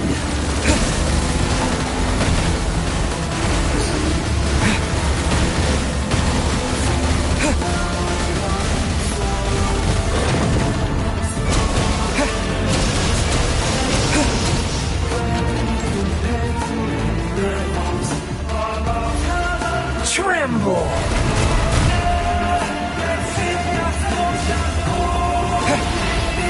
Burn to oblivion! oblivion!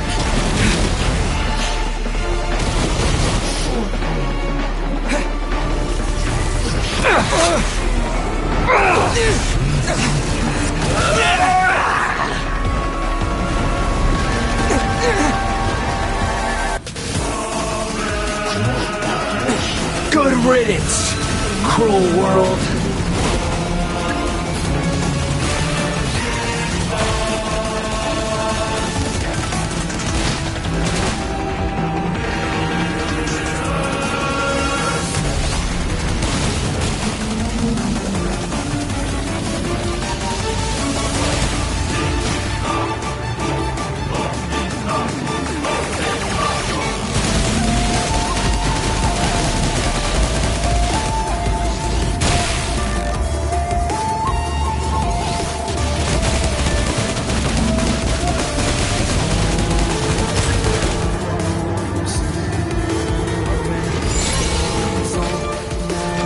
Your new god awakens!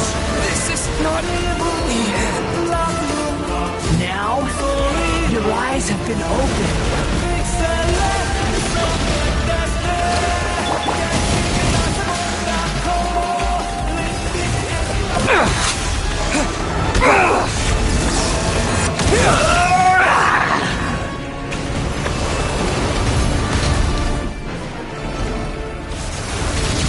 Kneel!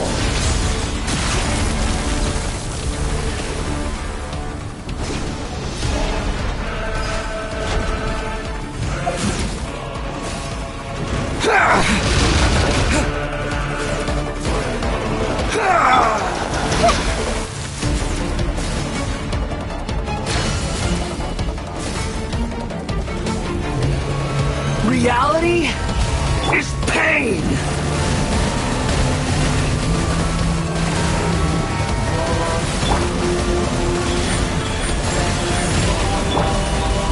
Allow me! Propagate!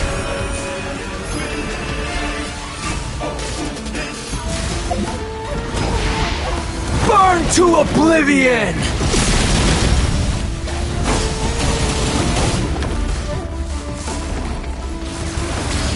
Kneel!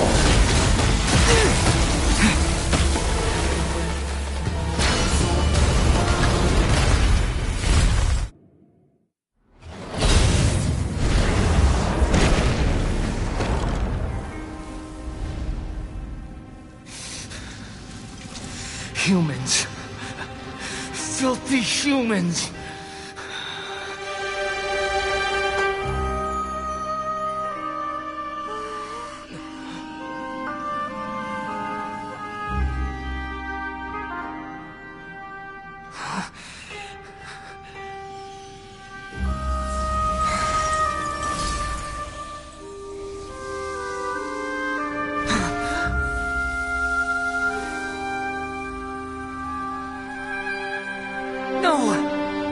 Wait! Please! Anything but the Gnosis!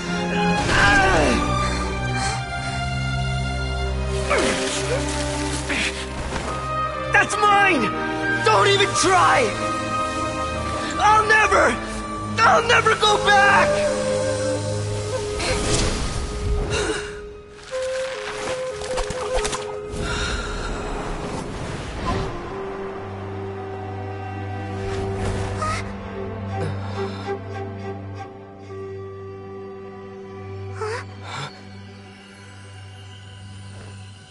We haven't yet found the answer to the most important mystery.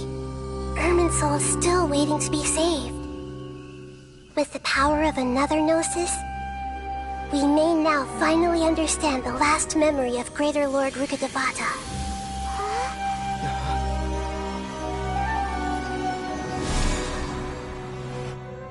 This is... That's right.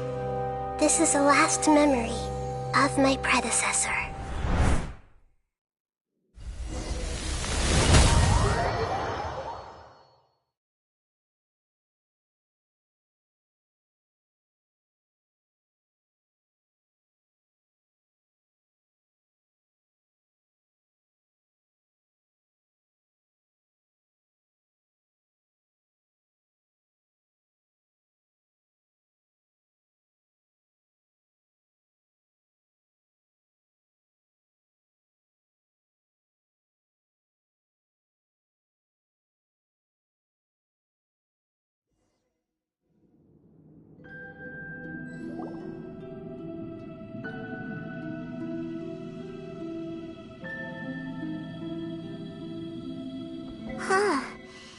This sure seems very different from what Paimon imagined. Shouldn't Irminsul be in this realm of consciousness? Yes, that is our destination. But I didn't expect the remaining consciousness of Greater Lord Rukkhadevata to be as polluted as this.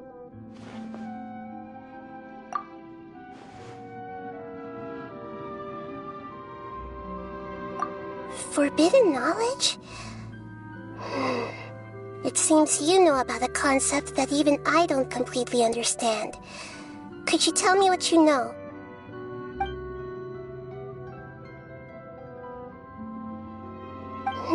Your inference seems logical enough.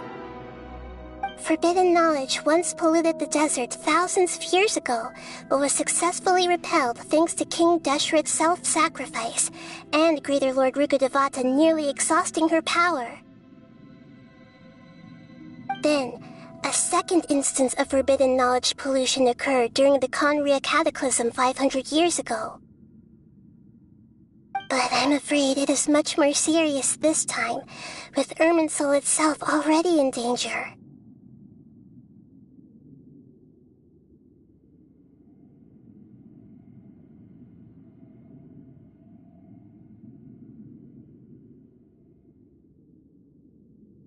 So, if we're in the remaining consciousness of Greater Lord Rukkhadevata, and it's also been affected by forbidden knowledge pollution, then does that mean, in order to save us, Greater Lord Rukkhadevata?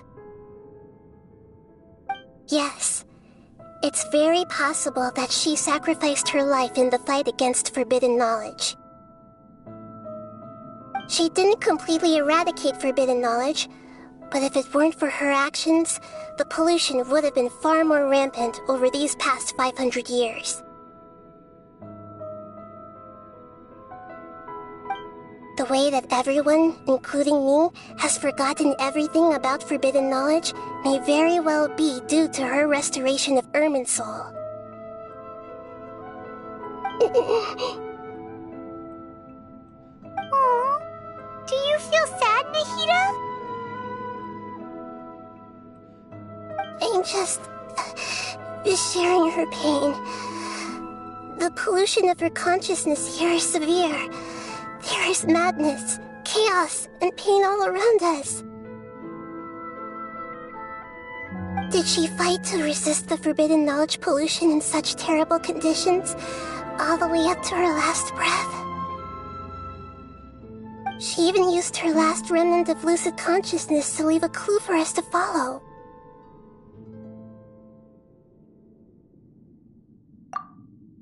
Yes, her words were distorted by forbidden knowledge, so that's all we could hear.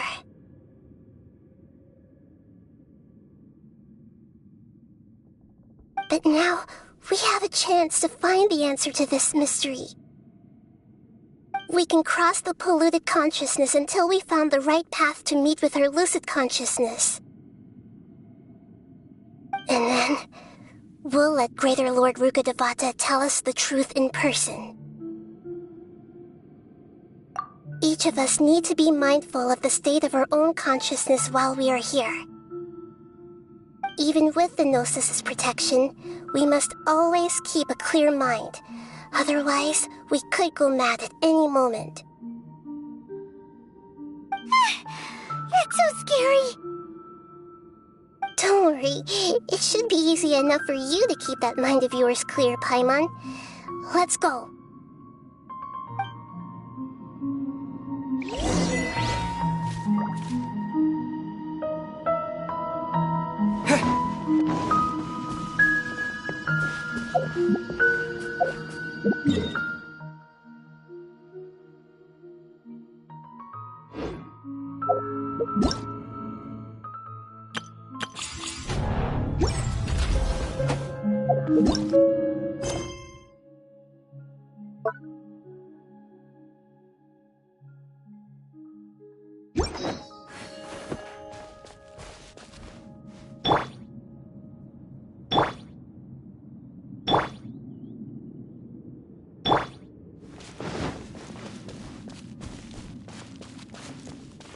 Are we in the air? And why is there a huge the boat of consciousness, which symbolizes reason here. Its course is the direction our consciousness is traveling towards. If we lose control over our consciousness, we will fall into madness. So let's make sure the boat stays on course.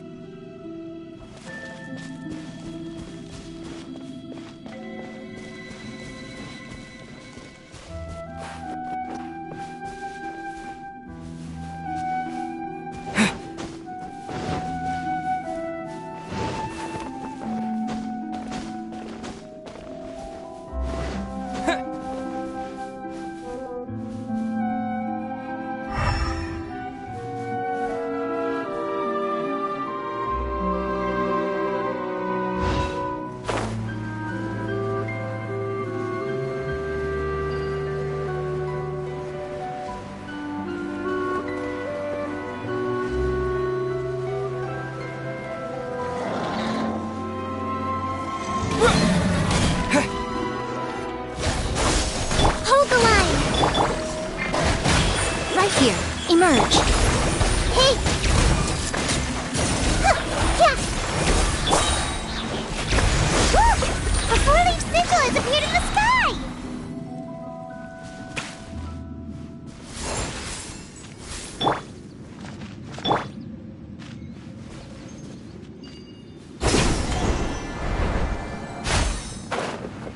Wow! What are these? The monsters seem to have been affected by them. Allow me!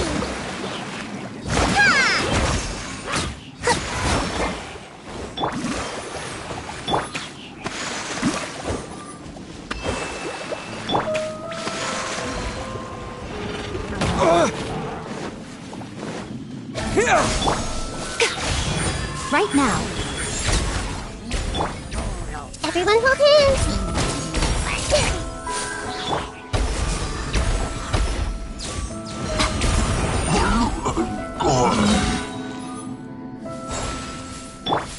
Hold the line!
Allow me!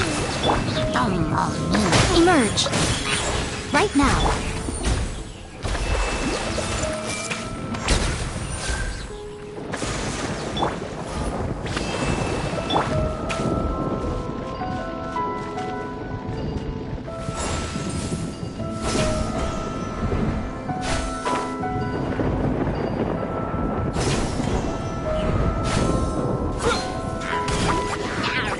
Spring forth!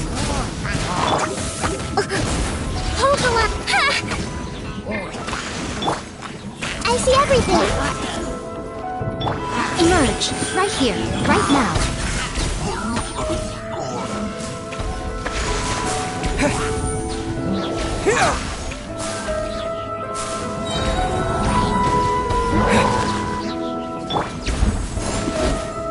Make yourselves at home!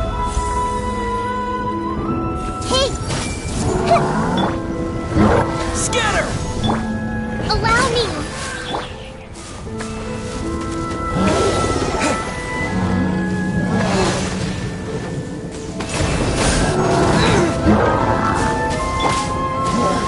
A brash maneuver!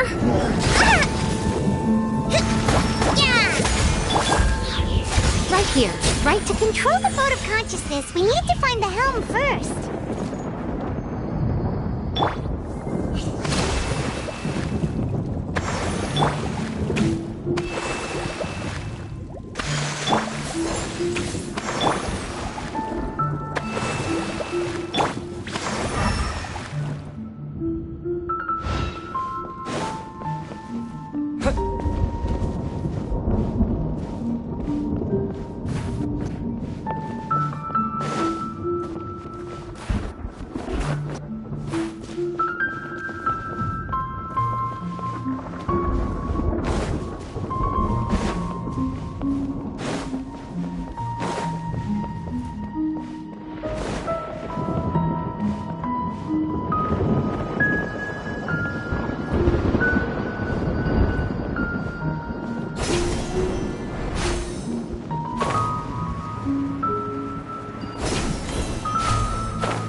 Are we still going the right way, Nahida?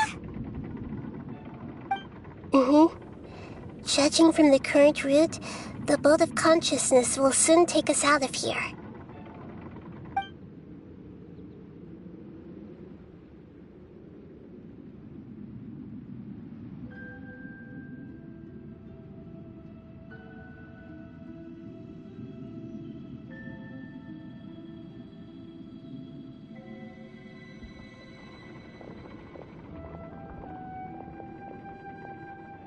We'll be arriving at our destination soon.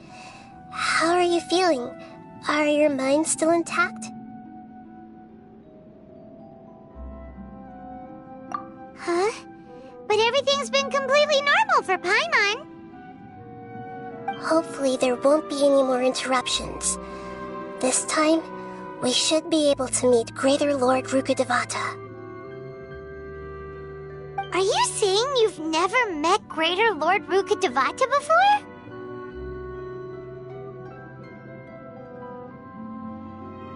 No. It seems that my birth and her death took place at the same time. Otherwise, I think she would have given me a little more guidance, and I could have done a better job. Hey! You've done a great job, Nahida! Let's get out of this creepy place and go meet her!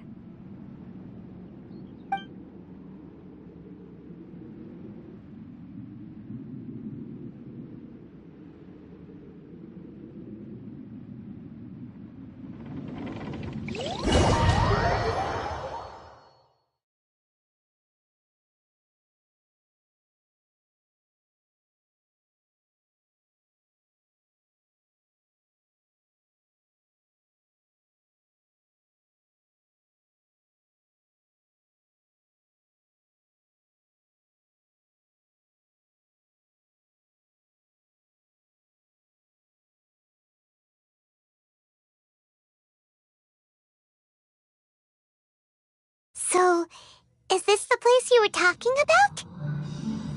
The base of Irminsul?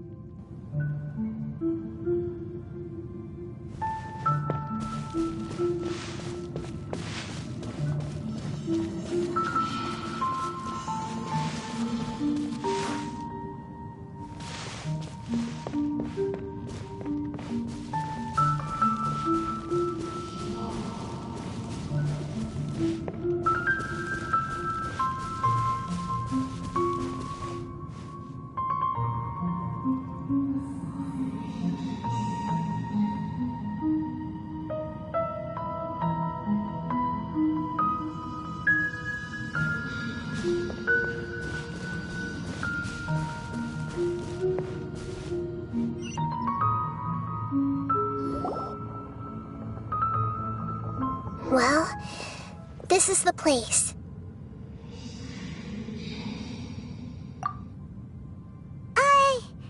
We're here to find Greater Lord Rukkhadevata, right? But the one standing over there is... Is that... me? She looks exactly like me. Are you Greater Lord Rukkhadevata?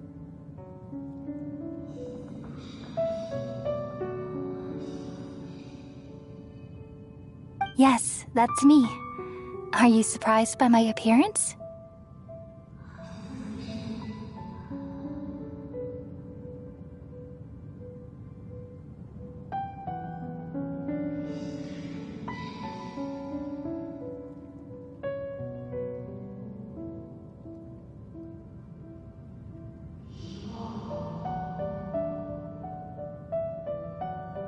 Irminsul and the surrounding lands have been reproduced here as they were years ago.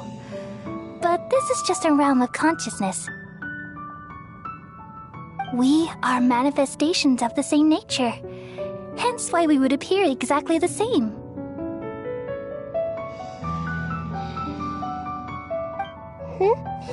We're of the same nature. Why? Because you are me, and I am you. You are me in the new samsara. The new samsara? As Greater Lord Rukkhadevata, I'm the avatar of Irminsul, and you are the purest branch snapped from Irminsul.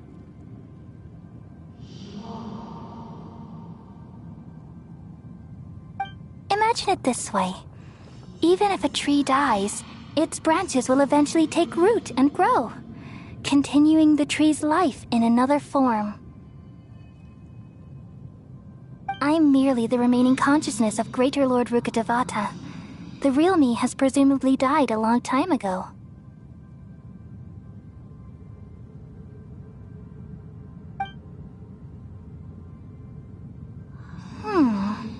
Judging from your appearance, I've probably been dead for 500 years. But you're finally here.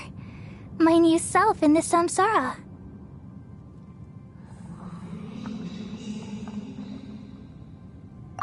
If this is true, then am I going to be a great archon like you someday? Though we share the same nature, our fates are bound to be different. All things have their own fate. When a branch grows into a mature tree, it won't be the same as the original tree. That's why fate is the ultimate knowledge, isn't it? That's a great insight. Yes, very good. It's also precisely why you won't become like me. Really? But perhaps you may become an even greater archon than I. I already see a determination in you that I didn't possess in my time, and the future that it leads you to will be yours alone.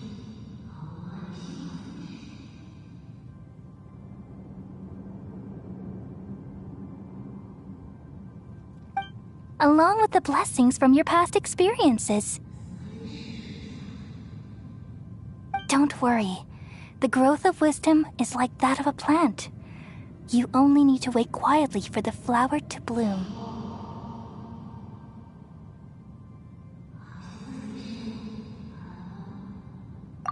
Come to think of it, the sages never had the faintest inkling of the meaning of wisdom. Thank you. Nothing makes me happier than discovering that the archon I always admired was in fact myself in another fate.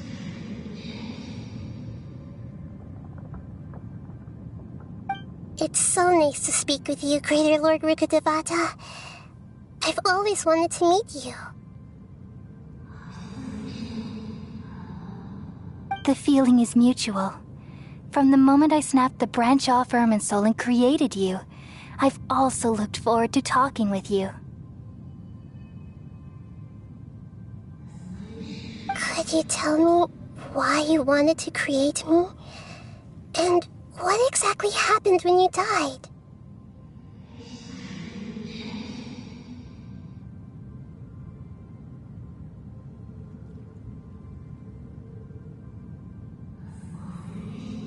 Ah, I see. You're here seeking answers, right? Everything that day, even the sky itself, changed into a color like this. At that time, the seven were all summoned to the nation of Conria. Except for me. I had a more important task to attend to.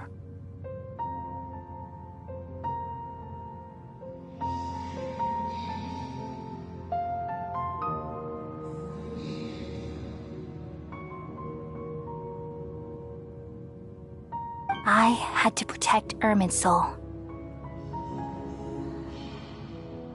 The disaster occurred together with the pollution of forbidden knowledge. At that very moment, with my consciousness connected to Irminsul, I sensed something was wrong. The pain started to torment my mind. By the time I reached Irminsul, it was already displaying signs of corruption. Had I not repelled the pollution of forbidden knowledge with King Deshret thousands of years ago, I might have felt even more hopeless and lost. So what exactly is forbidden knowledge? It's a kind of knowledge that doesn't belong to this world, and a form of truth that can't be understood. It came from the very bottom of the abyss. Even I could never understand it. The world is constantly rejecting it, leading to all kinds of bad phenomena. If we allow forbidden knowledge to pollute Irminsul, I'm afraid the entirety of Teyvat could fall apart. So, there's knowledge that even the God of Wisdom can't understand? At that time, I knew I couldn't repel the forbidden knowledge with my strength alone. Which is why I created a device that compiled human wisdom and named it the Akasha. It's truly the world's most amazing invention. Thank you. For a long time, I thought dreams were the fruit of human wisdom. Though it was selfish to do so, I borrowed people's dreams using the Akasha. Then I compiled their wisdom and all of my own power. Well, did it work? Thanks to the wisdom of the people of Sumeru, almost all the forbidden knowledge was cleared from Irminsul. But things didn't go as smoothly as I thought. I had a terrible headache, which gave me an uneasy feeling. And then, I remembered that my consciousness was also connected with Irminsul. It brought me knowledge and wisdom, but vile corruption as well. From the very beginning, my existence had been polluted by the forbidden knowledge. Oh no! How could that happen? I've experienced that pain in your consciousness. It must have been a horrible experience. Yes, but my feelings weren't important. The important thing was that even if I died, my existence and everything related to me would continue to exist in Irminsul as memories and knowledge, meaning that the forbidden knowledge couldn't ever be permanently eradicated. And there's no way for me to eliminate myself. It would be a sort of paradox.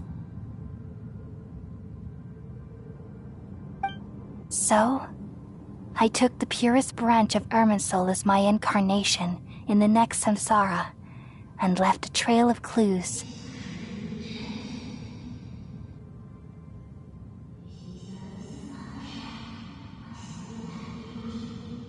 All in hopes that you would come here and remove me and my pollution from Irminsul forever.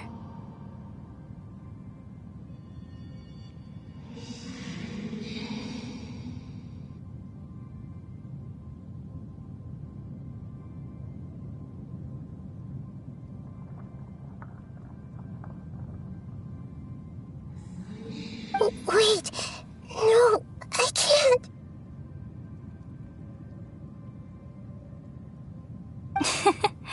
So you realize what that implies. You are very smart indeed. Irminsul has all the knowledge and memories of this world. And as you've realized just now, removing me from Irminsul means I essentially will never have existed in this world. But this is the only way to save Irminsul. People love you so much, and they've missed you so much over the past 500 years. I am exactly the same. So how can we just forget you like this? Is there really no other way? There must be something else I can do. You're the god of wisdom, Boer. You should know that there is no other way. But this is so cruel. I don't want to forget you. No need to feel so sad, Boer. As someone who delights in wisdom, you should feel joy at finally finding the answer.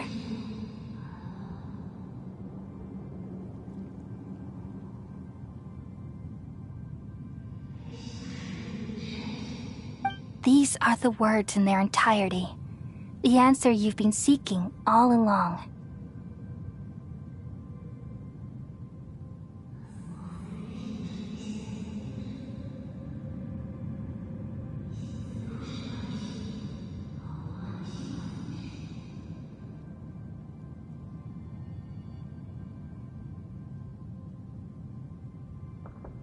Let the world completely forget me.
We all nestle under the great tree of wisdom, peering out to perceive the world.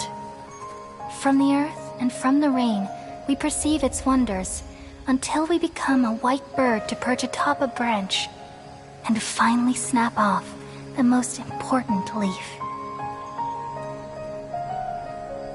Once upon a time, I alone dreamed in this world.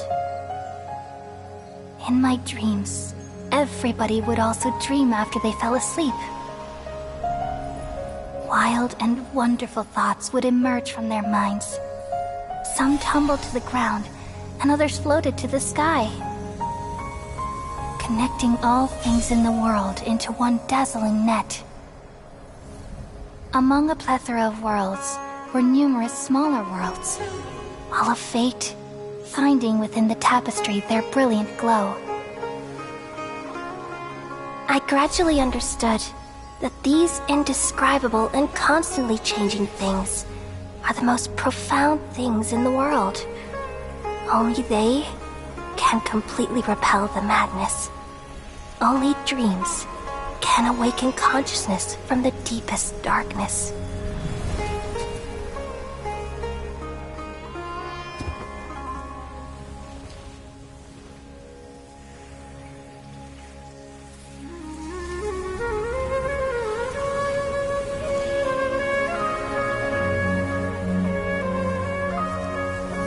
I'm the one who posed this question, yet also the one who sought a solution.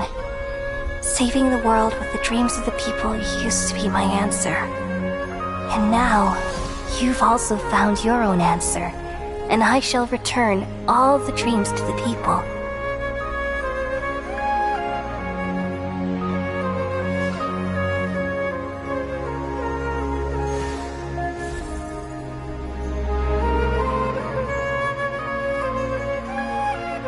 Goodbye, people of Sumeru.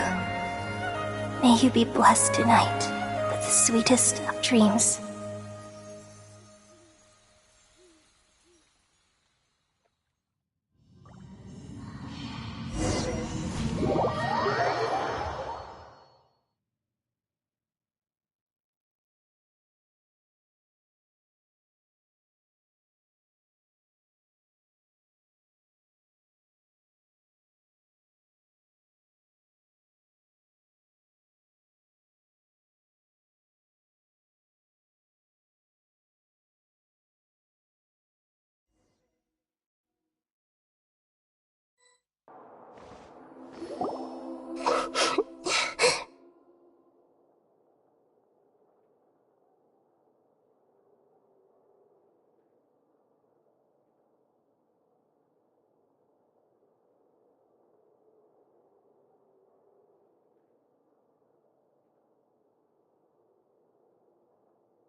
I'm alright.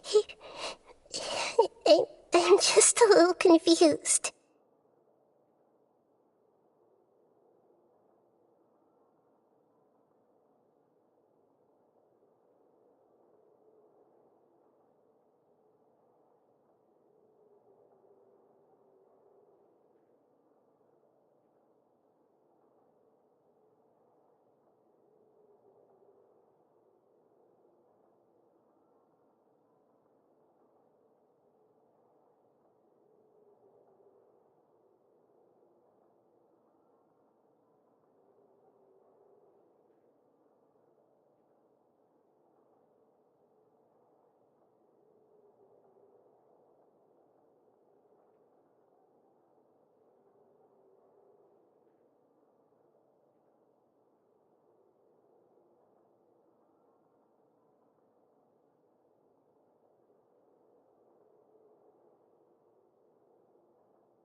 We've just saved the world, right?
So why am I crying?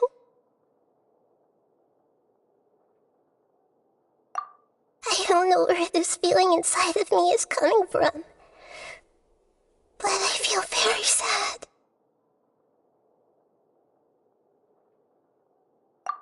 Just now, we used the power of two gnosis to successfully connect with the Ermin soul consciousness from 500 years ago.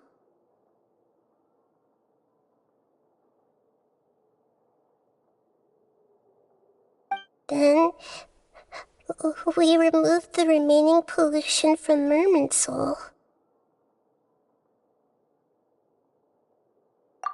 Yeah, what's wrong? Weren't you there just now?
I've been waiting here far too long. But finally I have the chance to be alone with you. All the precious time I wasted has finally paid off. The doctor! What have you done? Just a type of sound wave that can quickly put defenseless people into a dream. As I expected, it doesn't have any effect on gods. This is the only thing of interest I found among the sage's research. I thought I'd take it for a little spin. Don't worry. I know you would never forgive me if I actually killed them. I'm here to negotiate with you. Naturally, I won't do anything dangerous that could potentially damage our relationship. Negotiate with me? I heard you had already left Sumeru. Why are you here again now? I left Sumeru, but I also stayed in Sumeru. Even the God of Wisdom is restricted by the habits of cognition. How disappointing.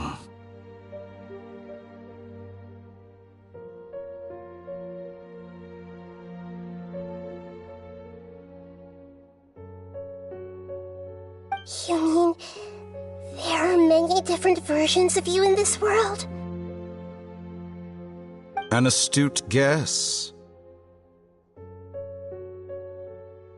Even the same individual will have different cognitions at different ages. A long time ago, I made a major decision in hopes of preserving all my perspectives of how I observed the world. Observation is the first step of any experiment, but observing the current world doesn't satisfy me. It lacks an important dimension, that of time. So I saved segments of all my ages and made them into independent individuals.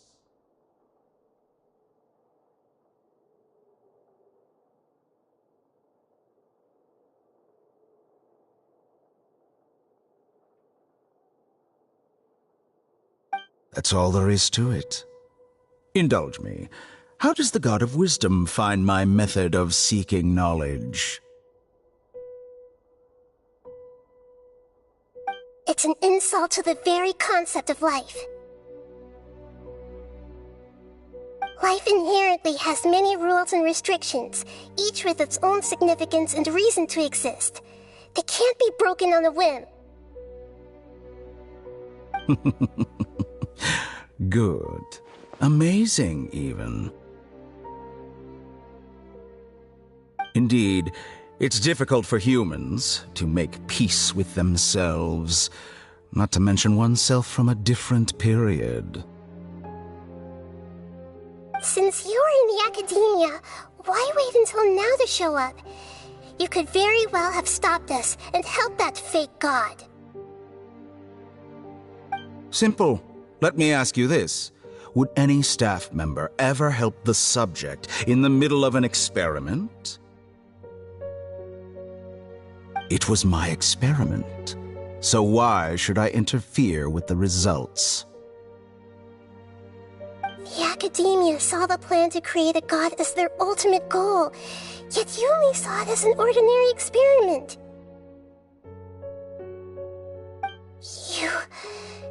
You really are crazy. If the experiment succeeded, you would have had a new god on your hands. How would you have faced your own god then? Would you still take the same stance? Would you still hold the same view of yourself?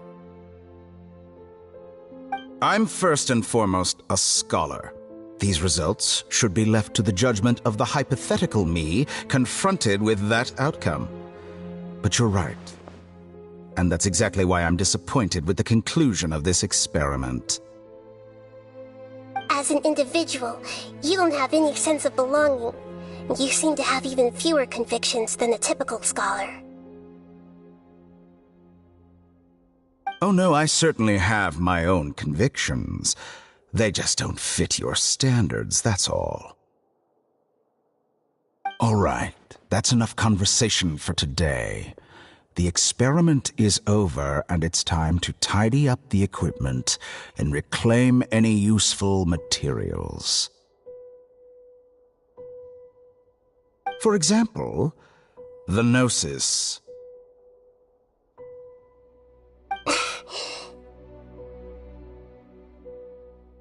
Lesser Lord Kusanali, you're an intelligent archon. I'm sure you understand the disparity in our combat abilities at this time. Besides, you have no way to use that electro-gnosis in battle.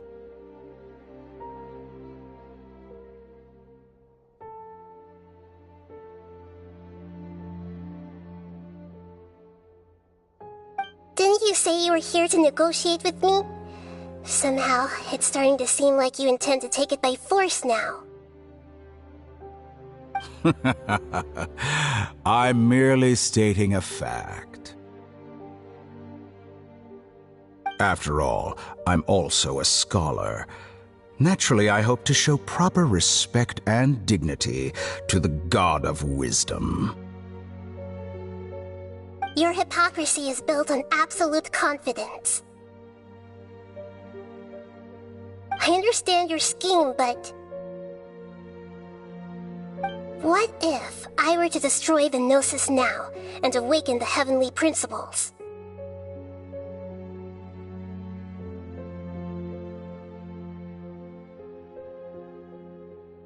Awaken the heavenly principles?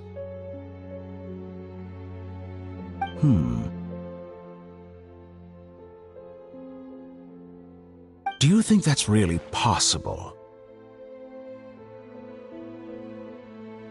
The heavenly principles have been silent for many years, but the Gnosis are symbols of their control over Tevat and all the laws.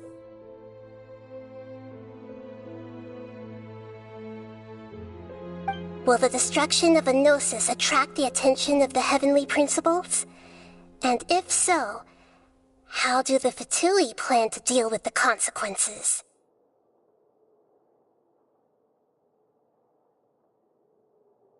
Do you dare to gamble such a possibility with me? Gamble? How surprising. I thought you would show evidence or use rigorous reasoning to prove your point. The word gamble is the last thing I expected to hear from the God of Wisdom. But this is a clever move. You must have seen through me when I first captured your consciousness.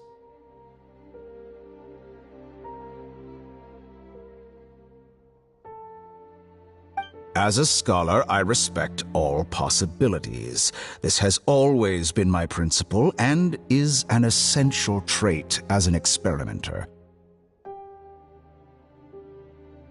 Indeed, I can't ignore this possibility.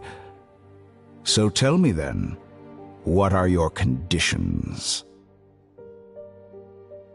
This foreign Gnosis will only lead to disaster if it stays in Sumeru. But this electro-gnosis is the prize I obtained after defeating one of your fellow Harbingers. Now, as the one who initiated this cascade of events, shouldn't you pay the corresponding price? Price? Interesting. What price would you have me pay? How about erasing all your other segments?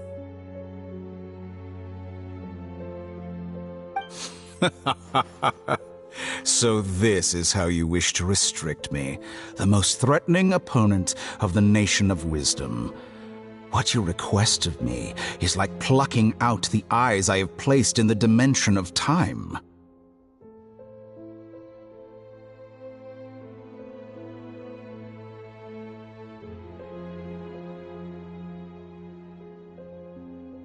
Segments are extraordinarily difficult to make. They require extremely rare resources and enormous amounts of time and effort, requiring me to destroy them all here and now. Bravo. A suitably wise decision on your part. Yes, how very interesting. Can I assume that you have long been wary of me? Among all the versions of me, this segment you see now is the most selfish. If it weren't me, your idea wouldn't have worked.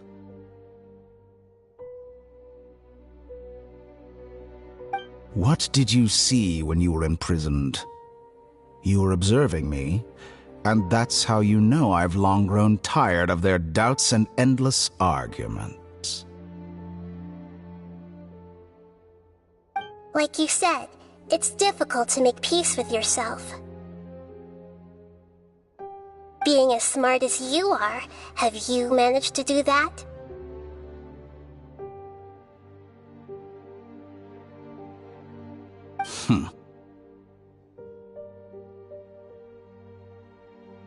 I see.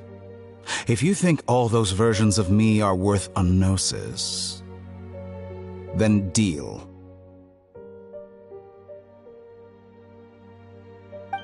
You sure didn't hesitate much. Is the relationship between all the versions of you really that bad? I don't think there's any need to dwell on that.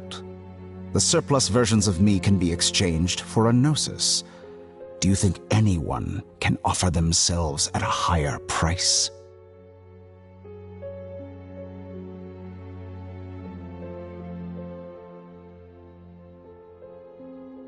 Besides, with my abilities, it's only a matter of time until I find better perspectives. Perhaps it's best to say, you're just temporarily ahead. But what I'd like to know is, how can you be sure that I've really erased them? I can see your remaining honesty.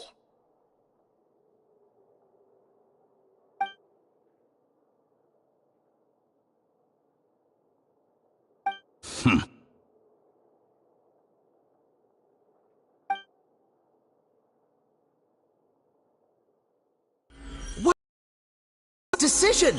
You can't be serious! How could I have been so short-sighted? You think this is the end? I'll have my revenge! You'll make this moment count. You will regret this! Well, have you confirmed that it's complete? Here, take it. The future of Sumeru City will be in my hands alone. I will shut down the Akasha and let curiosity and the thirst for knowledge drive the realm of academics once again.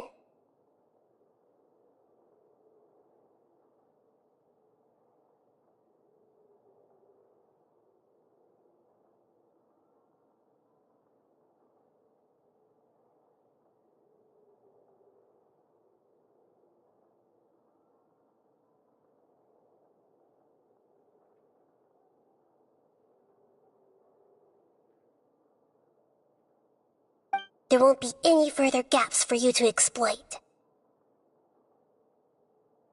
It truly pains me that my academic achievements have never been appreciated in my homeland. Of course, I have no interest in being rejected by this city for a third time.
Another chess piece. And where is your dendronosis?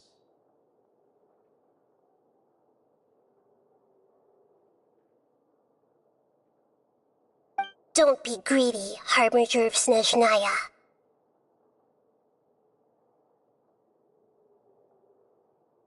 No, this is a different transaction. If you intend to turn off the Akasha anyway, then there's no further use for the Gnosis of Sumeru, is there? Besides, isn't it the Archon's duty to deliver what's desired of the Seeker? Oh, judging from your expression, you don't seem to find the idea very agreeable. Then let's think of it this way. Since you're the god of wisdom, how about I exchange some knowledge with you? People exchanging knowledge with the god of wisdom is the stuff of legends. Yet here you wish to exchange knowledge for the god of wisdom's property. Arrogant as that is, it has piqued my interest. Let me ask you, have you in all your mighty knowledge ever heard the rumor that the skies of Tevat are fake?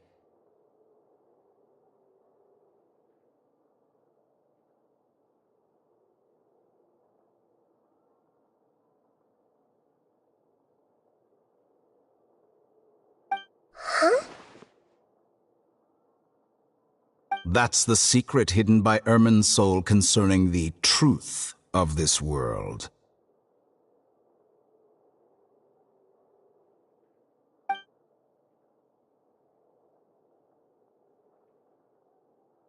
Once I finish telling you about this, it will be time for me to say goodbye. With negotiations, we've all gotten what we wanted. I'm very glad I got to meet you like this.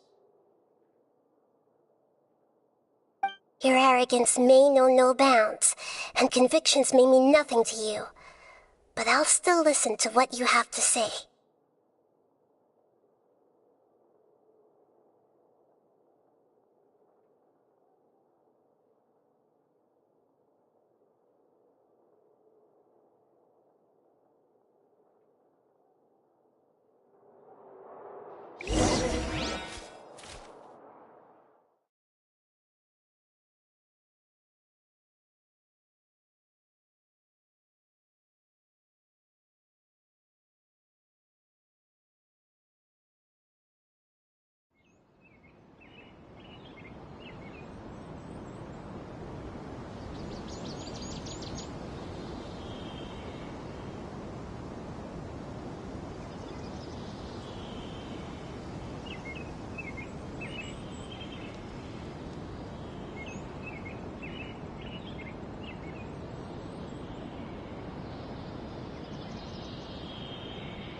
Together!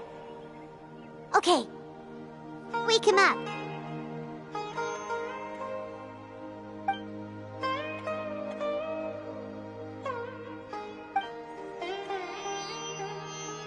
Are you awake?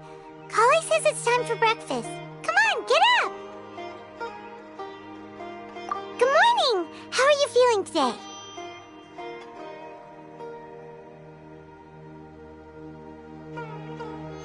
Good to hear. It looks like we've recovered pretty well. Not even Tainari could stop us from going out now, right?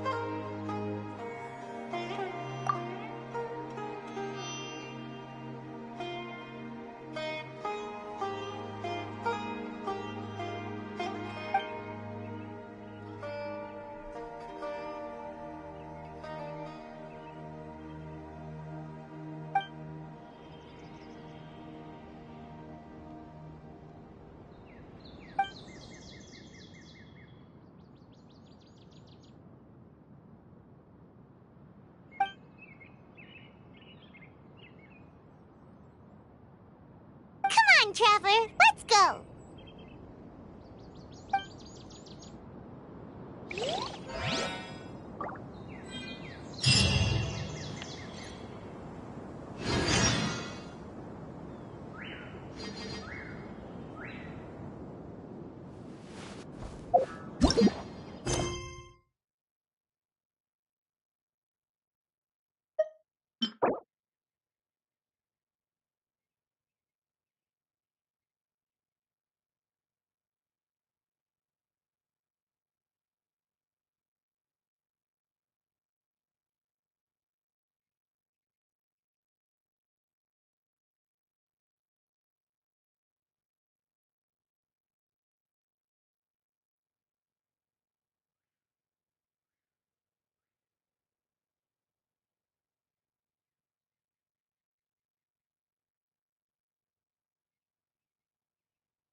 Thank you.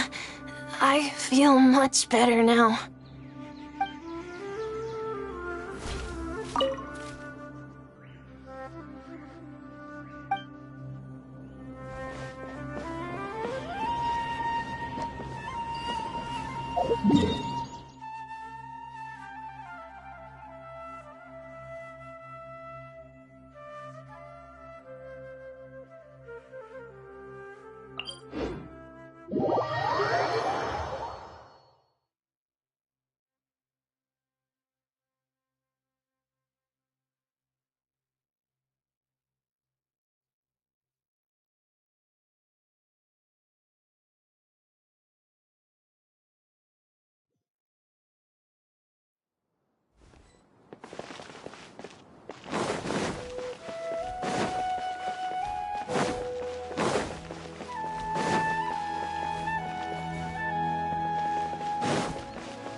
To honor the generosity of the Dendro Archon, we must properly care for the rainforest.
sky will reveal everything to us.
I can do this.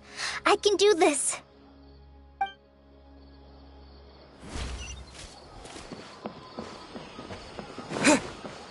Surely that little girl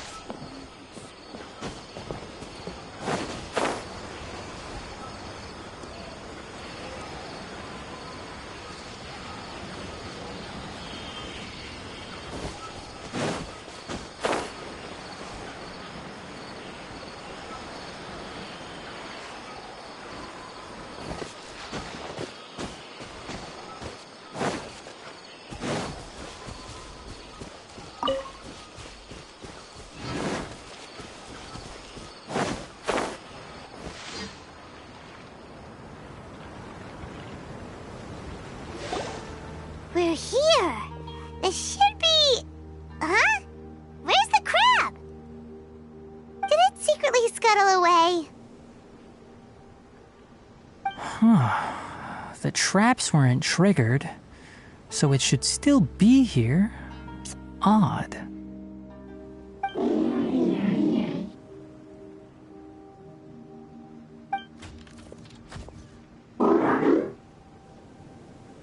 You honored our agreement and waited here until we returned. As such, I'll hold up my end and give you another mechanical part. Keep it safe. I'm not giving you another one if you lose it.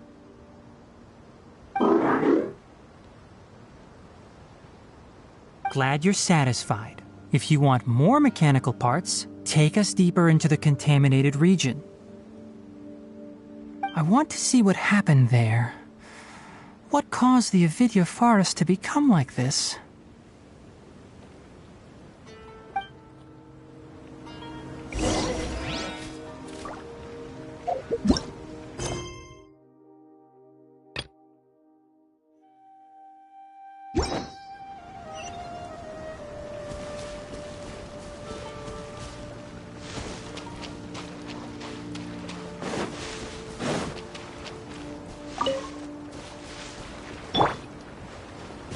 everything!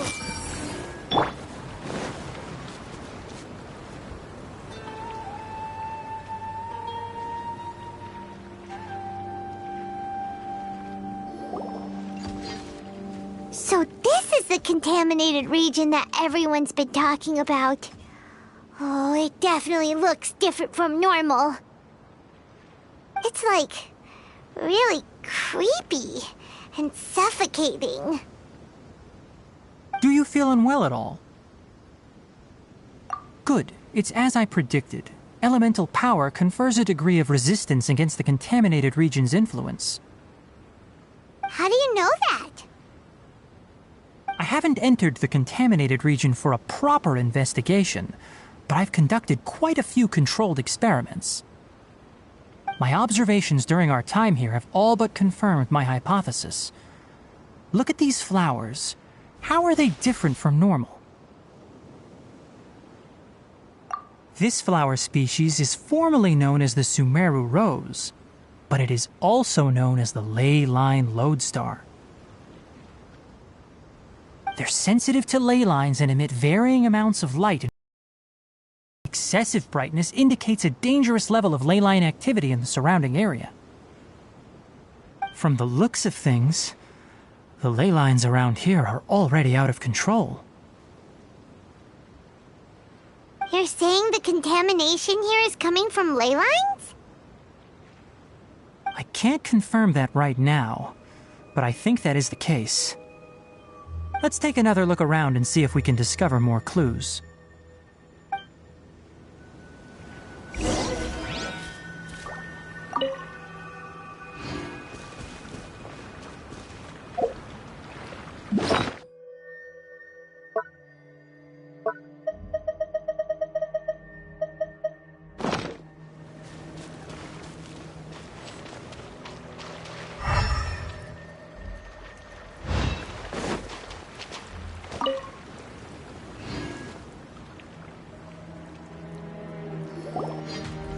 You know, we haven't seen any animals this entire time! The birds used to chirp really loudly, and there were a lot of foxes. This contaminated region currently appears to have a critical efflux of ley line energy, which is probably the root cause of the patient's cognitive disturbances. Some animals have keen awareness. They sensed something abnormal in this area and fled. Leaky ley lines sure can cause a lot of damage, huh? Like how plants have preferred growth conditions, we also gradually habituate to our surrounding environment. Climate, temperature, humidity, intensity of ley line energies. When people live under fixed conditions, they reach a sort of homeostasis with their environment. This equilibrium is broken when the surrounding environment abruptly changes, causing people's bodies to react in abnormal ways. If normal fluctuations in temperature occur, then our bodies automatically adjust. However, the average person cannot adapt to changes in ley line energy, and so they fall ill. Then why are we okay? I'm not sure why you are, but he and I are fine because our elemental capabilities allow us to adapt to this kind of change. Of course, it's not a good idea to spend too much time in areas with concentrated ley line energy. The only one who can freely traverse this place is probably the mechanical crab.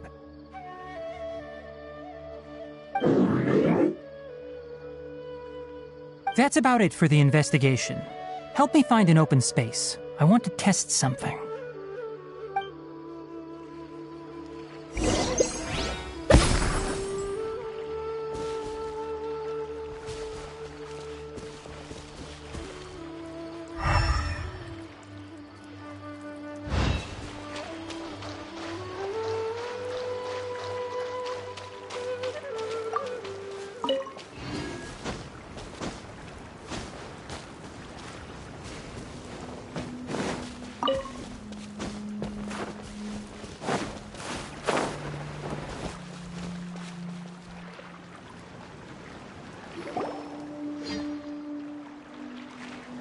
Environment, no wind. Target parameters, normal. Setup complete. Excellent. Looks like it's working.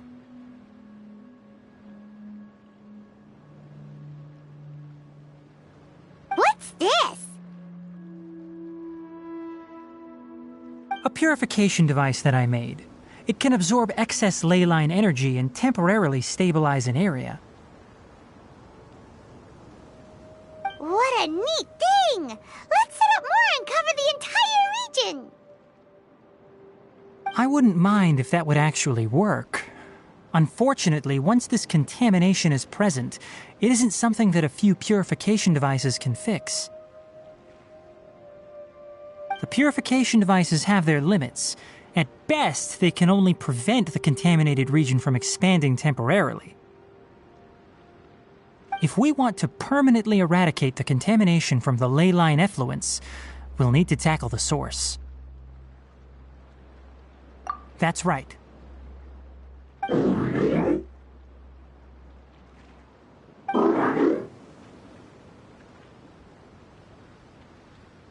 Huh? The mechanical crab is acting a little strange. Something's approaching. So that's it. Now that the ley line energy has stabilized, the monsters that had left are starting to return. Get rid of them quickly. Don't let them get close to the purification device.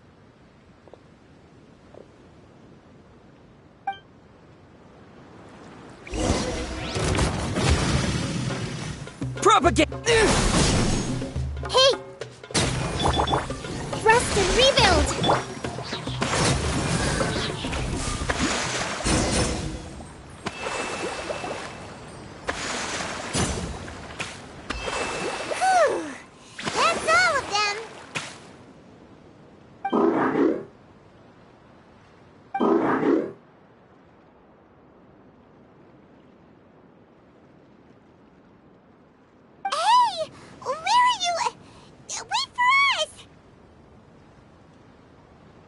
Let's hurry and keep up!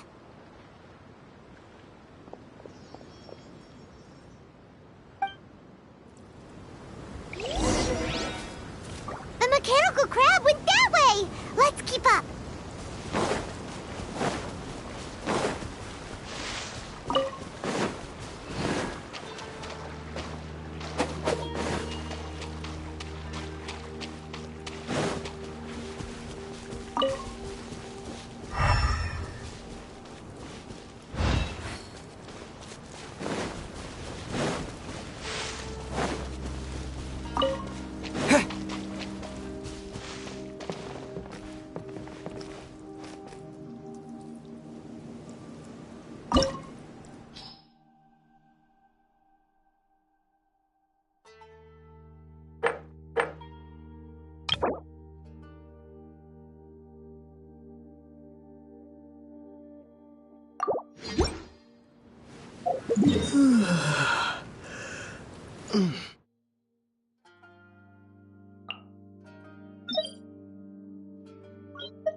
Me, worm! Insignificant pest!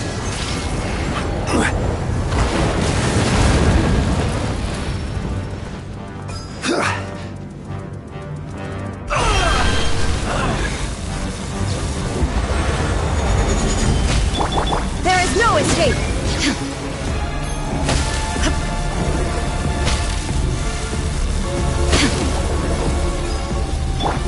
Everyone hold hands!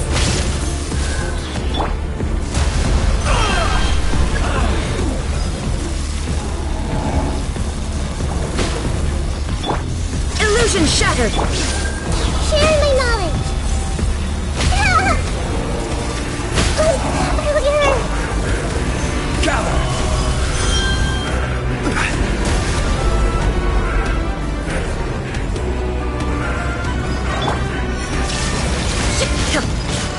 At my command, you shall fall! Stabilize! Think you can get away? There is no escape! Churn! Order guide you. I see everything! Now you shall perish! Feeble human!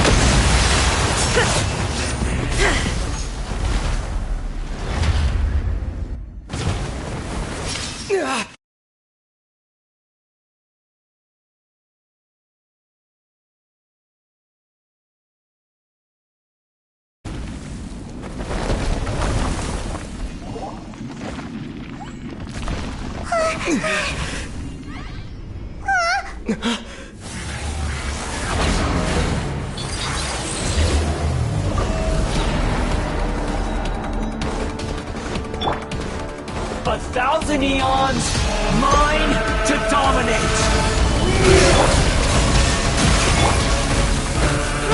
Grow!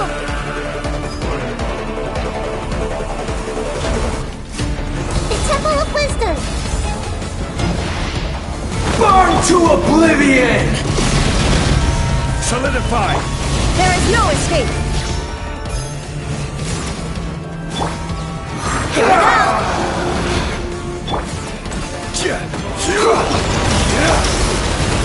Shine down! Kneel!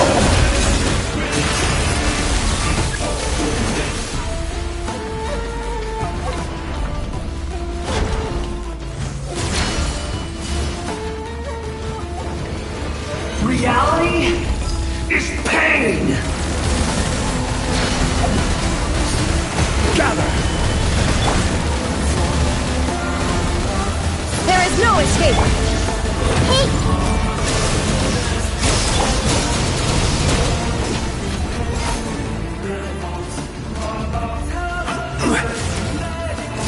Solidify! Burn to oblivion! Brace yourself!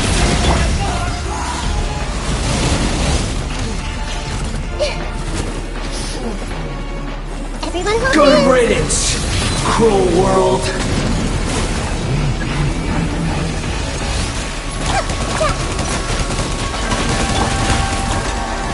Gather! Illusion shattered!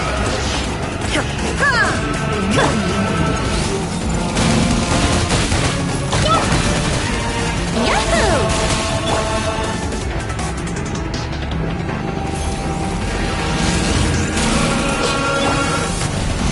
Stabilize!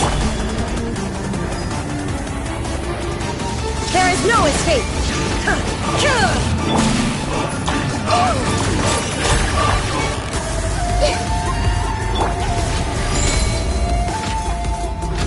Your new god awakens! I'm feeling a little... Now, you rise to oblivion!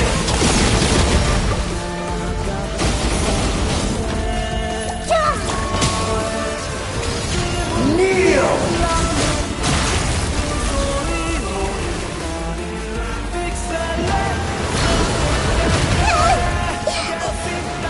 Tremble!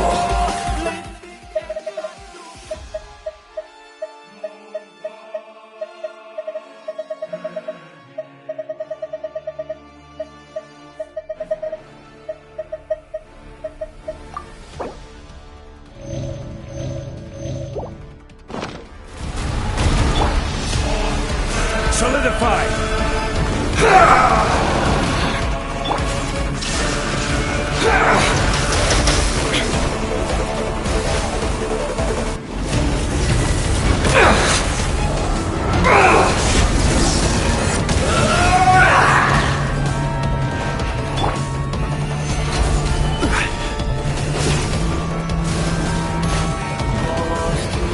Reality is pain!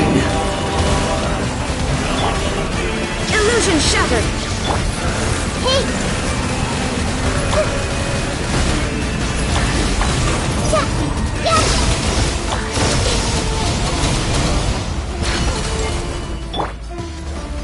Gather! Shine down! Burn to oblivion!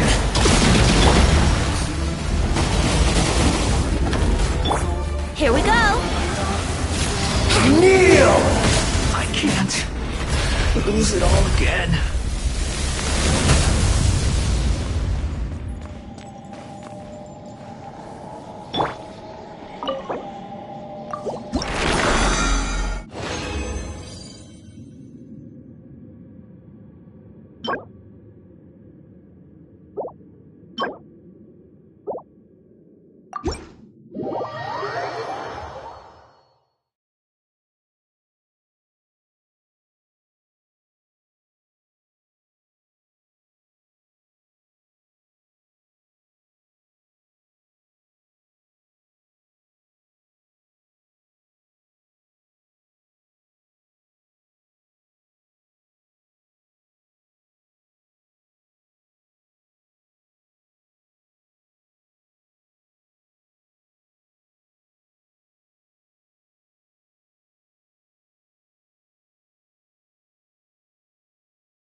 Everyone hold hands! Illusion shattered! Solidify!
blessing! You're exposed!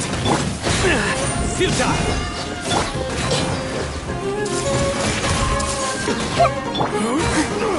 Dance with the waves!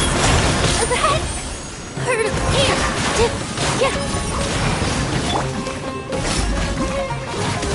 Pin them down!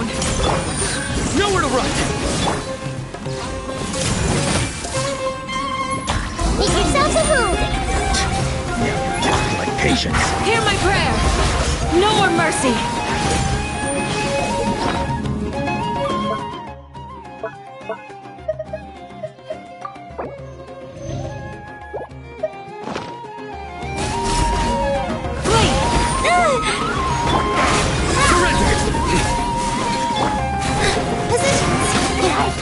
It's time for the curtain to fall.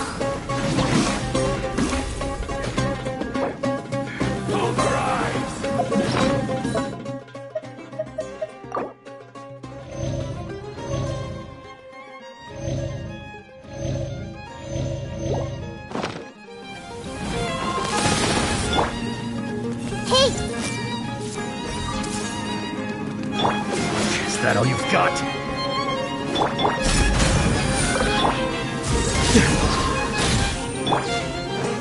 All my strength!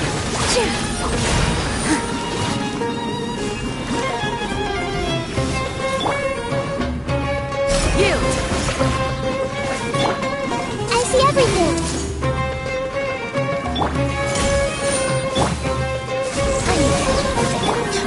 Now you're testing my patience.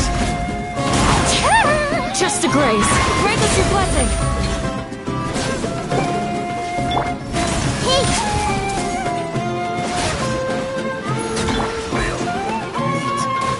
Positions! Blade! Nowhere to run! Yield!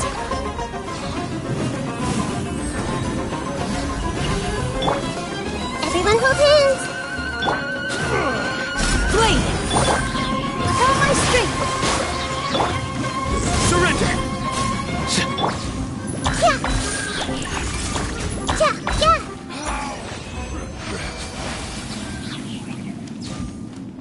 Yeah!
Stabilize! There is no escape! Wouldn't gliding be faster? You are not Yahoo! welcome here. I see everything. Gather!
Yeah, let's go on a big adventure!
Help!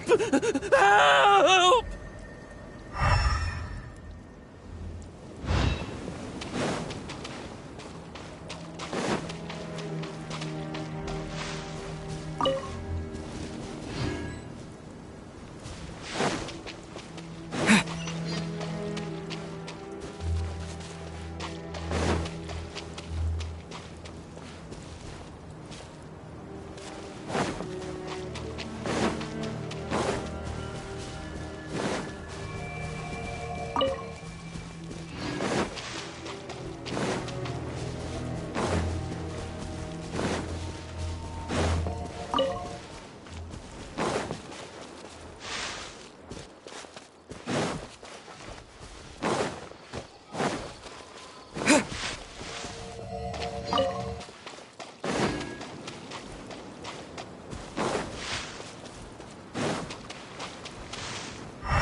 Allow me!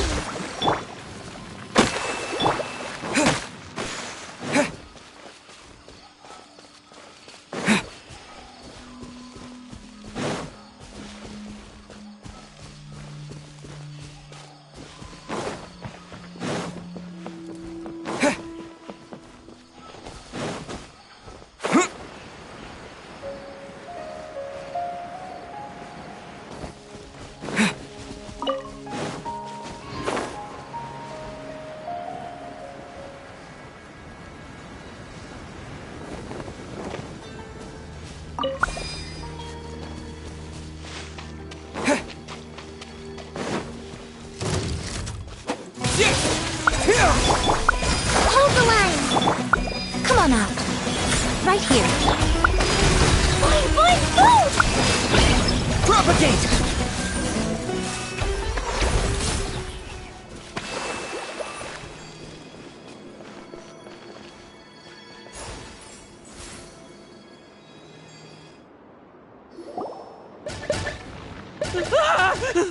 Spare me! Please spare me! Hey, are you okay? These injuries are superficial. Don't move, I'll patch you up.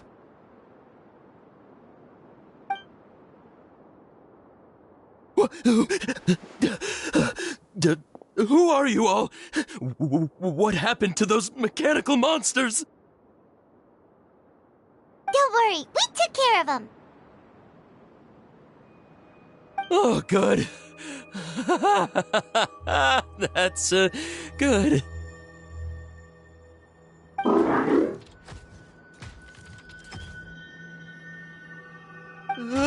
It's a monster!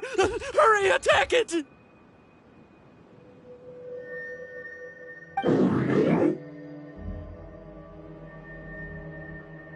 How do we explain this? Krabby here isn't a bad guy. It heard you shouting for help and brought us here to rescue you. It's faking it. It has to be. Maybe it's gonna partner up with the other mechanical monsters and kill me. Do you know what's inside the forest? It's all crawling with mechanical freaks.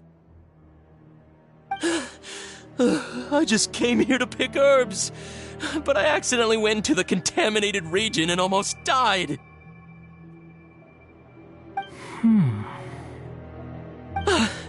I gotta get out of here. Ah, yes. Yes. I have to escape. Be careful. These mechanical life forms are up to no good. It'd be best if you stayed far, far away from them. No wonder the Academia wanted to completely ban the existence of mechanical life forms. Those things should be annihilated! Are you okay? His inarticulate speech and bodily tremors indicate psyche disruption. He's been inside the contaminated region for too long.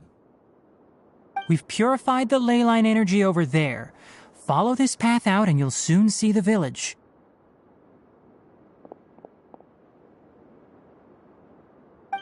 At that point, someone will bring him to Kale for help. I already prepared medication that will return him to normal.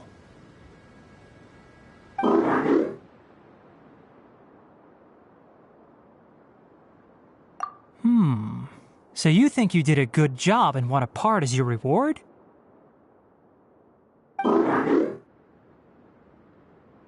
It's so hard to understand. Alright, regardless of what you're thinking, you did some real good this time. That's why I'll give you another mechanical part. Need any help with it?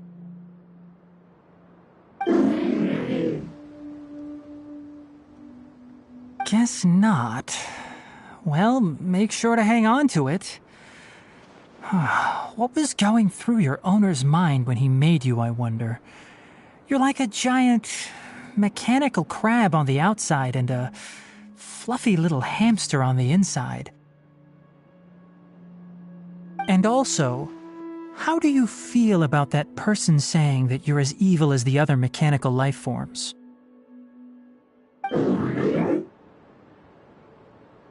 Okay, it definitely doesn't understand you. It seems like it possesses limited understanding only towards matters related to mechanical components. Help others to get parts. That's probably its thought process. As for why it, or rather its owner, is collecting so many components, I'm not sure. It's getting late, so let's set up camp for the night.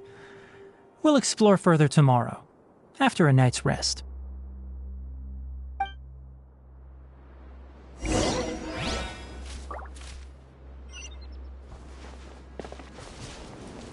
Hey, over here! Come on, you big lummox, raise your head and look up!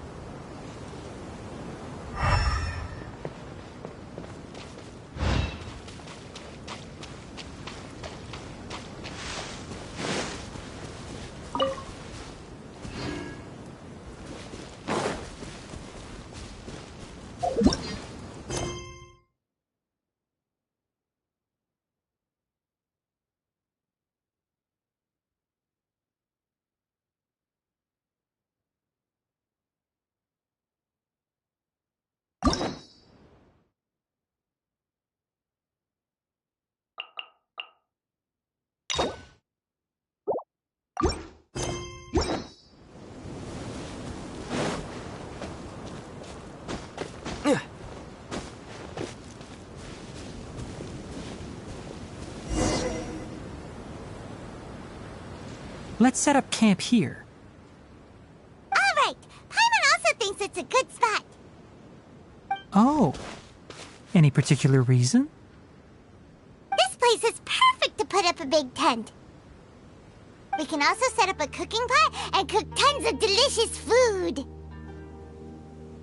You're not wrong, but the primary reason for choosing this place is because its higher elevation keeps us away from the water vapor below.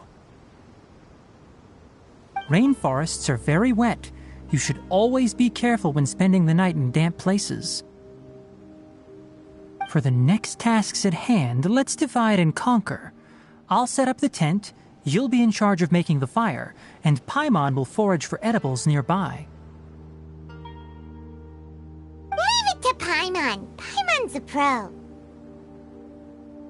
I'm not expecting that much. Just do what you can.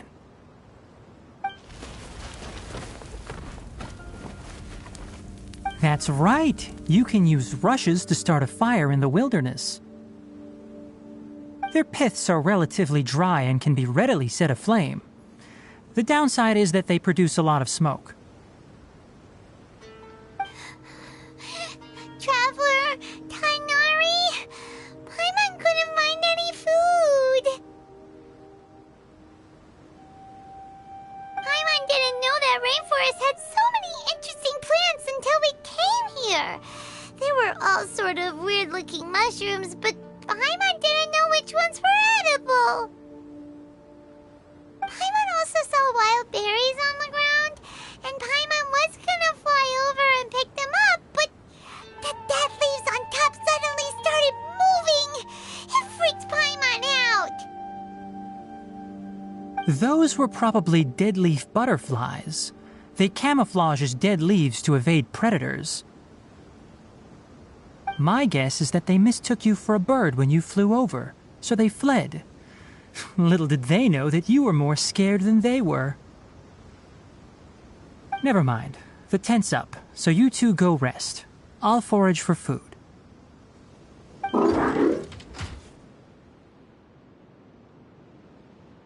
Oh, you found some already.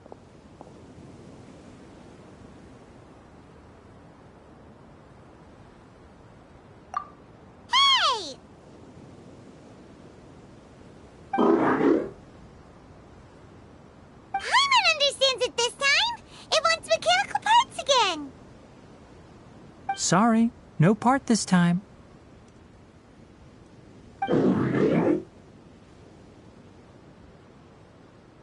That task wasn't important enough. If every little thing resulted in a reward, then it might start to take advantage of the system. I'll note little things like this and give a cumulative reward at a later time. That is one reason.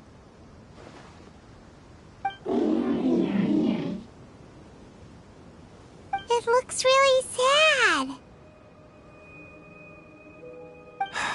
After some further thought, it might come up with some weird misunderstanding if I don't give it something. All right, here's another for you.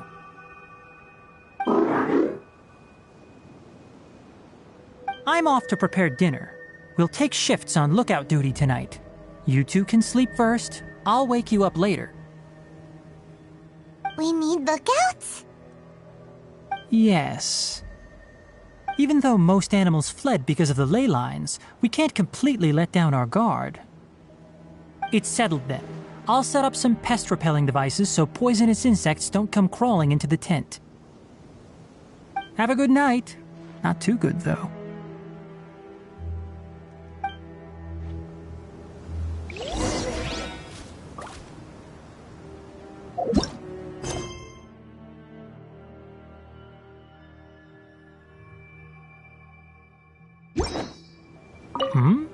You're still awake?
Hey there, I saw you two helping Nilou move some stuff. Are you two also here for the celebration event? You got it! My name is Raykar. Nadia and I are this theater's prop engineers. I also help out with some other tasks like housekeeping. The little ones causing a ruckus are my children, Soreen and Abi. I hope they aren't bothering you. They always get really excited every time we hold a celebration event. Yes, they are. Everyone here takes great care of them. There's good work here, the pay's always on time, and Nilu and the others will often volunteer to play with the kids. I'm quite content with this current way of life. Do you mean your life wasn't nearly as good before? It's all right. It's all water under the bridge now. My husband and I were both adventurers, but he passed away from an accident. Material struggles can always be overcome, but ever since then, I haven't been able to spend much of my energy on anything else. But I still consider myself lucky. Mr. Zubair has helped me a lot, and the atmosphere here is tolerant and kind. Sorry for bringing up such sad memories. Oh, it's all right. I don't mind. Once the event starts, you'll be able to see for yourself the kind of atmosphere I was talking about.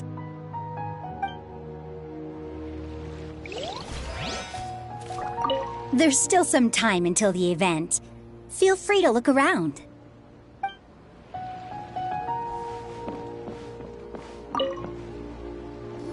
Hey there! A newcomer. Doesn't look too bright. Hey! Talk about judging a book by its cover! You, on the other hand, you're a special one. How would you describe the concept of art? Mere curiosity is all. It makes no difference whether you answer or not.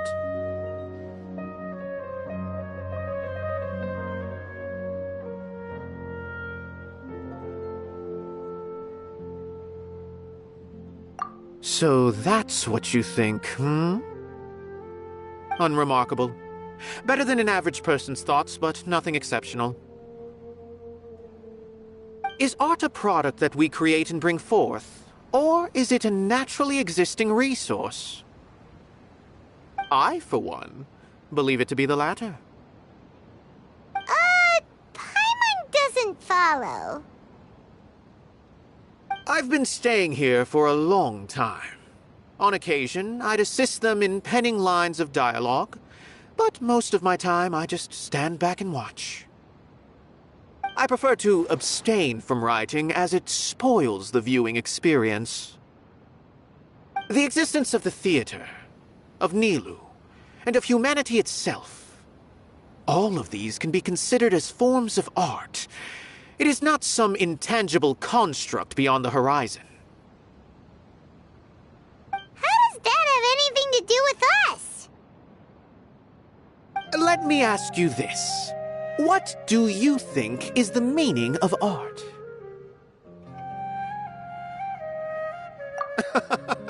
I suppose that question was a little too difficult for you.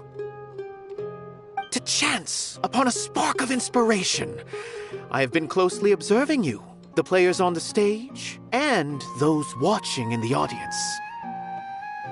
Art is already all around us.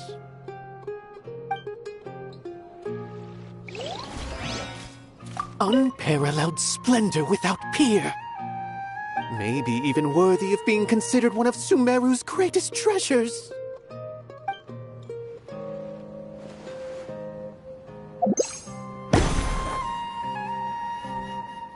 In work as on the stage, one must act with gumption.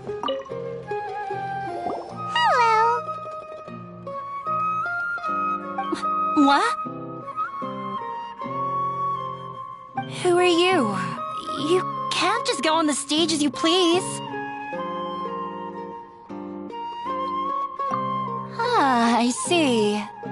Sorry for my overreaction. I'm just, making a prop. No time for chit-chat. Is that embroidery? No. Well, yes, but not really. It's a prop. It's just, some fabric. An ordinary piece of fabric that we use in a show. Sorry. I really do need to focus and start working on it. What an oddball! Is prop making something to be that jumpy about? Oh well, it's none of our business. Look! Nilu's back! Let's meet up with her! The event's probably about to start! Sorry. I need to focus.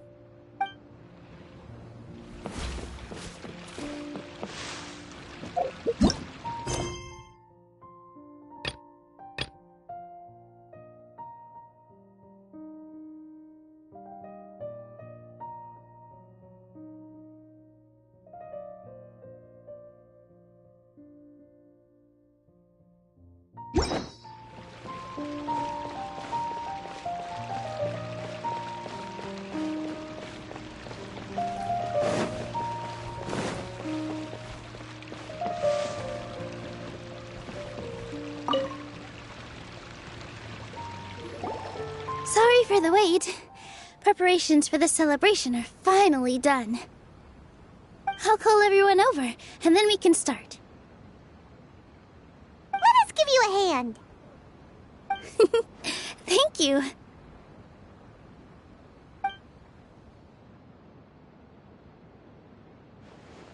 Maybe we really should have prepared a gift. Then we could also be a part of the exchange.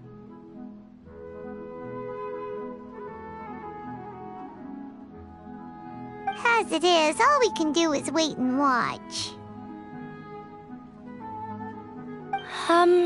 Maybe we shouldn't do this after all. I didn't do that great of a job, and who would even like it? Oh, don't think like that. Remember our promise? We're going to give everyone a pleasant surprise. And besides, you've never attended a celebration event before, so this will be a great opportunity. Everyone will love you.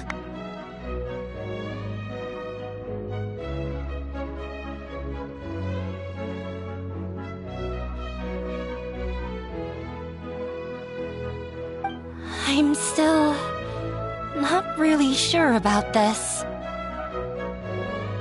There's nothing to be worried about. Just take a step forward and give yourself a chance. There aren't any scary people here, right? Right. Huh. Alright. Maybe this will help. Everyone, over here! Inaya has something great to tell you all! Wait! I've already said that I'm not ready yet! What should I say? Take it easy and relax. Deep breath, in and out. Once you've taken a long exhale, calmly tell everyone what you want to say. If you don't say anything, then all the hard work we put into embroidery practice would have gone to waste. Using it as a gift, though? It really isn't that good. So when Inaya was talking about making a prop, she was actually preparing a present.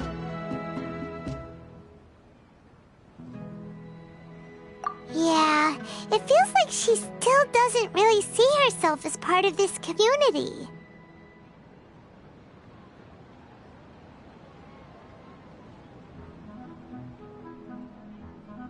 But it looks like Nilu's trying to ease her through. Actually, Inaya had prepared a special present for everyone before the celebration kicked off. Woohoo! We're gonna get our first present from Miss Inaya! Pipe down! The louder you all are, the more nervous she'll become. You've worked on it for so long, so have some confidence. Don't be afraid. You've got this.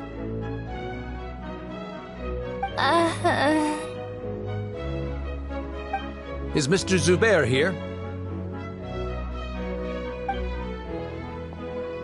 Sheikh Zubair, this is an urgent notice from the Academia. This celebration, or whatever it is, must stop at once. What a condescending guy. What's his deal?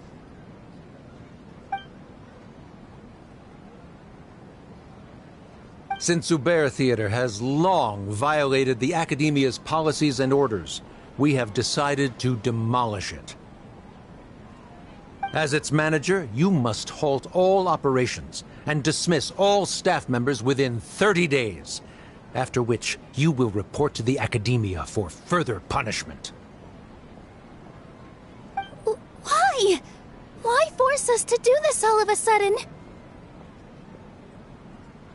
Little girl, this is not the first time you've been issued a warning. I didn't hear anything about demolition the last time I asked, and now I suddenly only have 30 days? We have more shows planned, but it's impossible to do anything in just 30 days. How am I supposed to explain this to my customers and staff? That issue is of no concern to me, Mr. Zubair. You seem to understand the situation quite clearly. Perhaps you can reflect on the reasons why you have failed to prepare for the scenario in advance. Demolition? Why do they want to demolish this place?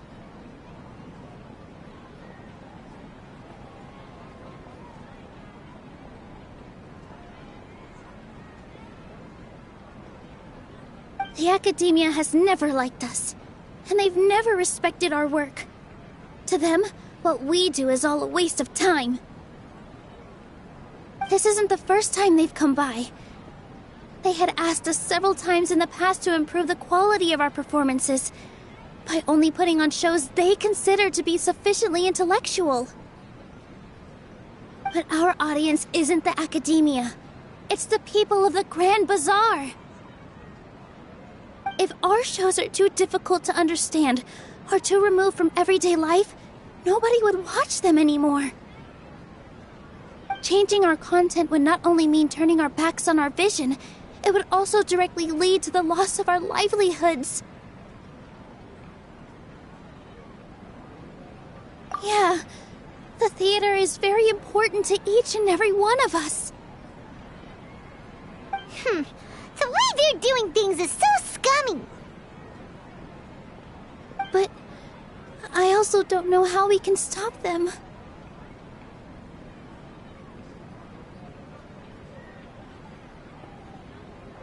I do not wish to explain everything again from the beginning. Time is of the essence, so you should act with haste instead of asking frivolous questions. But none of us plan to accept this. Such an abrupt notice is contrary to established policy. Ask whoever you will. The answer will remain the same. We have already given you sufficient notice. Enough! Does your audacity know no limits, Father?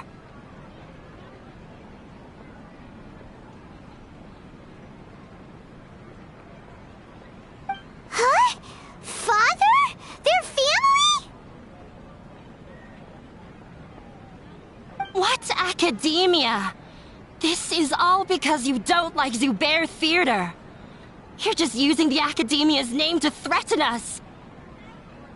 Let me tell you, even if you manage to tear down this place, nothing is going to change. You've always been awful. But even I never thought my father would sink this low. This is strictly business. It has nothing to do with where you are, what you do, or what you think. I hope you all have not been irrevocably blinded by folly. I will not waste more time on pointless arguments. wrap everything up, and make preparations to shut down at once.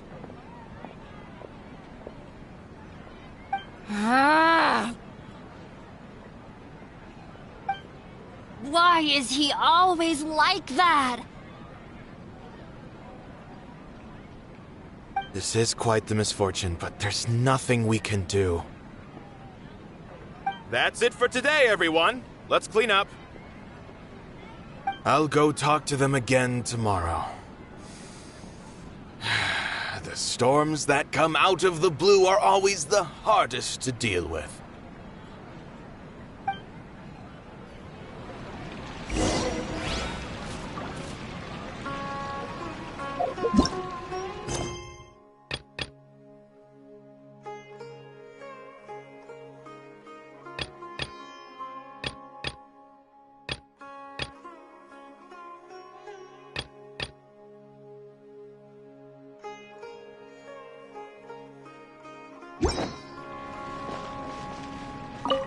This just came out of nowhere. What'll happen next? Beats me. Everyone else must also be at a loss. Is this place gonna get torn down? No! I don't want that to happen! Oh, shh, don't cry. That man was just trying to scare us.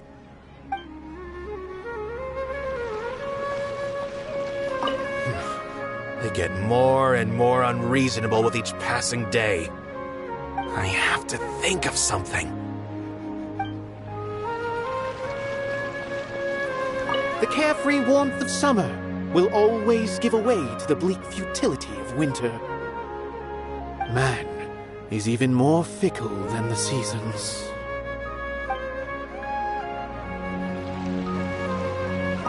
Sorry. My father is always like that.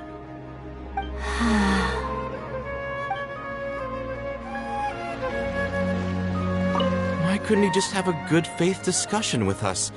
There's always room for compromise. Well, if there really was, then we wouldn't be in this predicament.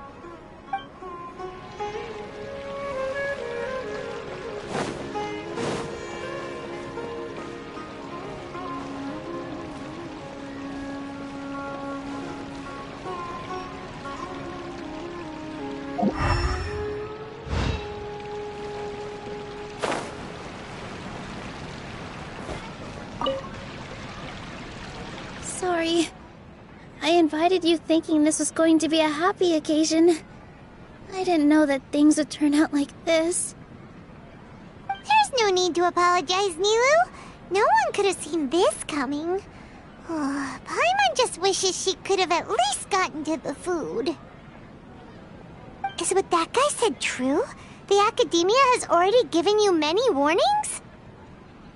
Yeah, I guess you could say that. They've always seen us as being meaningless. Knowledge is king in Sumeru, and their pursuit of it leaves no room for the arts. But if that's all it is, there's also no reason to go so far as to demolish the theater.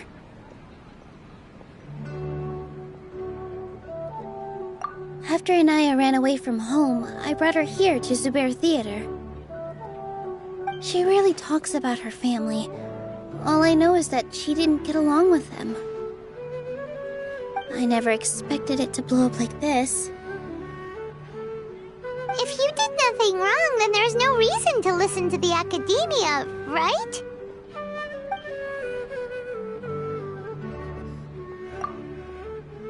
Nahida? You mean Lesser Lord Kusanali? She'd probably help if she knew what was going on. No matter how nasty the Academia could get, surely they can't win against Lesser Lord Kusanali. No. I wasn't doubting her ability. I just feel like we shouldn't bother her with such a trivial problem.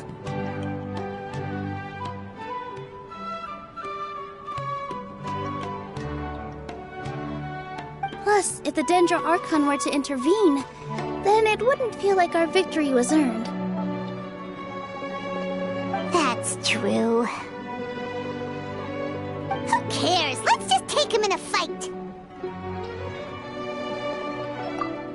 That's true. I'll try to think of something. We can't just let everyone suffer in a perpetual state of fear and uncertainty. What to do? What to do?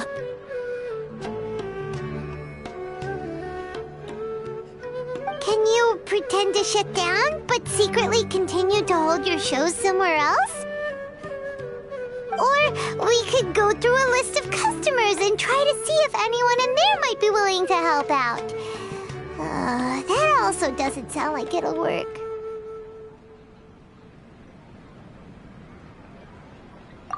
A debate? Huh. Well, scholars do love to use them to solve their problems, but how would that work in this case?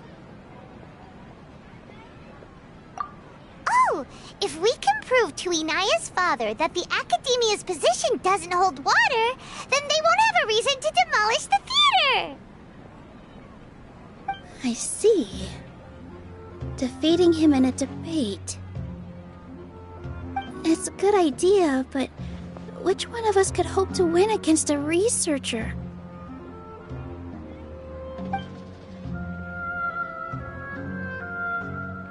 Huh?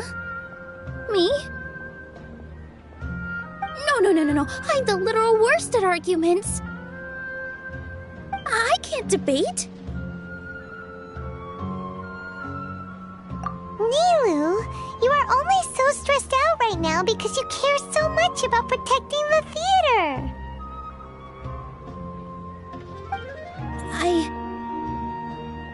This theater holds a special meaning in all of our hearts. It's irreplaceable. But I just don't know. Can I really take on such a huge responsibility?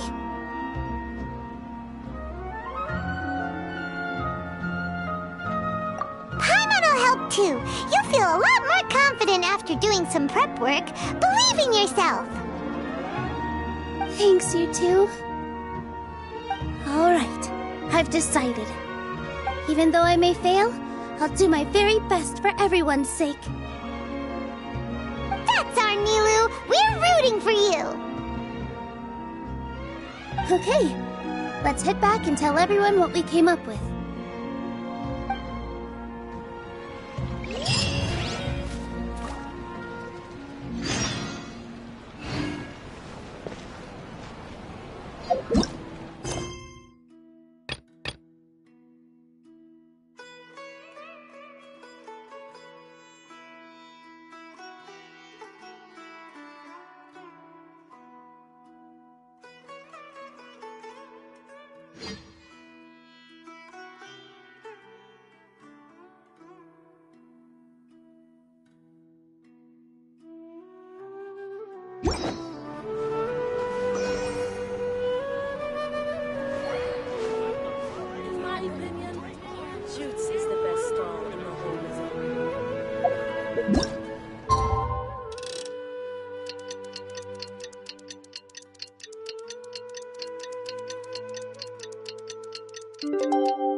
I wonder, could the treasures I discovered in my youth have been left by the Dendro Archon?